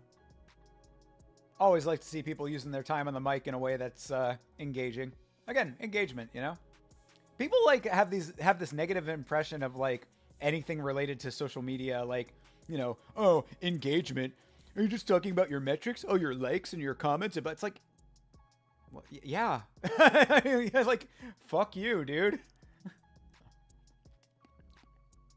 So when I use that terminology to apply it to other things, I think people automatically have a knee-jerk reaction to it sometime. But this is kind of my life, man. I deal with it in my day job. I deal with it for my channel. I deal with it for other people's channels, the people that I help out and work with and stuff.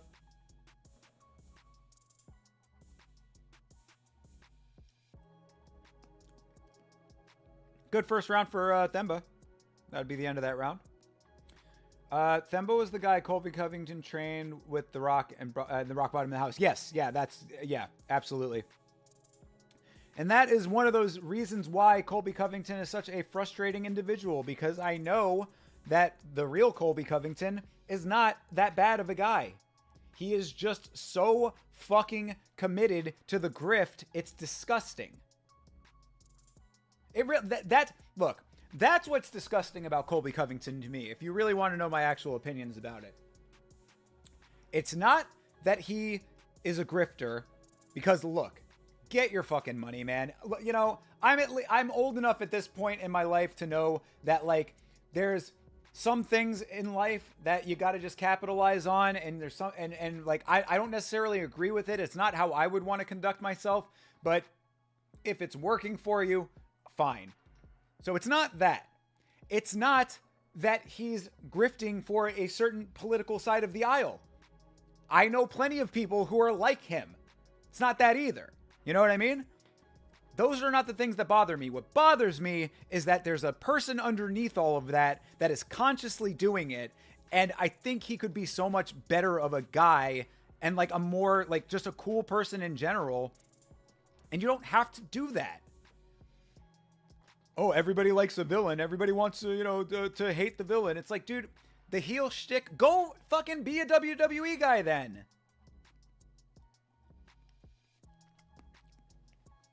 I don't know. It just really, I don't like that shit. It's not what I like in fighters. Especially when you've got a guy like Max Holloway who goes out there and doesn't do any of that shit and then goes out and shows what a legend is. All right, round 2.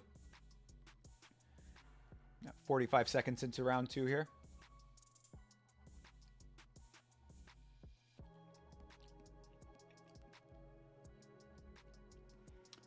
Grimbo, they're both they seem both content to kind of stay in this sort of clinch heavy exchange, these roundabout type of situations, which is a little strange to me because I would think that one of them would get wise to what's happening and try to keep the distance and utilize it better, but it's just working out for fucking Grimbo. This yet another takedown that fucking Brahimai, again, the theme of this card so far has been frustration and fight IQ. And yet another mistake for Brahimai. How many times can you go for this inside trip, not get it, and then get taken down yourself?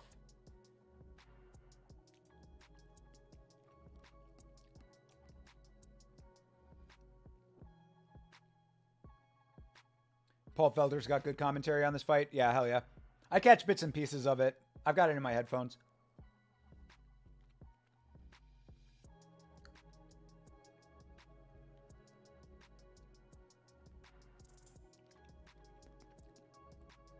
but yeah, I mean, Brahimaj is like, he's just making poor decisions right now is what it looks like to me.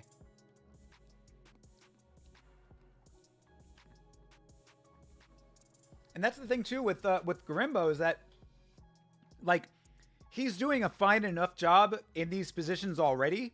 So it's like, if you're already neck and neck in a clinch position where you're jockeying for dominance of it, if you're going to just allow for the mistakes to happen on your end as far as Brahimaj goes, Garimbo's doing everything right.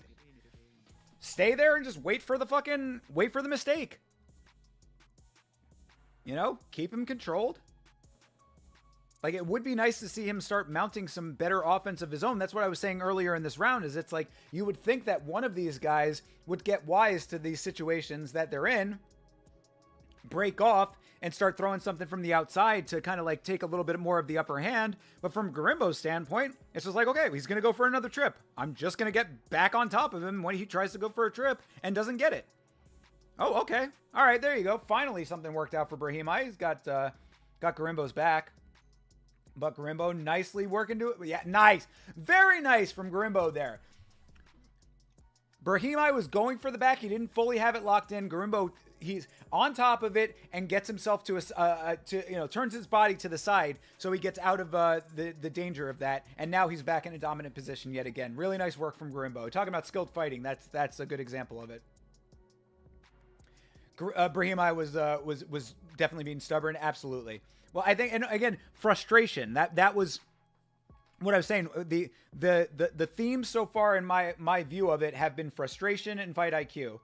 And to me, it's a low fight IQ move to keep going to the same well over and over again and not getting, I mean, I always go back to the Ryan Hall versus Ilia Topuria, which I believe it was Ilia Topuria. It was either him or Giga Chikadze, but I'm pretty sure it was Ilia.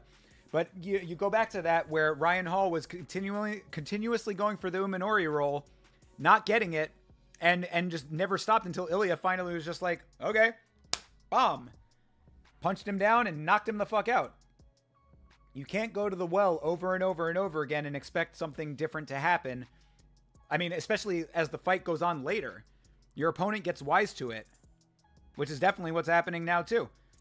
Garimbo is just staying on top of him, just neutralizing everything that Brahimaj is trying to do. And when you say stubborn, you're absolutely correct, because it's like, he's not allowing himself to, like, he's not giving himself a chance. That's the end of the round. That's another round down for him. He really needs to stay outside in this third round. Don't let yourself get inside like that, because it has been doing nothing for you.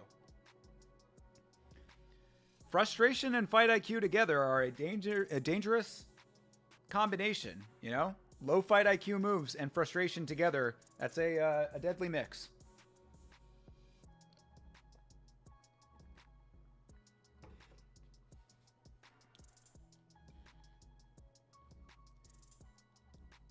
A.M. Shine is the name of the person who wrote this novel that M. Night Shyamalan's child is adapting, apparently. Sorry I keep talking about it. It's just that they fucking keep showing that advertisement over and over and over again. Good lord.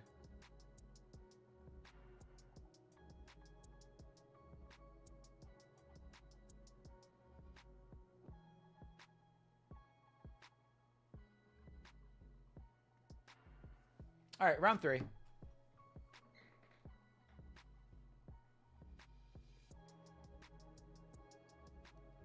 See if Brahimaj can learn from some of these mistakes. I hope his corner was giving him some good advice. This is definitely a fight, like the way he's fighting. This is a time that a corner needs to be very stern with him. Hey man, you need to change course here.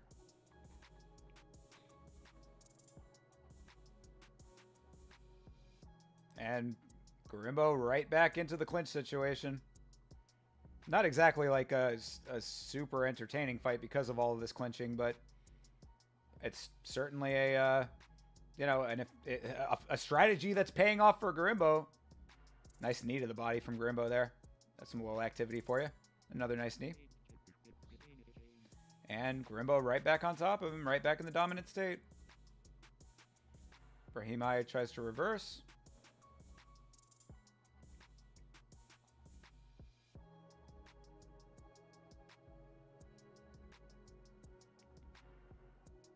Yeah, and Dom Cruz is making a very good point about this, that he's choosing now, when he is in a more dominant position against the cage, he's choosing to engage in this.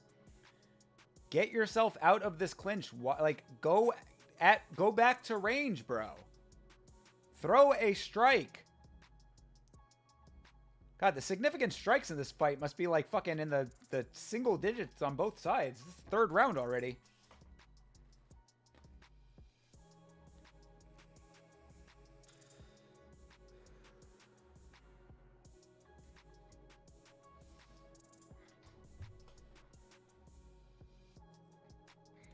I feel like what Felder says, Brahimaj just keeps challenging Grimbo, and Grimbo is just winning again and again. Yeah, that you're exactly right. Absolutely, you and Felder.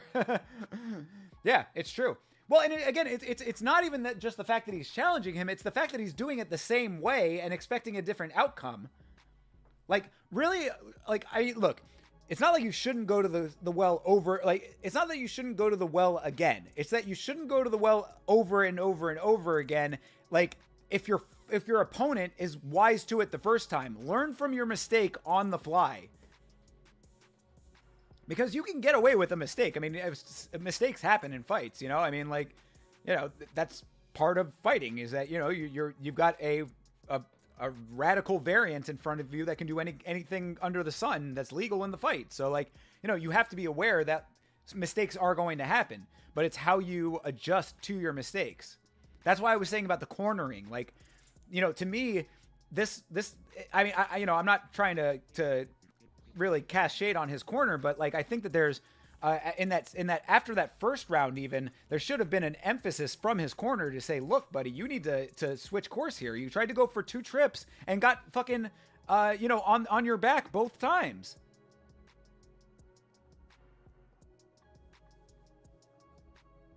That's Felder saying the exact same thing now. Changed up the game plan. Exactly. Yeah, this is a frustrating fight to watch for that exact reason. And to be perfectly honest, I'm not gonna lie. I think that this is a fine way to win a fight for Garimbo. It would have been nicer to see him do a little bit more in his own right. You know what I mean? Like, to fight smart and to get a win off of your opponent's mistakes is a win's a win's a win. You know, I guess you're not gonna, you can't really say anything about that part of it, but it would have been nice to see him style out a little bit more, show a little bit more of your range as a fighter, because really, I mean, it's, you know, a situation where it's like Brahimaj is essentially beating himself, you know.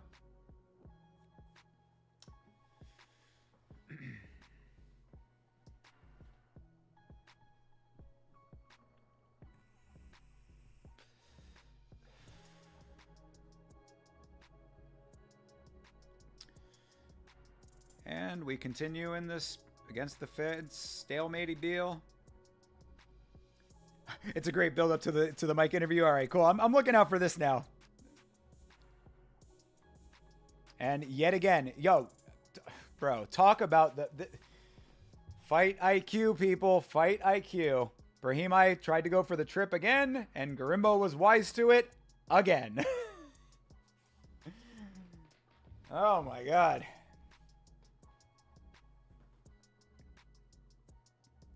A lot of control time against the fence for Garimbo. How about the entire fight? And another takedown for him.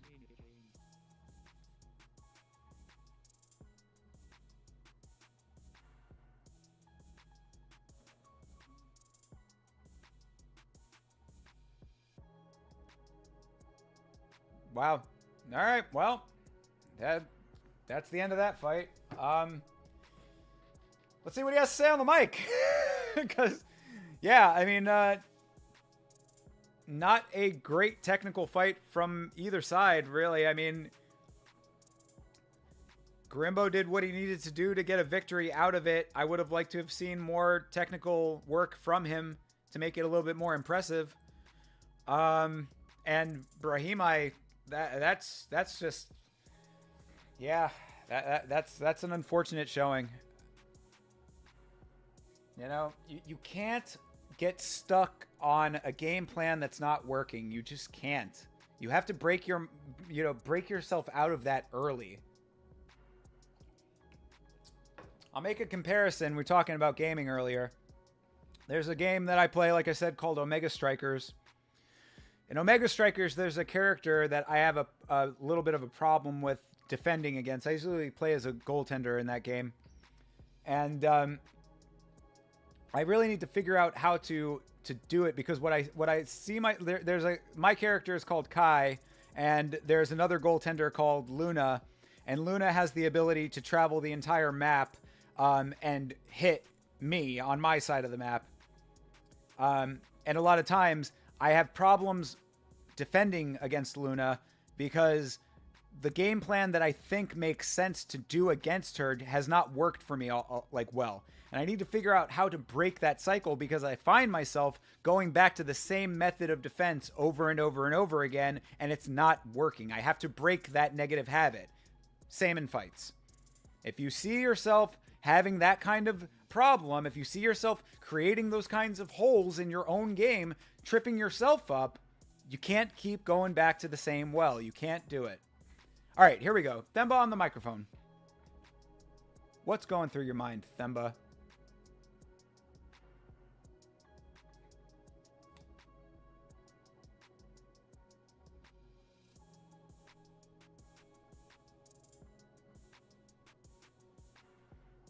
He wanted to do better. He's apologizing to the crowd.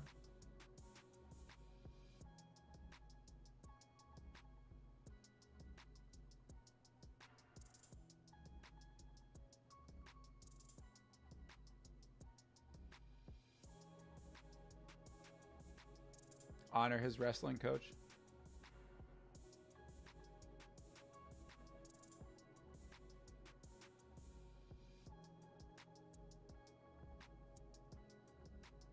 Okay. He's a... Oh.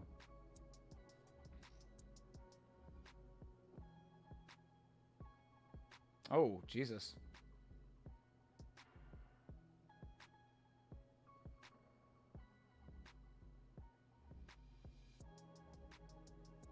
Oh, wow.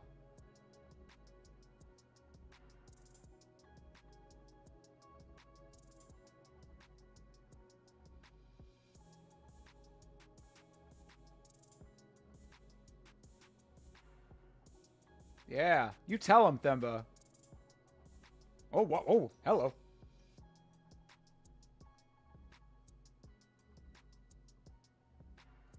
You tell him.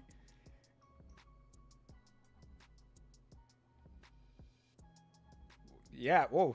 You weren't kidding about this speech here. He is giving it to the trolls.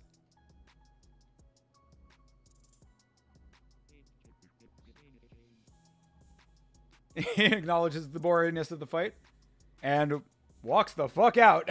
Oh, yo. All right. Yeah, you weren't kidding about that interview. That was intense and fucking exactly right. You know what?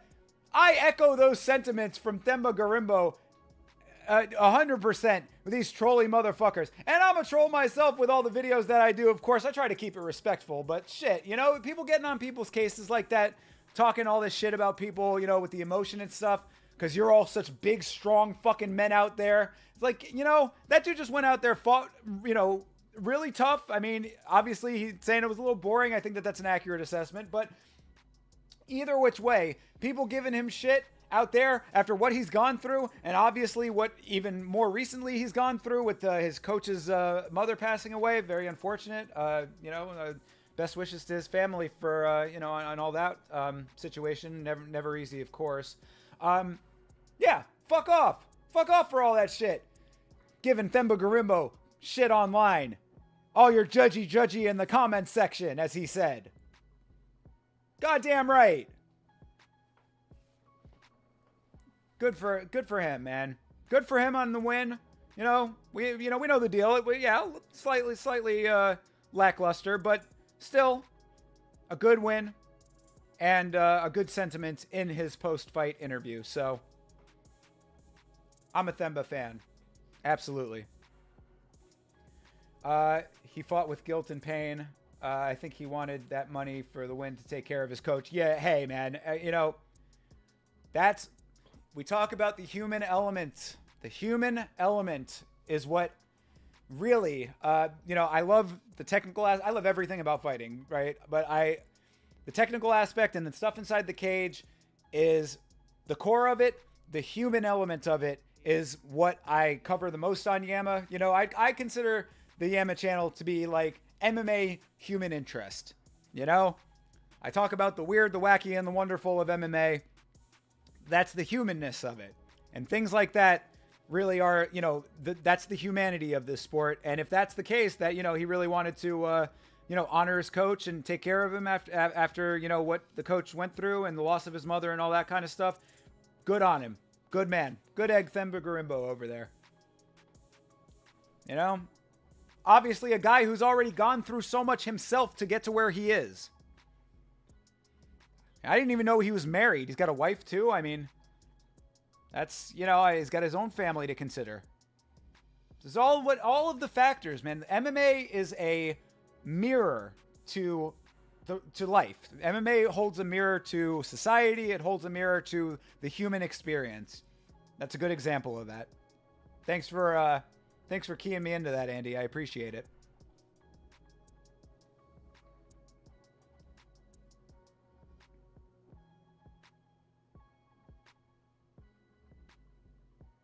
Chaos Williams back.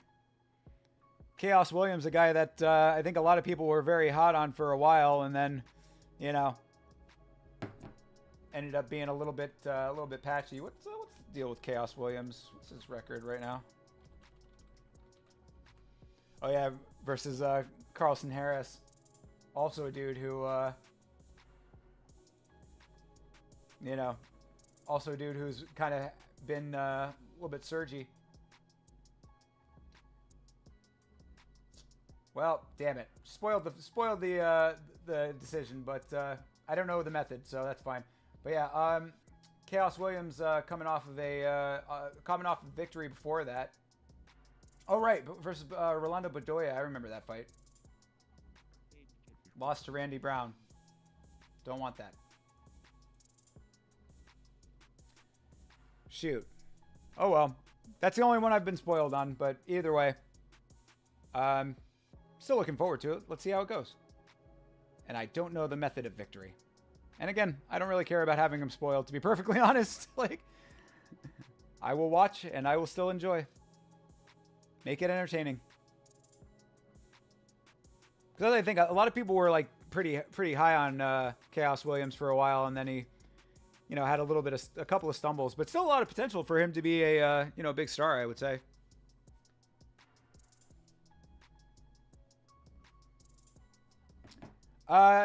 Elite MMA. No, I wasn't able to watch it live. I'm watching it right now. I'm on the Chaos Williams card, or the fight rather. I'm on the, co-main event right now. But I watched the entire prelims, everything. I did it all today. So if you want to see or hear any of my opinions of them, they are all here. And of course, we will be doing the recap stream tomorrow, myself and Chase Parton. So if you are around on Monday evening, usually around 9 o'clock, 8 o'clock, something like that, somewhere between 8 and 9 o'clock Eastern time, please stop by and say hello. Love to see you. Thanks for checking in, though. I'm catching up right now. No, I wasn't able to watch the fights live because I was watching people fucking role play as knights while eating chicken.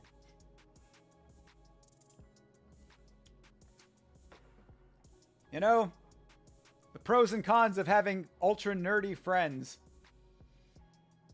The pros, no,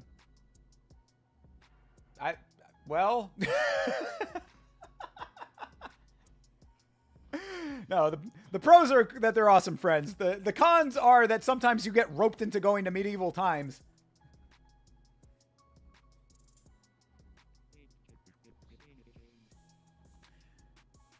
Oh, who are you in the Discord?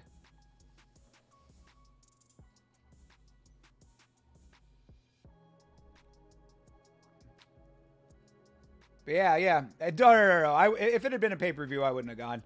To be perfectly honest, I had to do an assessment. Because what I tell all of my friends is that you get one a year. You get one a year, one time a year that I will miss an MMA event for something else.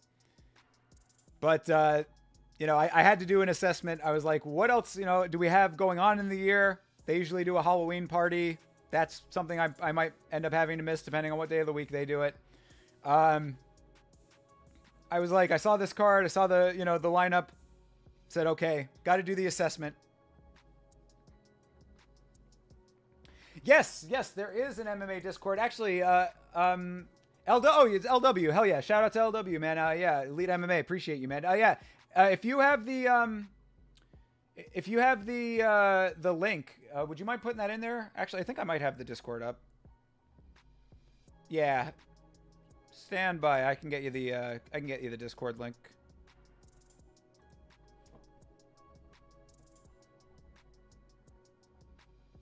As we wait for this Chaos Williams fight to begin. See if I can grab that for you, though. Absolutely join the Discord, though. This is the homie Chase Parton, who I do the recap streams with on Monday nights. This is his Discord. But I'm a mod in there, and I'm pretty active in that. Yeah, definitely join up. The conversation's always really good in there. Am I going to watch the Fury Usyk fight? No, actually, the funny thing about that. So I mentioned this a little earlier in the stream. Here, hold on one second. Let me get the server, the invite link here. Where is the invite link? Invite people. Yeah. Okay, here we go.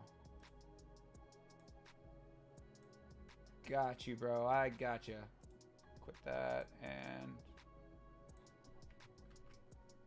There you go. There is the Discord link. Yeah, definitely join up. It's always a good time. So the funny thing about the Fury Usyk fight. So like we were going to the medieval times thing, right? And we stopped at this little bar that was like close to there. I'm there with like two people who are not fight people at all. I was just hanging out. We're all having drinks or whatever. And a couple of guys walk in, and they're both like staring at their phone, and I hear like crowd noise. And I thought they were watching this card. I thought that they were watching the MMA fights. So I was going to be like, hey, no, I can't be watching those. But, I was going to give them like my, the link to the channel or whatever. And then it turned out they were watching the Fury Usyk fight. And so I was like, to my friends, I said, you guys go hang out for a little while. So I was able to catch, I think, rounds 4 through 10, and then I watched 11 and 12 in the car on the way over. So I saw pretty much most of it. The thing that sucked though is that the stream that they had was a little bit choppy, so I wasn't able to see every single thing that happened. But great win for Usyk, man. Sorry, LW. I know that you're a fellow countryman, obviously going for Tyson, but. The giant has been slain, How about that? Oh, yeah, and I always forget that Carlston Harris is from Guyana, which is where my ex is from. So I always have a little affinity in my heart for Guyana, even though it did not work out with my ex.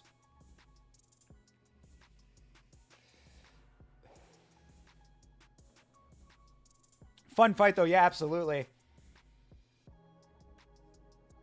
I would like to go back and watch it though, because I would like to see those first 2 rounds, because from what I was hearing, the Usyk dropped those first 2 rounds, so Tyson was coming out pretty strong.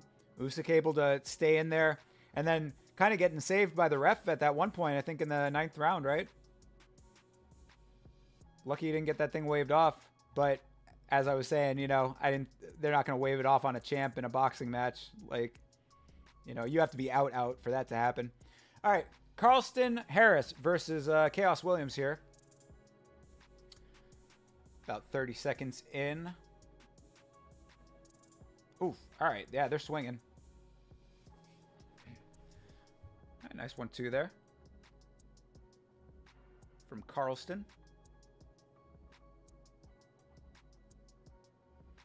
Both keep in range, something that was not happening in the last fight. Oof. Overhand got through for Carlston. Chaos. Not phased by it, but it did make it.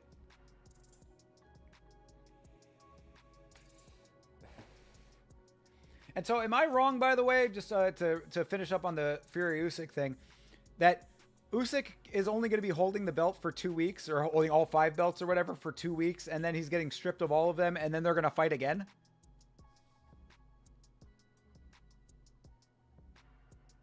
Is that what the timeline is? That's so weird to me.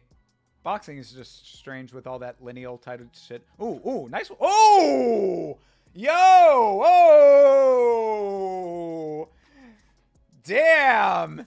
KO for Chaos Williams. Holy shit. Because that's crazy, because it looked like Harris had actually gotten a nice one in there right before. That's what I was saying. I had started up by saying, ooh, Carlson Harris had a nice one there, and then fucking Chaos Williams just fucking threw a firecracker at his face. Bang, bang goes the dynamite. Holy shit. Really nice.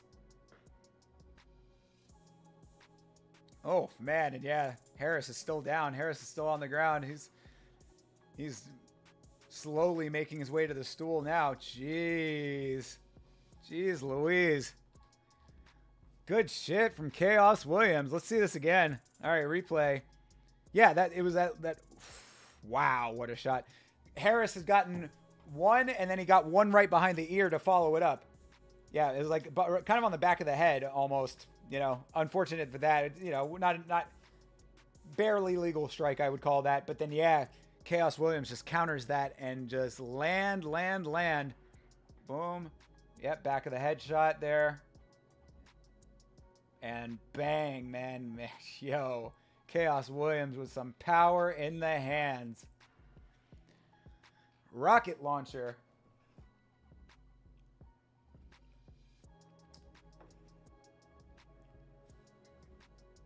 Hey, can't take that away from him. That was some dope shit. And Carlson Harris is he's back on his feet. He's okay.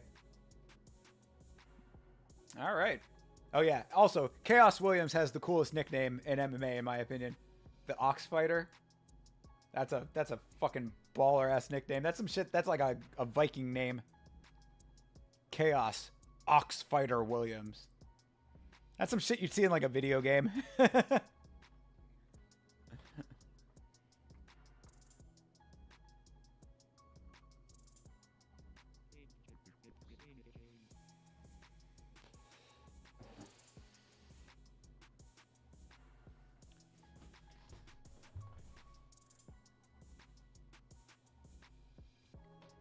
While we're waiting on this decision to be announced, I mean, you know, while we're waiting on this announcement to be made, let me see what the next card is looking like.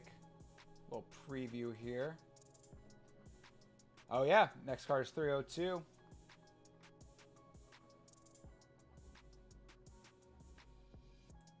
I forgot that 302 is so close. Because yeah, it's not this weekend.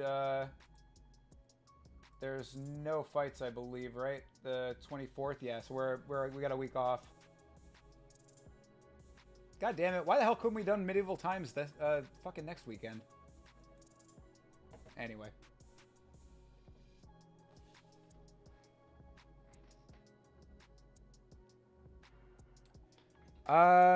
Not sure that sounds weird. Why would they strip him? I believe it's something to do with the stipulation in the contracts, and I don't know why it was in there. Actually, let me look that up real quick while we're listening to Chaos Williams in my ears here.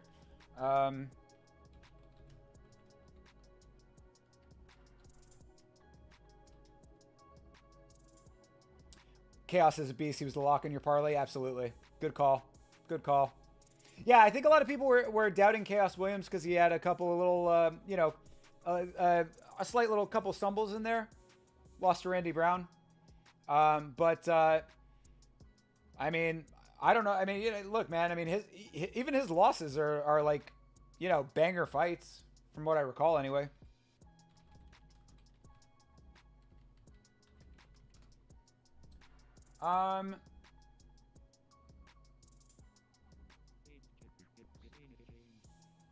Hold on. Yeah, let me see what the deal is with this.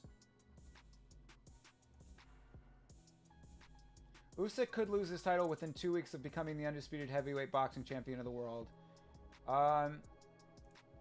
Alexander Usyk rewrote history, blah, blah, blah. Yes, we know all this. Will Fury and Usyk have a rematch? Immediately after the fight, Fury asked Usyk for a rematch, and he did not decline the challenge. I have a rematch clause, and I want it because I won that fight. Fury said, yeah, okay. Right. Okay, yeah. It's unlikely that any October rematch would be for all 4 belts, as the International Boxing Federation plans to strip Usyk if he does not face its mandatory challenger of Filip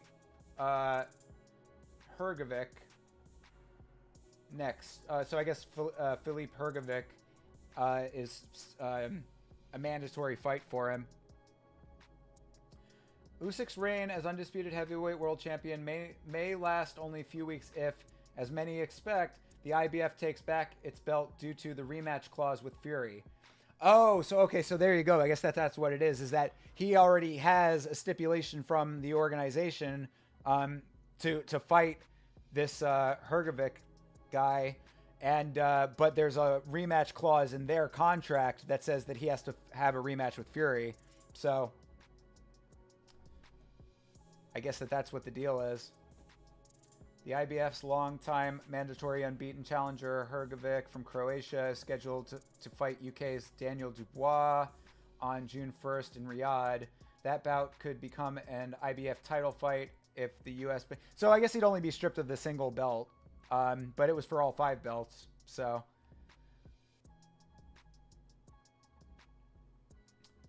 So I guess...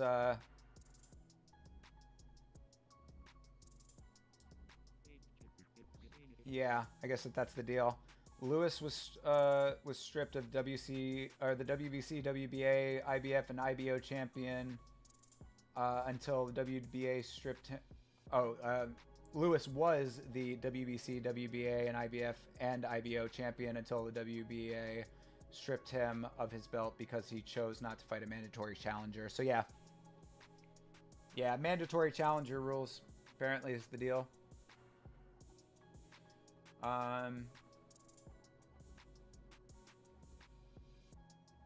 What did Usyk say after beating Fury? It is a big opponent for me, for my family, for my country, said Usyk, who briefly served as a soldier in the Russian invasion. During the Russian invasion, I guess. He was fighting for Ukraine. So there you go. I guess that's the rationale at least. Fury should fight Anthony Joshua instead of Usyk. Fucked him up bad. Fair. Anthony Joshua, beast, man. Be a nice fight for your homeland there. Joshua making light work of Francis Ngannou, as the replays of that definitely show. Francis going into the bullet time pose. That wasn't fun. All right. We got main event coming up over here. Lerone Murphy. Yet another Englishman. Going up against perennial, longtime favorite Edson Barboza. Lerone looking to add a number next to his name with this fight. God, Barboza's been in the rankings so long that you forget he's in the rankings. He's just one of those dudes that's just always been around, you know?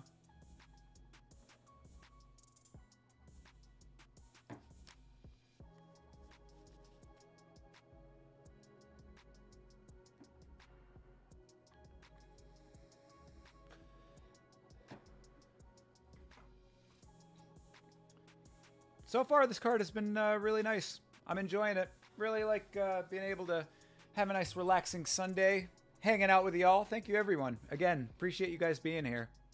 Thanks for hanging out. Taking some time out of your Sunday to chill with your boy. I appreciate it.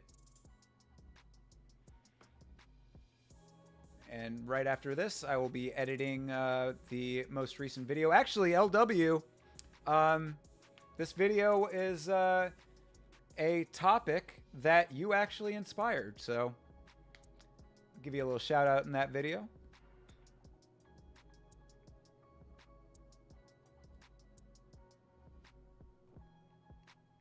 Conversation that we had started in the Discord. So always appreciate the Discord. Very thoughtful discussion going on there at all times. I appreciate that.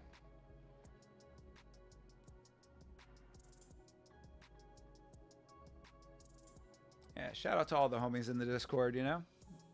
LW, North, Badger. Of course, the man himself, Chase Parton. Any hints? Well, I did say it earlier, so I guess I can give you a hint. It has something to do with black belts.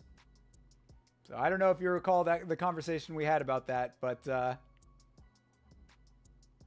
not going to give it away. So you can guess if you want, but that's all I'll say. Is it's based on a conversation we had, and it had something to do with black belts.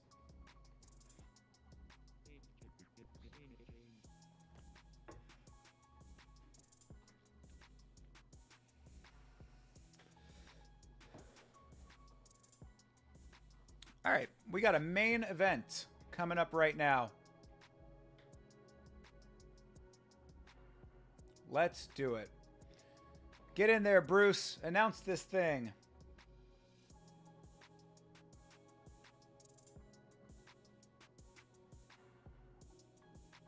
Oh, I guess we're going to a hype package. Yeah, that was a knockout. I forgot. So we got a little bit more time.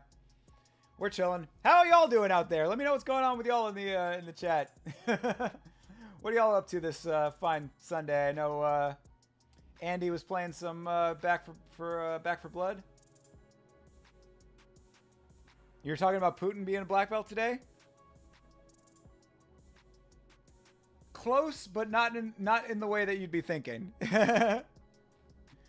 After you see the video, though, you'll probably know why I say it's close.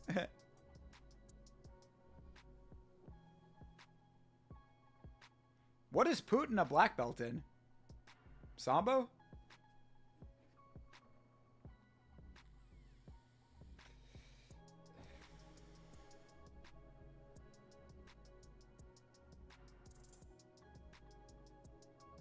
Shoot, maybe I'll have to throw something into the video about that. Now that I know that. Rolling a J and watching some YouTube. That's the way. That is the way. Oh, he's a black belt in judo? Okay. You think he earned that?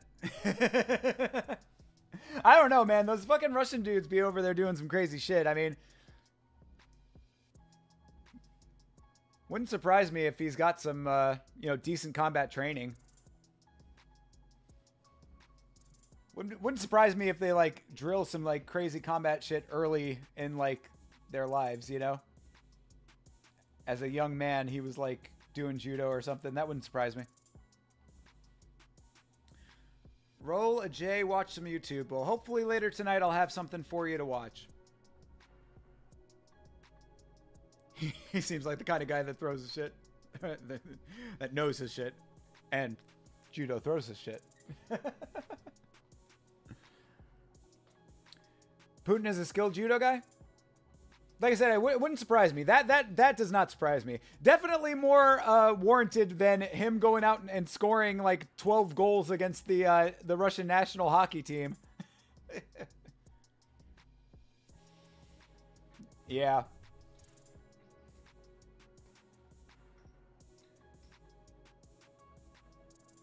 He's probably older now and can't move as well, but he still said to be legit. Hey, like I said, honestly, I take nothing away from that. And yeah, exactly. KGB. Like I said, I think early on, like those dudes, when it comes to dudes that like do any kind of combat over there, plus I think that they have mandatory military subscription or conscription over there, if I'm not mistaken. If they've got, if they're having to do any kind of like combat training. KGB, yay, laugh at all you want, man. Laugh until you disappear. I got nothing but positive things to say about those guys. Also, if you're looking for me, I live in Anchorage, Alaska.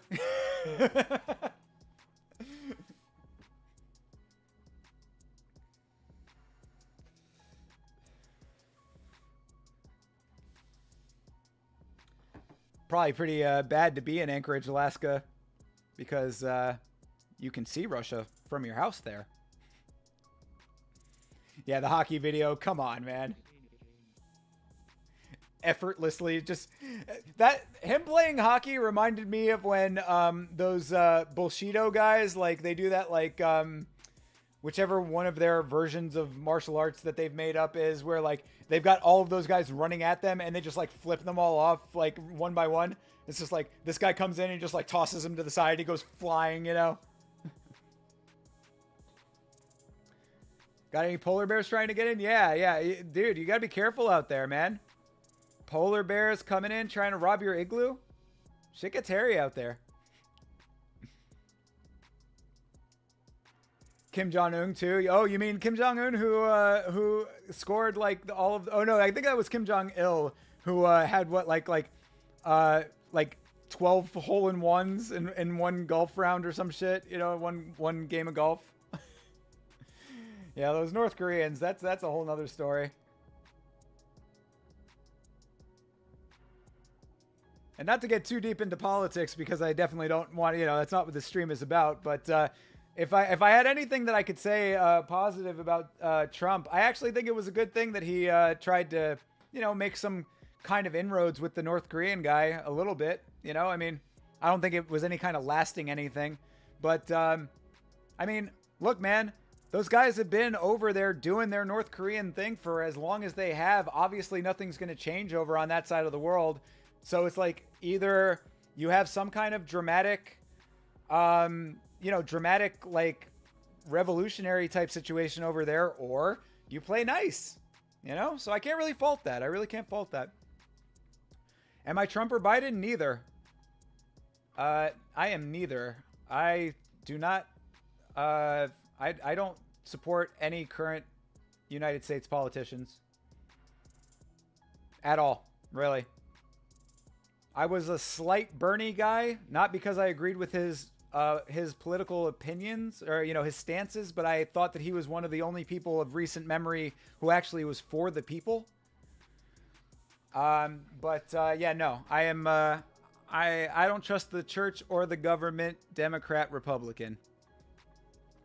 Quote the great Killer Mike.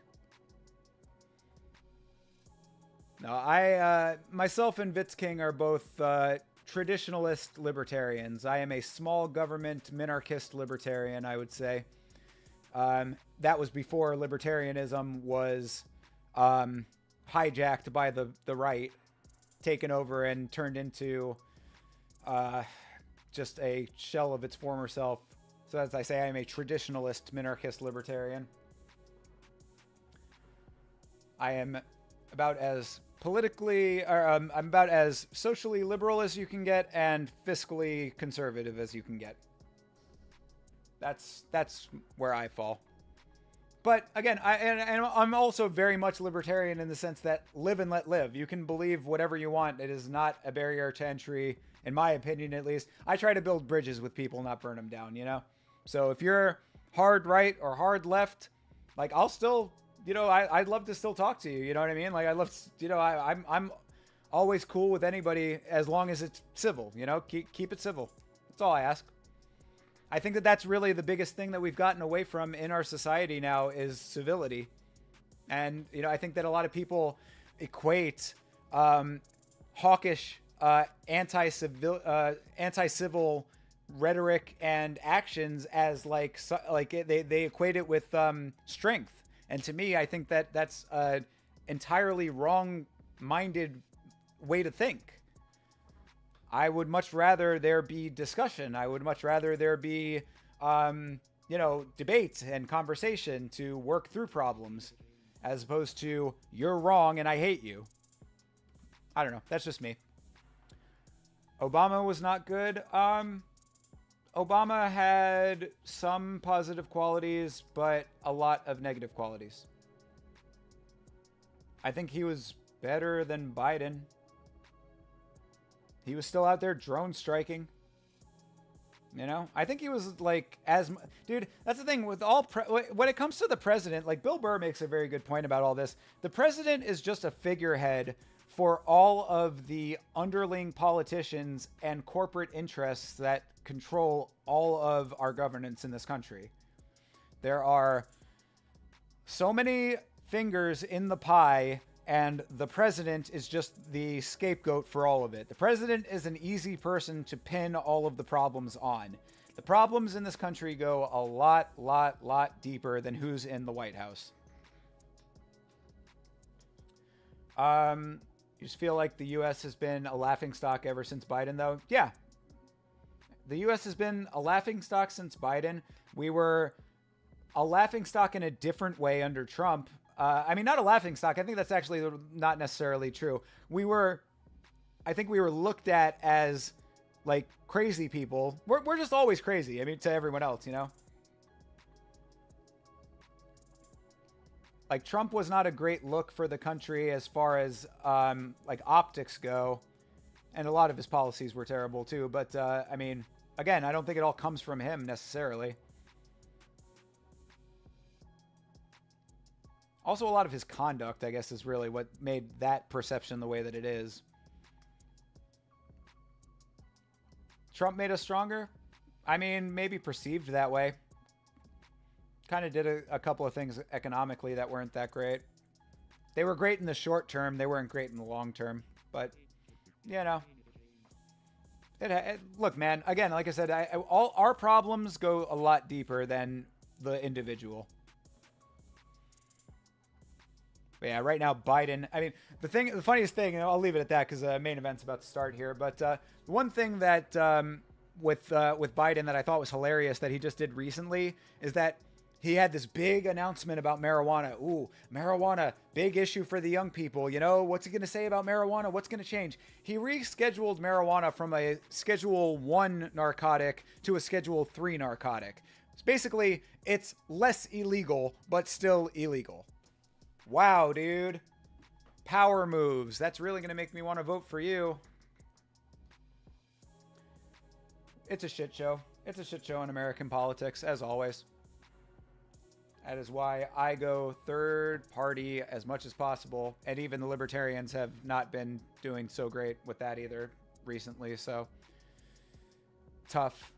Tough to be a free thinker in a binary society. That's another thing I hate about American politics in general is that you either vote for the red team or the blue team. It's like, can we have the yellow team and the green team? Weed illegal in I don't know if weed is illegal in Alaska. Actually, I'm not actually in Alaska. I was joking. I'm saying if the KGB is looking for me, that's where I'm from. I'm in Florida, where weed is medically legal. Do I smoke it for legal purposes? No.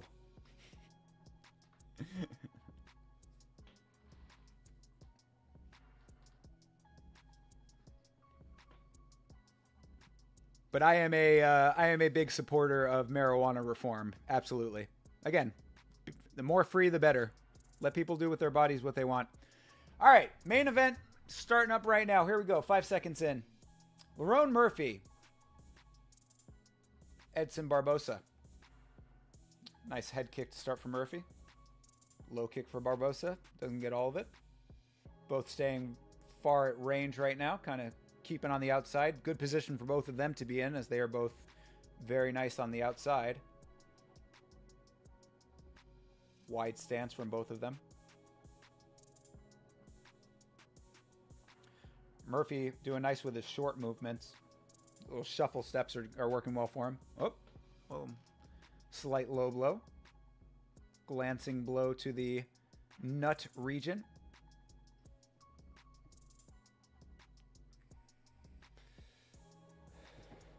No harm, no foul. They're back to it. Nice body kick from Barboza. Oh, nice jab. Got through for Murphy. Good trades going on here so far. Nice shot for each of them. Jab got through on both sides.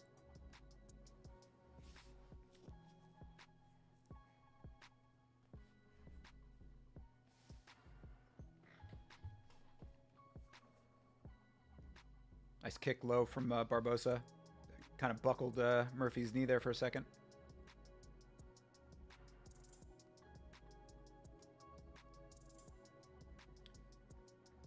Kind of plotting here a little bit.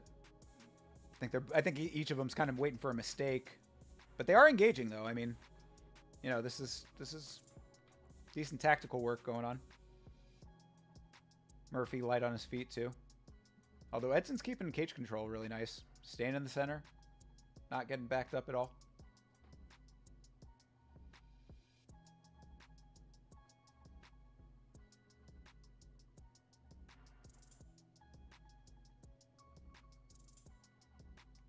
Oof. It's overhand for Murphy there. Body shot for Barboza. Counters that. Big strike for Murphy. They're trading. They're definitely picking shots right now. Both of them looking technically sound.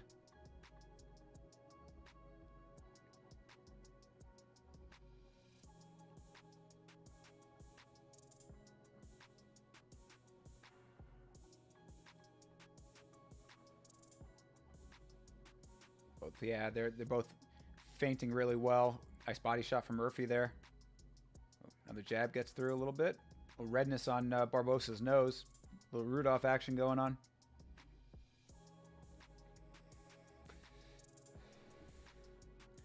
Another nice little tangle there. Murphy is countering really nicely. Ooh.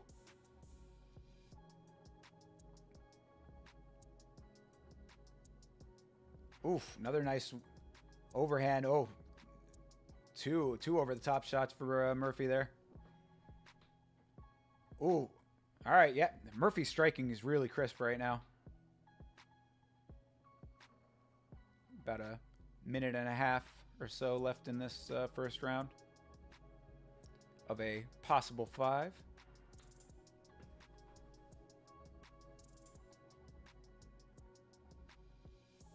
Hear those English blokes in Murphy's corner screaming. Oof, nice body kick for Murphy. Heard that one.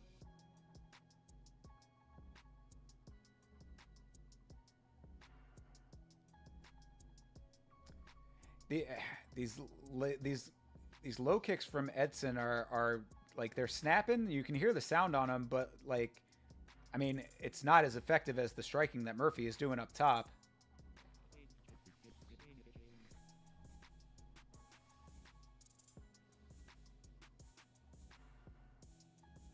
Oof, another nice body shot from Murphy. He's ripping the body nicely.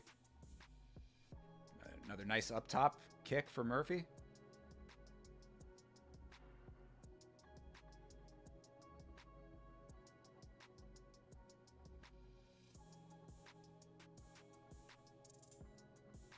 Edson trying to pick a couple of shots here, but I mean, this is all Murphy right now. Towards the later half of this round. Oof. Edson goes for a knee, trips himself up with it. That was actually nice work from Murphy to not let himself get taken into that knee. Oh. Wow. Yeah. Up kick from Barboza towards the end there. Got a reaction out of the commentary team. Unless they were talking about the strike that that Murphy got in at the end there too. Either one, both looked kind of bad. Like not devastating, but you know, good shots on each side. I mean, that was a nice round for Lerone Murphy. His technical striking is looking really nice, and yeah, that was good work. So when Edson went to go take his head down for the knee, Murphy was wise to it, stiffened up his body so that Edson basically like swept himself because like he was coming off of balance to get the knee up. Yeah, that's they were talking about that clean up kick. That's what they were talking about. Yeah. Oof, yeah, that up kick was nice. Legal as hell. He was completely on his feet. No knees down.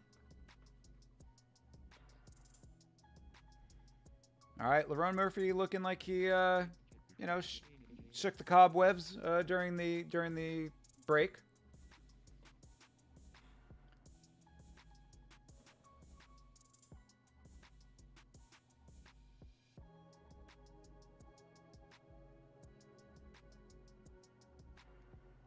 round 2. Here we are.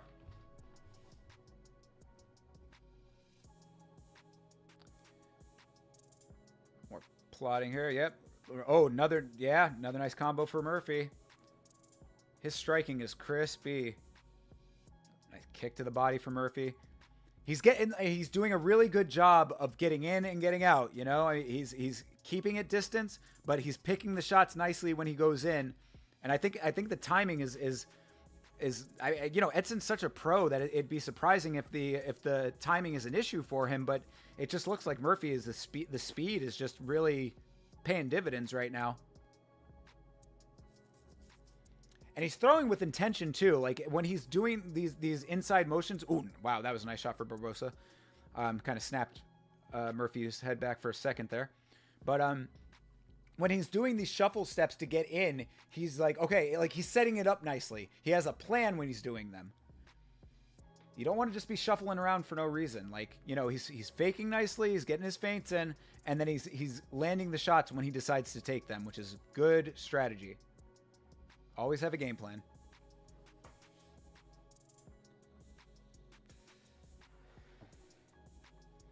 That up kick fucked up his nose. Yeah, I believe it. Yeah, I believe it completely, man. It doesn't look like it's affecting him yet. We're about 2 minutes through round 2. But, you know, if he starts breathing heavy out of the mouth, that'll certainly make sense. I mean, speaking of fucked up noses, I mean, Edson's nose is quite red right now.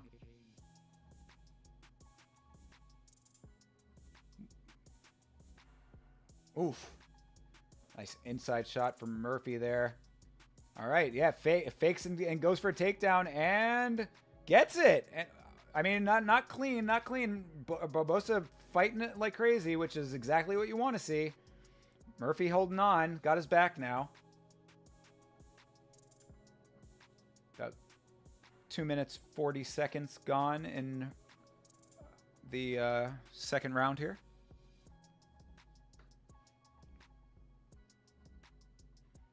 Murphy just holding on to Barboza's back. Trying to get a drag off of the cage. Barboza trying to swing out, and he does. Very nice. Murphy disengages. Barboza got himself to a position where he is out of it, and they are back to center. Nice shot for Murphy again.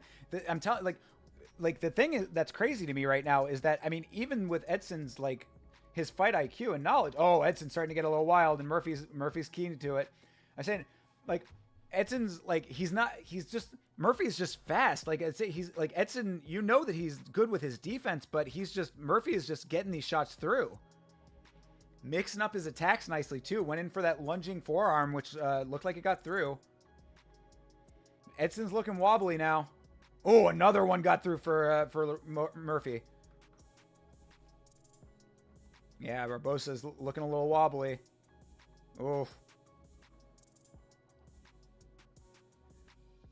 Bro, Edson needs to go for a takedown of his own right now. Edson sort of reached out weirdly there. Yeah, he's Oh, this could be bad. Under a minute. Oh, yeah. Oh, Edson's trying to reach out for... Oh, what? Whoa. Edson, I guess he was going for a trip or something, but it looked like he just slipped and spun himself. And now Murphy's got his back, and this is a definitely better position for Barboza right now, just to catch his breath a little bit, because he is looking all kinds of wobbly out there. You see the equilibrium is just off right now. This is going to be good for him to recover a little bit, but if this makes it to the third round, I don't know.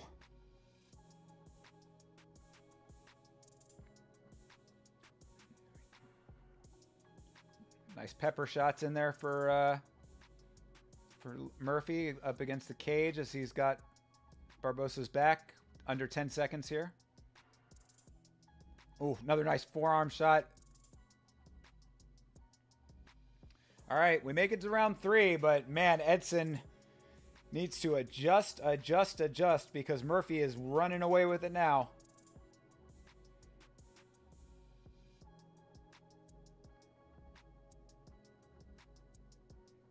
Let's hear what the corner's saying.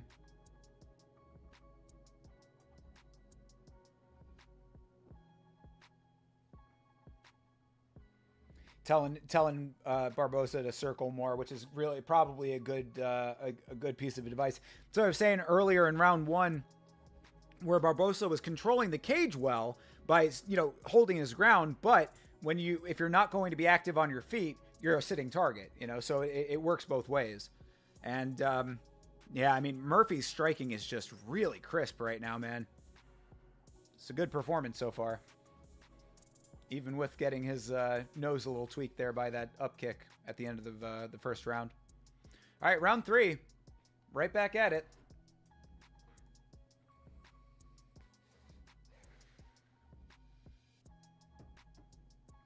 Here we go.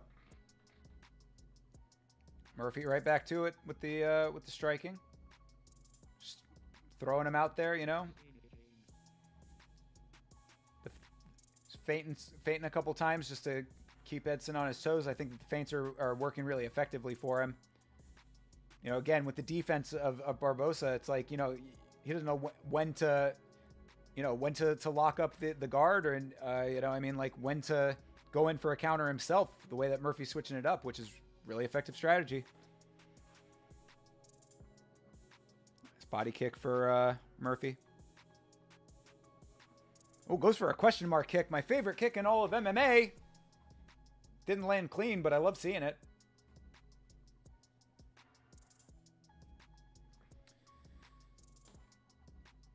I really like the way that Murphy is mixing up his attacks.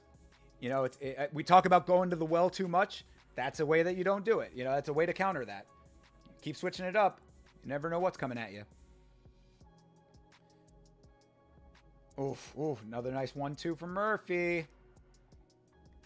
He's outclassing Edson right now, which is hard to say out loud, but man, it's starting to show. It was already starting to show in that second round. It's really showing now.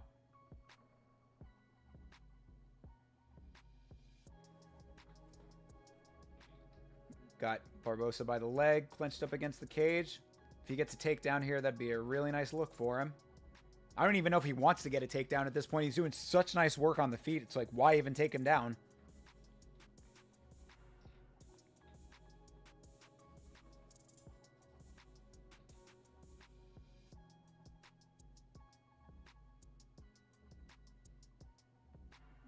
Nice couple pepper shots in there for Murphy. He's doing everything right now. This is really, really solid work from Lerone Murphy.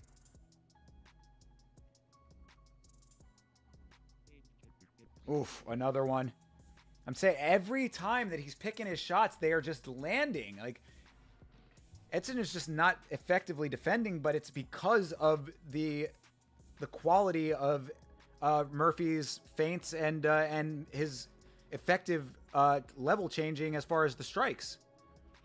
Goes to the body, goes to the head, goes for a kick, goes in to clinch him up. Now he's got Barboza almost to a takedown. Barboza fighting it off. He's back to his feet, but he keeps switching up the attacks. Very, very solid work. Talk about fight IQ. This is high fight IQ, which is good to see on this card finally. Nah, I'm kidding. Obviously, Abus had some really good fight IQ himself. But it has been a tale of fight IQ.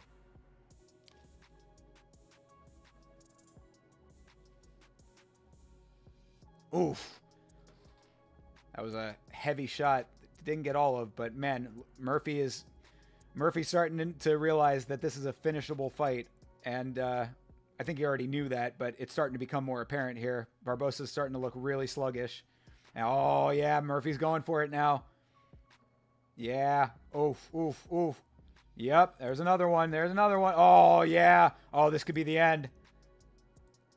Yeah, Barboza clinching up a little bit to try to negate some of this, but I don't know if it's going to be able, if he's going to be able to tie it up for much longer. The second that, nice inside elbow from Murphy. Good job for Murphy to have the answers for every position too. If Barboza wants to clinch up to try to save himself, Murphy goes in with the elbow. Very nice. If he goes in for like a really nice lunging forearm elbow situation, that could be really effective as well right now. Murphy kind of goes in for a takedown, doesn't get it. Yeah, Edson's got him tied up on the ground a little bit. He's kind of holding his head right now. I think Barboza's really just catching his breath right now. I mean, this is not looking like a situation where he's got anything effective to do there, and they're back to their feet. Yeah, I think he really was just trying to get his wits about him. But Murphy is styling out there, man. This is a really nice performance.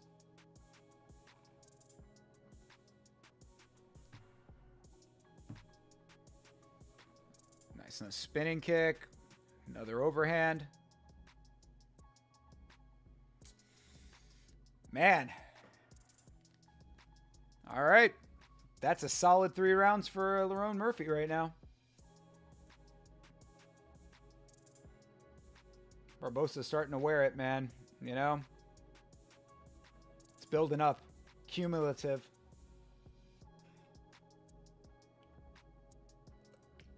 Oh, God damn it. Why didn't you tell me my lights were turned off?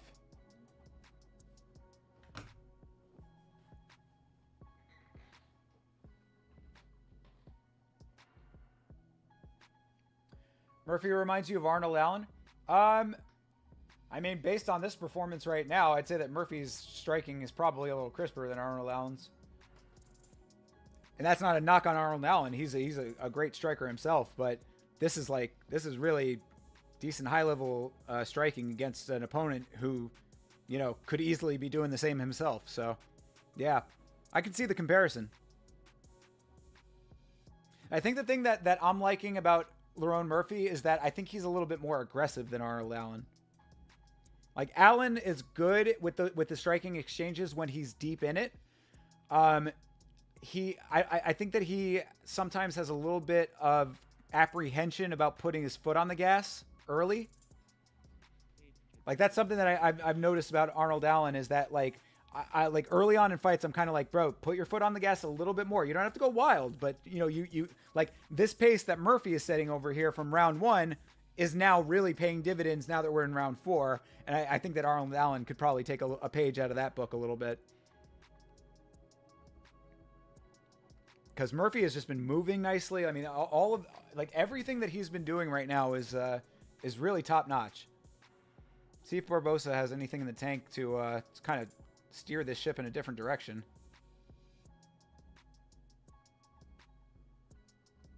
Uh-oh. Oh, all right. Don't lead with the fingers.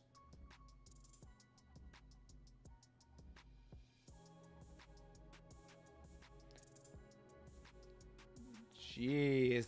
They just said that the stat is that Lerone has outstruck Edson 79-18 post the up kick. That is nuts.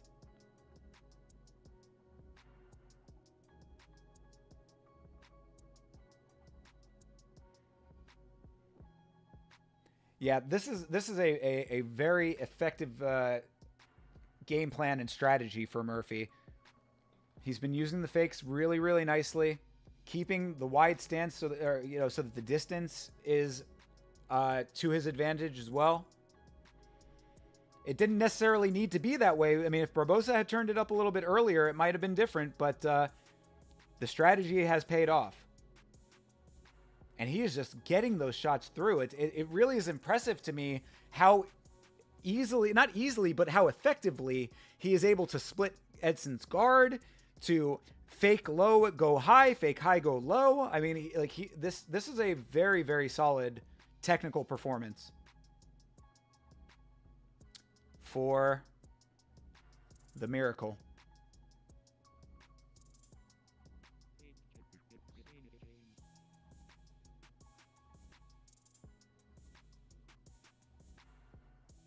Oof. Nice kick up the center from Barboza. Still dangerous. Ooh. Another mean one for Murphy. Oh, another one. A jab. Oh. Yeah, Barboza is looking wobbly. Yeah, Murphy is laying it on. And it's the short motion power shots that are doing all of this work. He's not going in for crazy flurries, allowing himself to be open to counters.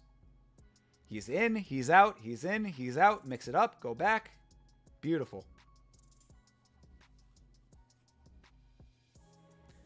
119 head strikes right now in this fight for Murphy. Good Lord. Yeah, and 26 leg kicks on top of that. That's quite a stat. Nice spinning kick from Barboza there. I mean, this is the time for Barboza to really start like doing that kind of shit, though. He needs to do something because this is walking away. I mean, Murphy is just sailing to victory right now in a way that you know. I mean, there just doesn't see this is. There's no way that Barboza. I don't think that he's won a single round. That jab just keeps getting through. Yeah, I say Edson is tough, man. Nice spinning kick for Edson. Didn't get all of it.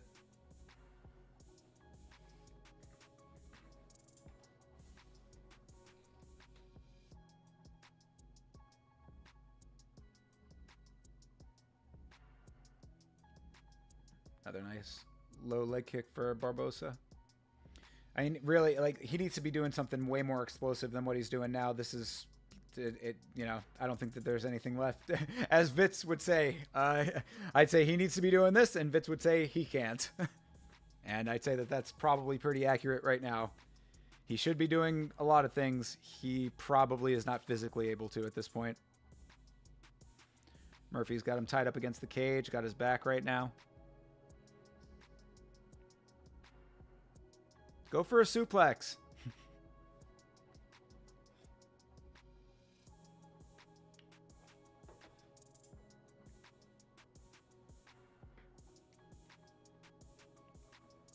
All right, 5th round coming up in a minute.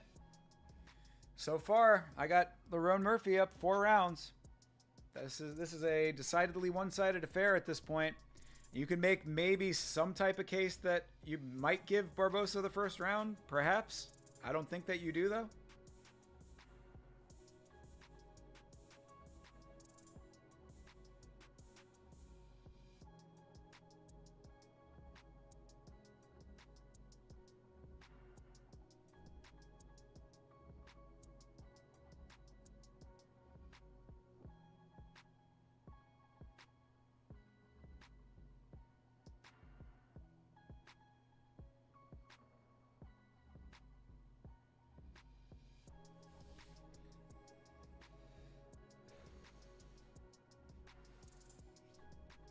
And really, I mean, Barboza's corner is telling him the right things. It's like they're, you know, saying, "Hey, you got to, you know, you got more heart than him.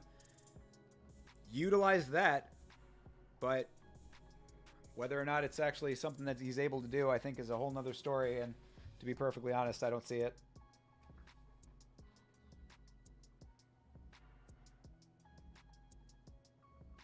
And Murphy just right back to it. Still moving really nicely for the 5th round. Granted, he hasn't taken a ton of adversity to the point that he would be worn down, but either way, when you start getting into like featherweight territory, you know, to see him able to be as light on his feet in the 5th round, I think it's very telling. You know, telling of the caliber of fighter that he wants to be, and you know what he can still, you know, become at higher rankings.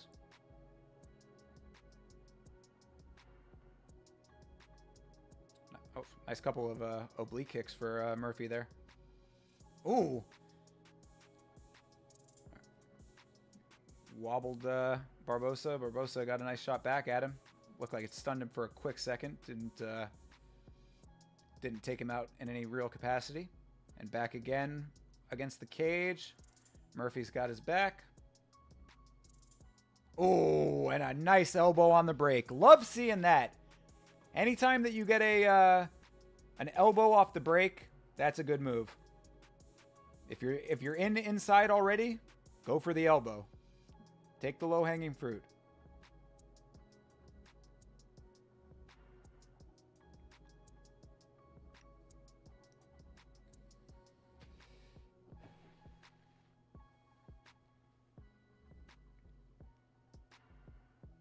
Yeah, Dom Cruz is basically echoing everything that I just said about Lerone Murphy. that's pretty funny.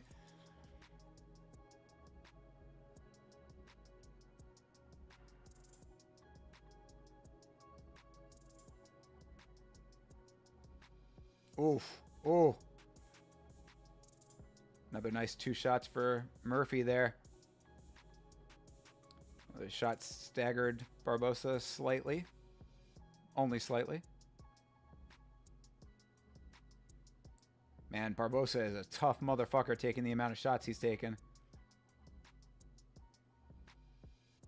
The fact that he's not able to finish this yet really speaks volumes to the toughness of Edson Barboza. Because Murphy has thrown everything in the kitchen sink at him.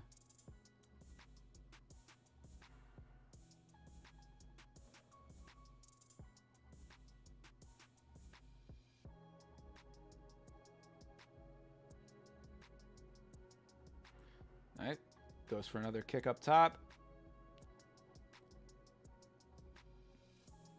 The jab up the middle, just splitting that guard like butter.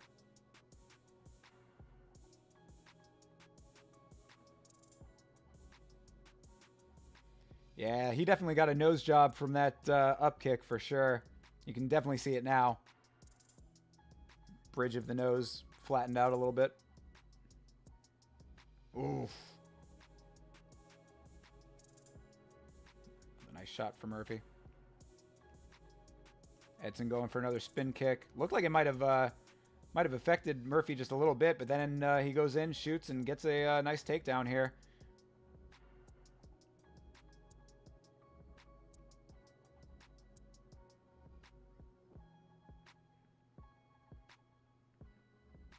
Yeah, I mean, really, like, I would think that at this point, like, Murphy's got his back. If he can sink in the rear naked here, like, that should be it.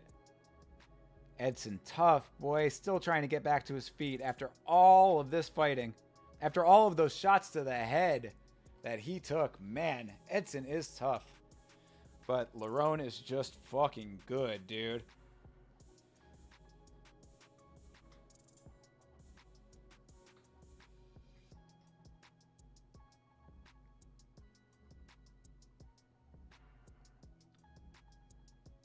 Back down to the ground. Yeah, Barboza's just, he's got nothing left. No, don't abandon it. He was trying to set up a rear naked there and let Barboza get back to his feet. Probably, if he had swung his body, he might have been able to get that. That sucks. Sucks that he didn't pursue that. All right, 20 seconds left.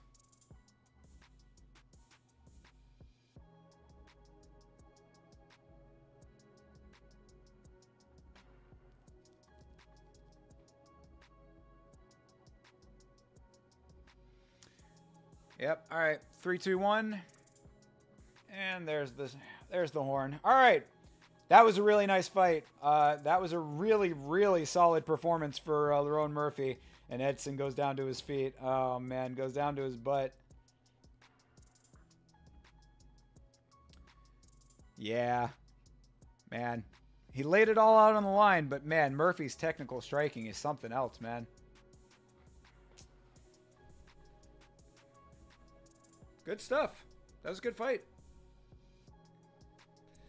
It's nice to see Lerone Murphy able to do that against someone who is not a sitting target like Edson.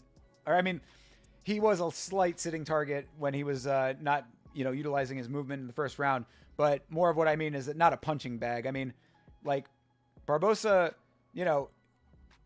really should have been able to get a read on what Murphy was doing earlier, because he was doing the same thing.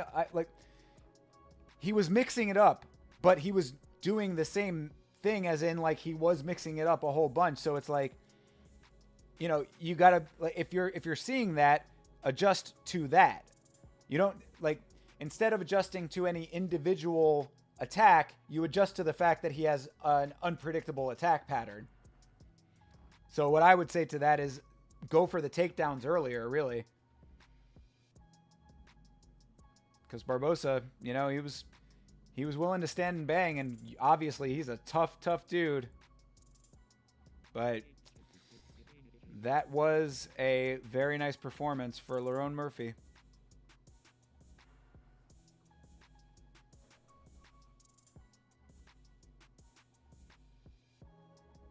Yeah.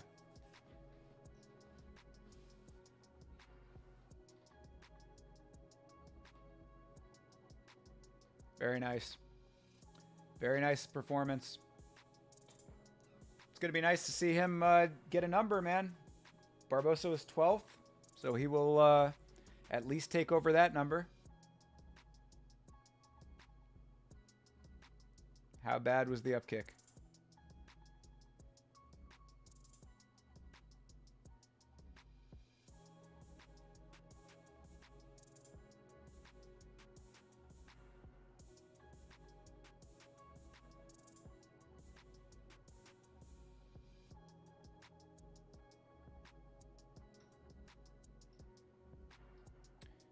All right, yeah.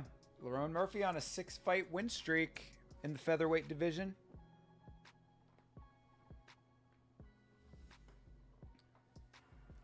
Tied with Ilya right now.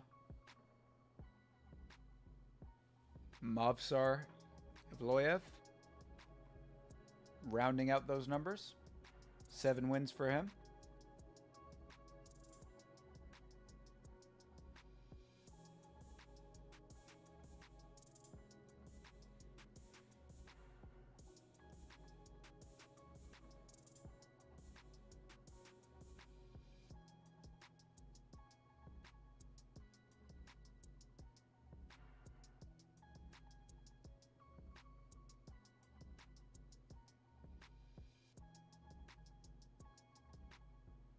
All right.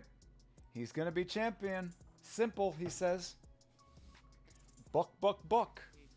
As the UK folks might say as they do their little cute little hand motions.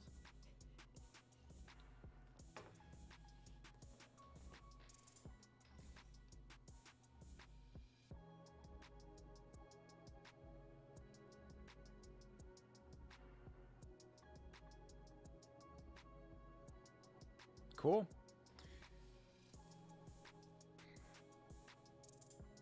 Oh, he's going to be in the rankings, not if.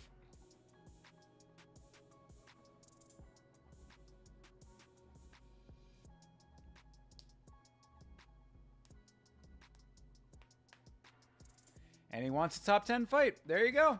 Yeah, good post fight. Good for him. Deserved it. Absolutely. Well deserved.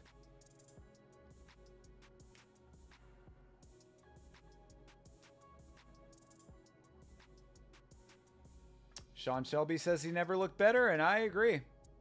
That was a front-to-back solid performance.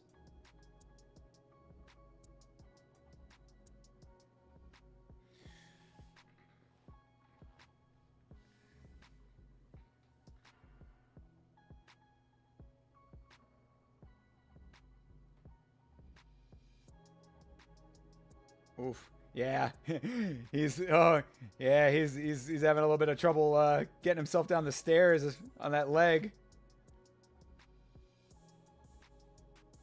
Nose broken, leg all fucked up, and he's still got a great win. Good job, Mr. Murphy. Viva England.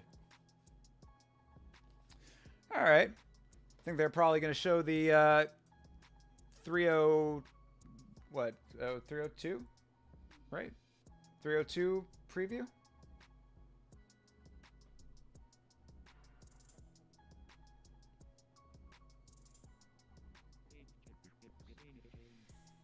So we get a little preview of next week. Got the, or not next week, but the, 302 coming up. We got the Poirier-Makhachev fight. Could it be the end of the diamond? Stay tuned. We got Jared Cannonier versus Imavov after that. Nasruddin. Alex Perez versus Tatsuro Taira. And then, that Saudi Arabia card, man, that's the one that's on the same night as the Robin party that I want to go to. And I'm like, man, sorry, Robin. I really would like to go to that show, but, you know, ain't no fucking way I'm missing that fight. Give me a fucking break. All right, man. Well, this has been quite the entertaining and enjoyable card for a little fight night on a lazy Sunday. We made out at 3:30 in the afternoon. I thought it was going to go a little bit later than that. So, Yeah, so overall, I mean, great win for Lerone Murphy, man, doing every single thing right. We'll talk about a fantastic performance. Um, Other standouts on the card, I thought Vanessa Demopoulos was you got a great win there. Um, that weirdness with the Piero Rodriguez disqualification kind of sucked. I thought Abus Magomedov had a very good, strong showing of fight IQ himself there. Melissa Gatto with that the titty knockout. Umar Sy, that was or Umar C rather. That was a really really nice technical performance as well. Tom Nolan with a nice one. That's a good card. It's a good bunch of fights on this. A nice fight night for a lazy Sunday afternoon, which I appreciate. And I appreciate every single one of you guys out there who was hanging out with me. Thank you very much to Andy, to Elite MMA, to Mr. Rage Quit, to the homie Chase Parton, who I will be streaming with tomorrow night to do the recap of this very event. So if you want to hear all of our in-depth thoughts on this card, come back. Should be around 8 o'clock or 9 o'clock, somewhere in that range, Eastern Standard Time. We'll be here chatting it up, getting the opinions on both sides. After I am done here now, we will be doing some editing to get this video out, so keep an eye out on the channel because we'll have a video out hopefully tonight. I am gunning for it, and I think I'll be able to get that done. So, yeah. Thank you very much for hanging out with me, everybody. I really appreciate it. Thank you for taking some time on your Sunday to chill with your boy. I posted the link to the Discord in the chat. I will also have that link in the video that will be coming out as well. So if you are Discord inclined, join us in the Discord for some great MMA discussion. We appreciate having you in there. Support the homies, support Chase's channel and all the stuff he does. We'll get his branding on point so I can actually get you links at some point for that as well. But in the meantime, everybody, again, I very much appreciate you all. Thank you so much for hanging out. I hope you have a great rest of your weekend, and I will see you in the next stream. And then also in the video coming out. So take good care and be well. Fight on.